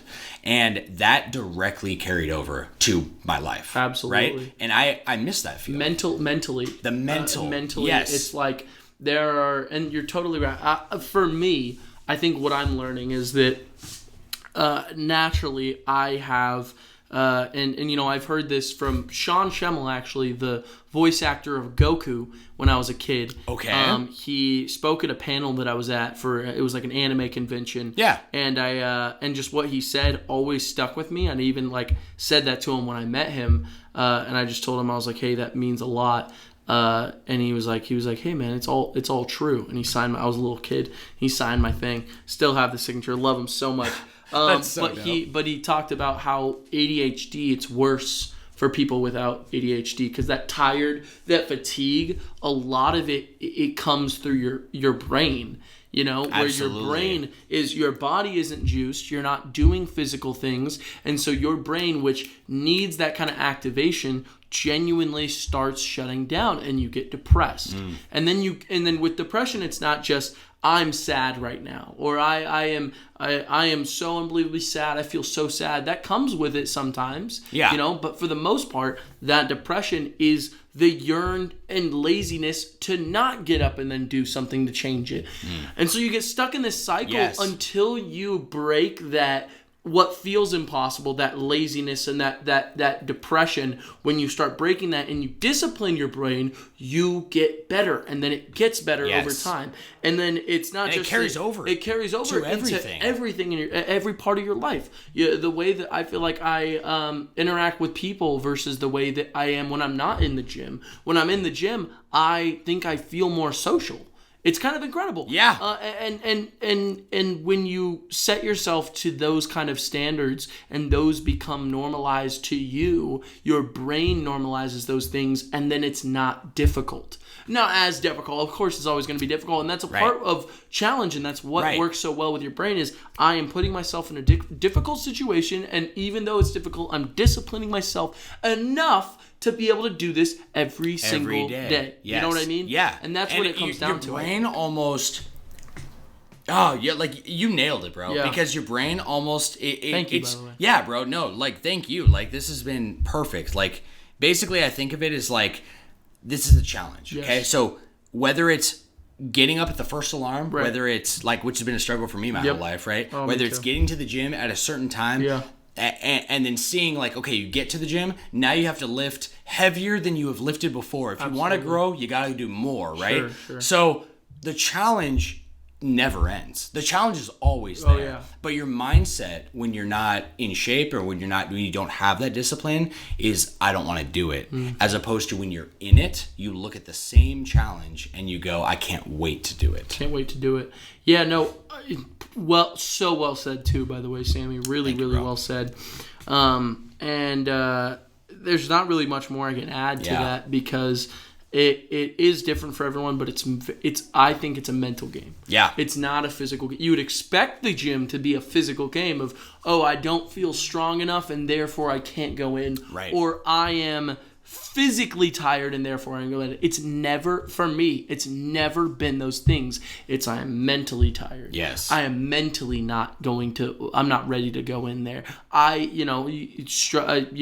If that's a struggle that you have, all the more necessary for you to then fight that. Right, it's crazy. It's really just such a crazy experience. And so I've been thinking to myself, I've been trying to at least, and thinking, what does the gym, quote unquote, what does that mean to me? What does that mean to you? What is it really? Is it a goal? Is it a plan? Is it like a I'm going to do so well in the gym that I'm going to look this certain way, weigh this certain amount, right? Or I'm going to lift this certain amount of weight. Is it those things, or is it the day-to-day discipline that it incites into the rest of your life and the rest of your like daily the things you do after? Yes. And so myself, just to make it about me, because I'm so as you should fucked up that I just need to. No, it's okay, bro. Yeah, that's why I love you, bro. Yeah. But to make it about me, the way that I've been looking at it is that I truly do care about those things. And in the past, you've seen me care about my weight, care about the weight that I'm lifting, the days I'm going in. But I'm realizing that now, more than anything, the discipline is what I need. The discipline and the mental satisfaction to having gone to that gym. Not even what it's inciting in your brain at that point, but I feel good because I did what I could today. Yeah. You know? And some days, are going to be harder than others. Absolutely. But the feeling of overcoming that, just pride in your own self, a daily pride is a beautiful thing that I think is essential to living every day. And so I've been realizing, I'm like, me skipping the gym is me skipping out on my life. Right. Is me skipping out on and I know that sounds extreme, but truthfully it is. The human experience is a very complicated thing, and there are certain things you need to do in order to feel alive. If you sat around all day, absolutely you would not feel fulfilled. Never have. Any day and I just sit around. Truthfully, I don't believe any human truly is. Right. Truly. Right. You know what I mean? At the deepest root of your core, you need to feel pride in something. Yeah. And the truth is, some people can find ways to get out of that. And making it even a deeper philosophical point, Kenny says it in AOT. Okay. The idea that every person has to be drunk on something. There is no human being that can go through life without being drunk on something. I'm using, he's using kind of it's a metaphorical idea. Yeah. Some people literally have to be drunk. Right? Some people, it's more extreme. Drug abuse, sex addictions, gambling addictions. Addictions are just set from unhappiness that comes from your life. You know what I'm saying? Yes. And those things, vices. Every person needs something to be obsessed with and find in a way. Sometimes it's not healthy, like the things that I mentioned, and sometimes it's those things that you need to discipline your brain to do. Yes. And so it's so funny because to say that I've felt like I've had an addiction towards the gym, I mean, that's accurate as fuck. Mm-hmm. I absolutely have been putting myself in that place. But the truth is, you need a place like that. For me, when I reflect and I think and I say, why am I a little bit less happy this New Year's? Mm. Why am I? Mm. I reflect on all of it and I say, where is the place I was putting myself into?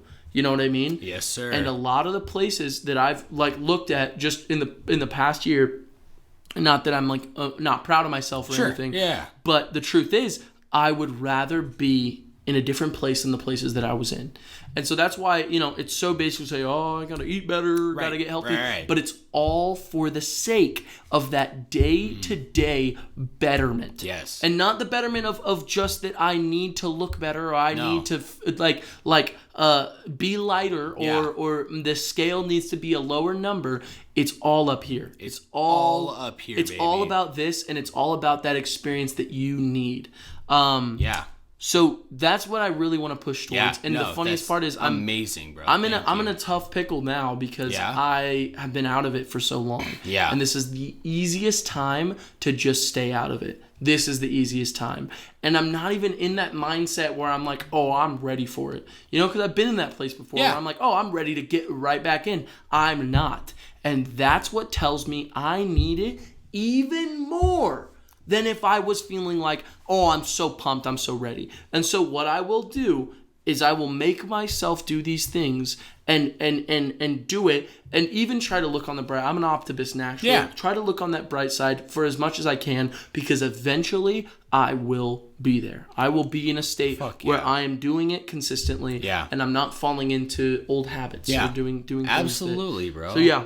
That beautiful. Josh, I could not have said it better, bro. Seriously, that was amazing. Thank you, bro. I want to add on one more thing to it, and then we can go to our next discussion conversation here. But it was that I heard once. Yes. Don't even remember where. It was on YouTube somewhere. Some guy said, maybe even like a psychologist. He said the problem is always it's from within, right? And so going along with everything we just said about discipline, about the gym, all those things, if you are, you said if you're sitting there and you're legitimately you're not at a place that you can go to the gym. Right. Deep down, and you cannot fool yourself. No. So if you are telling yourself that, but your brain knows you're lying, right? That starts the cycle.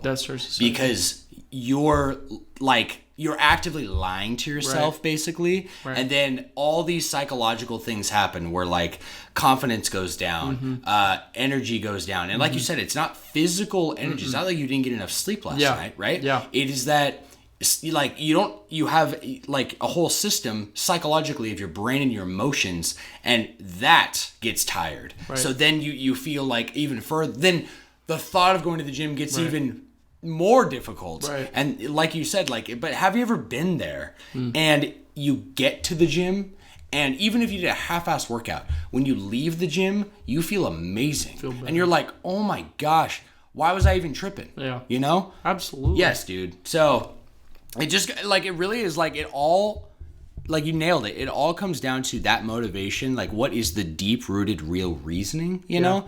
And for me, that 100% is why it is the top of my list, you know, is because I want to have a strong working body as long as I possibly can, right? I want to be 70 and fit and able to lift things for my family, or be able to walk and hike. I was gonna say hike when you're older. Yes. Or even small things like just being healthy. Yes. Yeah, or being and feeling healthy. You remember the feeling of when your diet is clean and you've been working out. How you literally feel it on a consistent level. Oh, yeah. It's honestly night and day. It's crazy, it really is. Like you can have all the vices or all the things, and I'm like, I have medication for like my ADHD, but nothing is the same as like on 100% on your own, getting to a place of like absolute discipline and the feeling you have in like honestly keeping the promise to yourself. Completely. Because how can you keep a promise to anybody else if you can't keep it to yourself? You can't do it to you.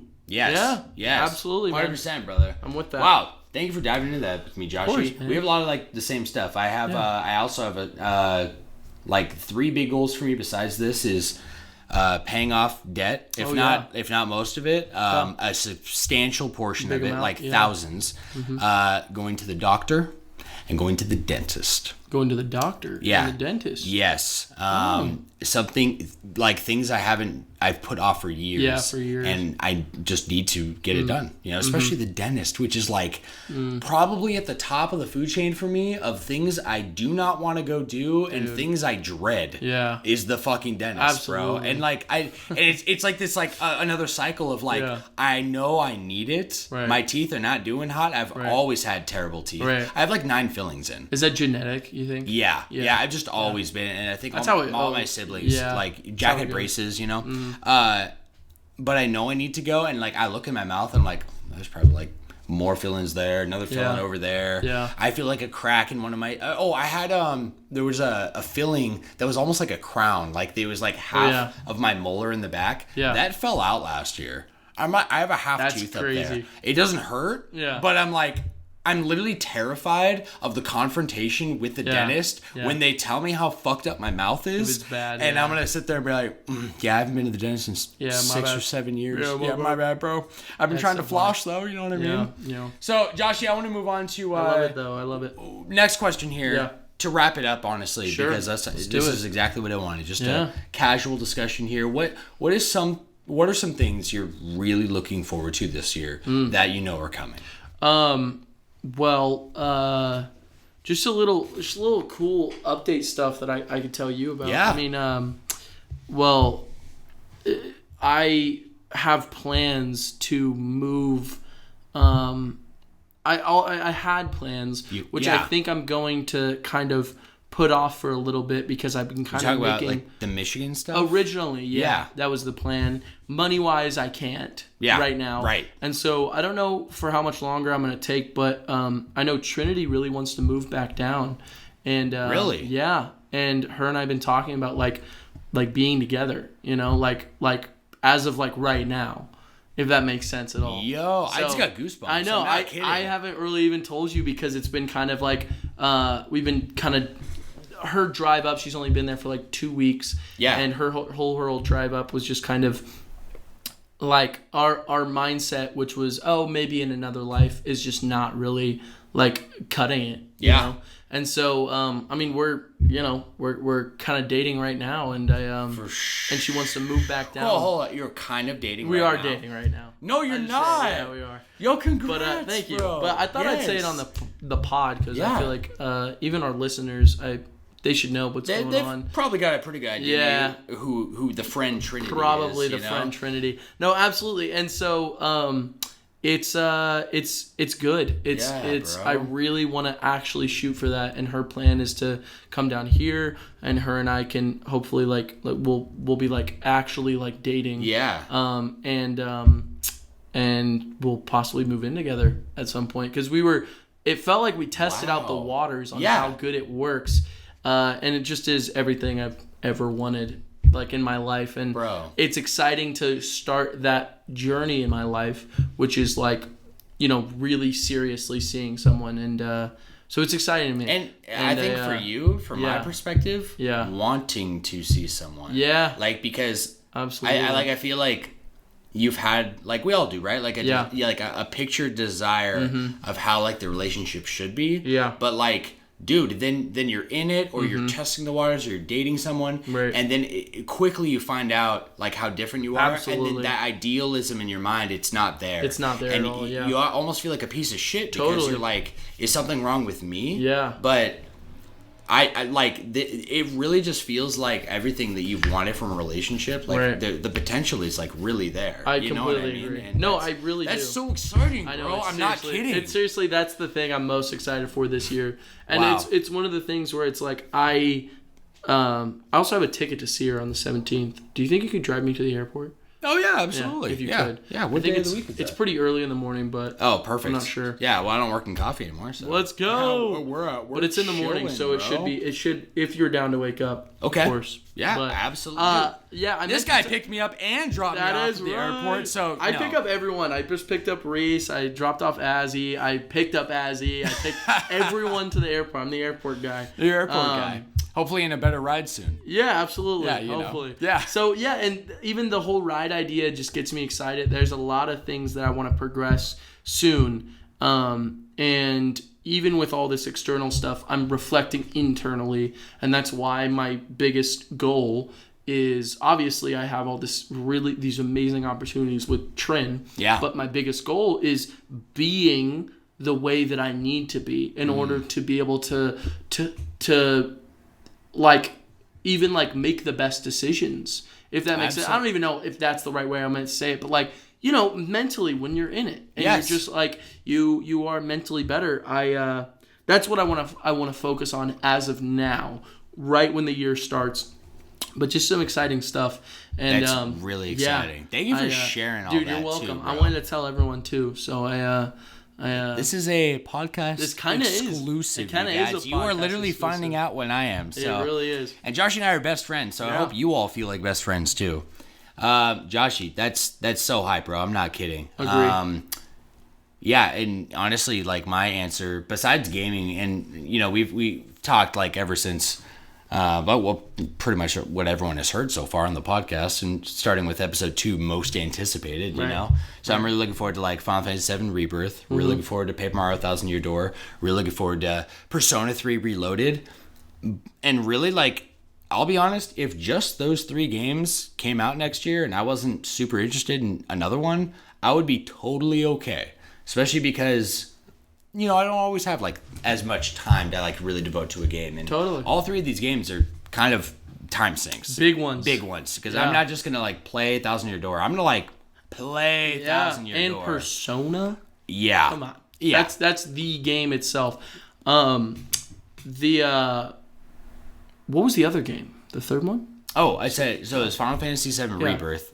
Thousand Year Door. Yeah. I don't know why I thought that was 2025. No, dude, it literally is coming out next year in February. I mean, this year. Fuck, that's next it's February month. or March. It's February? Yes. That's crazy. It's literally so close, it's stupid, bro. I can't believe how close Rebirth is. Wild. We're getting Rebirth before we get Persona and Mario. Paper Mario's probably a holiday. What else is really coming out 2024? Yeah, I don't know. There's that new game by Insomniac, right? The Wolverine one. That's probably coming out this year. Is that 2024? I think so. Ooh. Maybe next year though. But I'm really, really excited for my relationship, because I'm really excited to see, much like the podcast, Kendall and I have so much has happened in my own head too for what I ideally want in a relationship, and how I want my girlfriend to be seen, not in a way of any expectation on her or anyone else, just how in my head I naturally would want it, right? Yeah, absolutely. And this is a girl who checks off all these boxes in ways that have never been done before, right? Or I'm talking major boxes here, I'm all about just loving and accepting people exactly for who they are. Agreed. And not trying to change them, especially in a relationship, which can be hard to do, right? Yeah. Because you have to, right? If you try to change anything about anybody and they make that sacrifice, but it's because you asked them to and they don't want it, that will come back. It's not going to work. It will not work, right? Excuse me. So I'm really, really excited to see just how everything unfolds this year, And I think it's going to be really eventful, and that's all I'm going to say. I think so, too. So, Joshy, let's cut off the main topic, unless there's anything else you wanted to say. I'm feeling good with everything we said. Me too, bro. I feel like it's really good. Yeah, hell yeah. Thank you all for being along with us for this. And I hope you guys will let us know what you guys are so excited for this year. Game-wise, movie-wise, whatever the heck you want to see. Yes, bro. Yeah, and we'll be covering all that. So, we will see. Yeah, so any write-ins this week, guys, let us know. We will add them in for next episode. Absolutely will. Joshy, for the next section, traditionally called Telegram, I have renamed it Party Chat. Party Chat. Party Chat, baby. Cool. Yes, sir. I figure it's more of an ongoing conversation for all of us anyway. So it just makes sense. But I agree. You feel me? We got one this week, brother. What do we got? Mikey. He said, this is for Josh because I just beat Spider-Man 2. Let's go. And all caps, OMFG. How did it not win one award? Don't know. 16 question marks. Could not tell you. Right. I could not fucking tell you. Anyway, I unlocked Across the Spider-Verse suit, and it unlocked the animation style of the movie. Yes, they sir. did it last game, but holy shit, it's so much better on here. It really is. This game from front to back is stunning, but I want to know what he's most excited about from the ending of the game. I'm unbelievably stoked for the DLC that comes for the Flame side quest. Love you, buddy. I was going to say, this DLC is going to be extremely exciting. We find some crazy stuff out about, oh my god. About the lore? Yeah, the Flame has been, this whole thing with Yuri, who's one of the main characters of the original game, and just everything that happens to her in the original DLC, and then in Spider-Man 2, and everything that I hope they will wrap up in this DLC. Just incredible. It's so good. My biggest fucking excitement for Spider-Man 3. Okay. What I'm hoping really happens is I'm hoping it's a genuine like Green Goblin story. Like the best way that you possibly could go. And I don't want to say that there's anything setting up for it, but it really is setting up for and I say genuine because I mean yeah, what do you mean? I want something very character focused, something seriously like diving into these characters. Every single game is like that. The way that they set up Doc Ock in the first one and the way they did Venom in this one, it's so emotional. Every villain is tied to the hero. And I just want to see that done in the same way. And if they do bring back Doc Ock, or if whatever the heck happens, I just want it to be extremely personal. I think Spider-Man 2 is incredible, but it is big. There's a lot of stuff going on and a lot of stuff they wanted to set up for with the Chameleon and all these different villains. But I'd say I want to get to that Spider-Man 1 route of Spider-Man 2 had to be huge to be the sequel to Miles Morales and Spider-Man and all that DLC, but I think Spider-Man 3 should be a little bit more personal. And I can see it being I don't want to say too much, but I can see it being maybe even just possibly back to one Spider-Man, or being something where you switch off, story-based you switch off, and they're not consistently two Spider-Man at the same time. Yeah. If anything, I think that would be a really cool like place that they go for Spider-Man 3. Hell yeah. Or they add a third Spider-Man, and then it's every Spider-Man game, when there's a number, that's how many Spider-Man you can play as. That would be sick. That would be sick. That's a fever dream. That would be sick. So if they make a Spider-Man 4, there's 4 Spider-Man. Or what if they? Could you imagine? That's what I'm saying. They make a Spider-Verse game. In that universe, bro. Because there were references to Spider-Verse in Spider-man 2. Right. So I hope that they do some with Spider-Man 3. But I want to see. I always go bigger, but I want to see something personal. Yeah. I want to see something a little more character focus. Yeah, for sure. Yeah, respect. Thank you, Josh. Thank you for asking Mikey. That, by the way, Mikey. Yes. That was so awesome, and I'm really glad you fucking love that game, because I was appalled that there was no wins at the Game Awards. Seriously, I was appalled. I didn't even fucking play. I think Yuri Lowenthal should have won Best Performance. Yeah, he fucking kills it. I'm not kidding. One of the best performances in a video game, hands down, no question. Oh my gosh. Oh yeah. We'll see if Mikey agrees. Yeah, we'll see. Joshy. Yes, sir. The next section we have here traditionally is Pop Trivia, which has been renamed to Class Trial. Class Trial? Do you know the reference? No, let me guess. Danganronpa? It is Danganronpa. You fucking nailed it, buddy. Yeah. Yes, sir.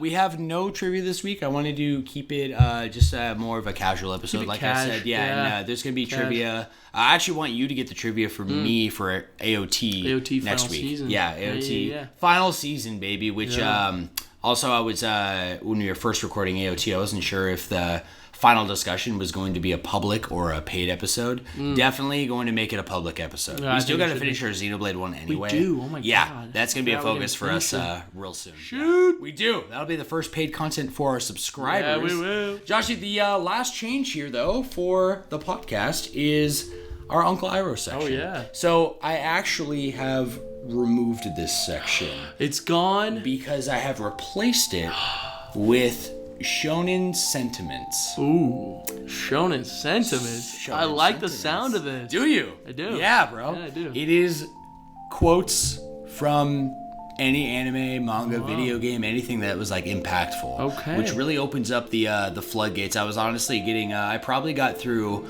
a little over half of the good Iroh quotes I wanted. I'm like, well, this isn't very sustainable because I'm just going to recycle quotes. Right. So the first one I have here for you, Joshy, is... And we'll see if you know who said this. Let's see. If you don't... Oh, you know what we can do? What? I can literally pull from anime or games that I know you know and see if you can figure out who said it. Let's do it. Yeah, okay, perfect. And really, this is just to send... We do this at the end of every episode here for our audience, for you, Joshy. Yeah, as a send-off. Send-off. Kind of, just a little positive, kind of uplifting quote. Have you think about for the rest of the week, okay? So today's quote is, if you don't take risks... You can't create a future. Who said that? Is it... What's your gut instinct, Tuss? Xenoblade. Ooh, no. I'll give you a hint that this is an anime. Oh, it's from an anime? This is directly from an anime. You can't take risks. It's AOT. It's if you don't take risks, you can't create a future. Let me say AOT. No. It is Monkey D. Luffy. What? From One Piece. Damn. Yes, sir. That was good. Good, baby. Yeah. Hell yeah.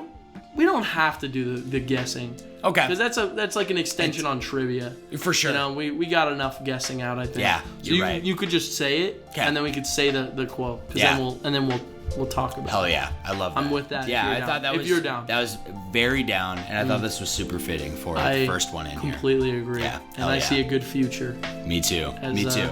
Yeah. If you guys got any really good anime quotes you want us to add into the end of the episode, we'd love write-ins for that too. Post them in as well. Absolutely. Anime or video game. Or any quote. Yeah, movie. We don't care. Fuck it, bro. Yeah, probably more uplifting than not. That's kind of like the focus. That's what I like to leave it on. Yeah, I like to. I kind of wanted to have like these sections. Yeah, it makes you feel good. Kind of have like a ring to it, especially if they have like the same letter. I'm like, oh, Shonen Sentiments. That sounds kind of good, baby.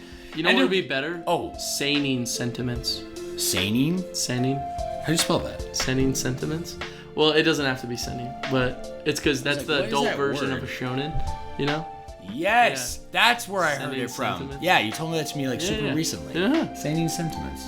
Okay, I'll think about that. Nah, it's just a funny thing. Well, Joshy, to wrap up, brother. Wrap it up. We have we actually called our last section for the wrap called That's a Wrap. I'm changing it to Epilogue. Epilogue. Yes, sir. To just get it full circle here. Starts with the prelude, ends with the epilogue. I like that. And I feel like it really fits the vibe of a anime style show. You know what I'm saying? Yeah, I do. So, my friends, thank you so much for joining us this week for season 1, episode 20 of the Flash Bros podcast. Back at it. Yes, sir. Back at it. Feels good. Feels great. Feels great. I'm happy. Hell yeah. I'm living. We thank you so much for hanging out with us as you usually do, showing us all of your love and support.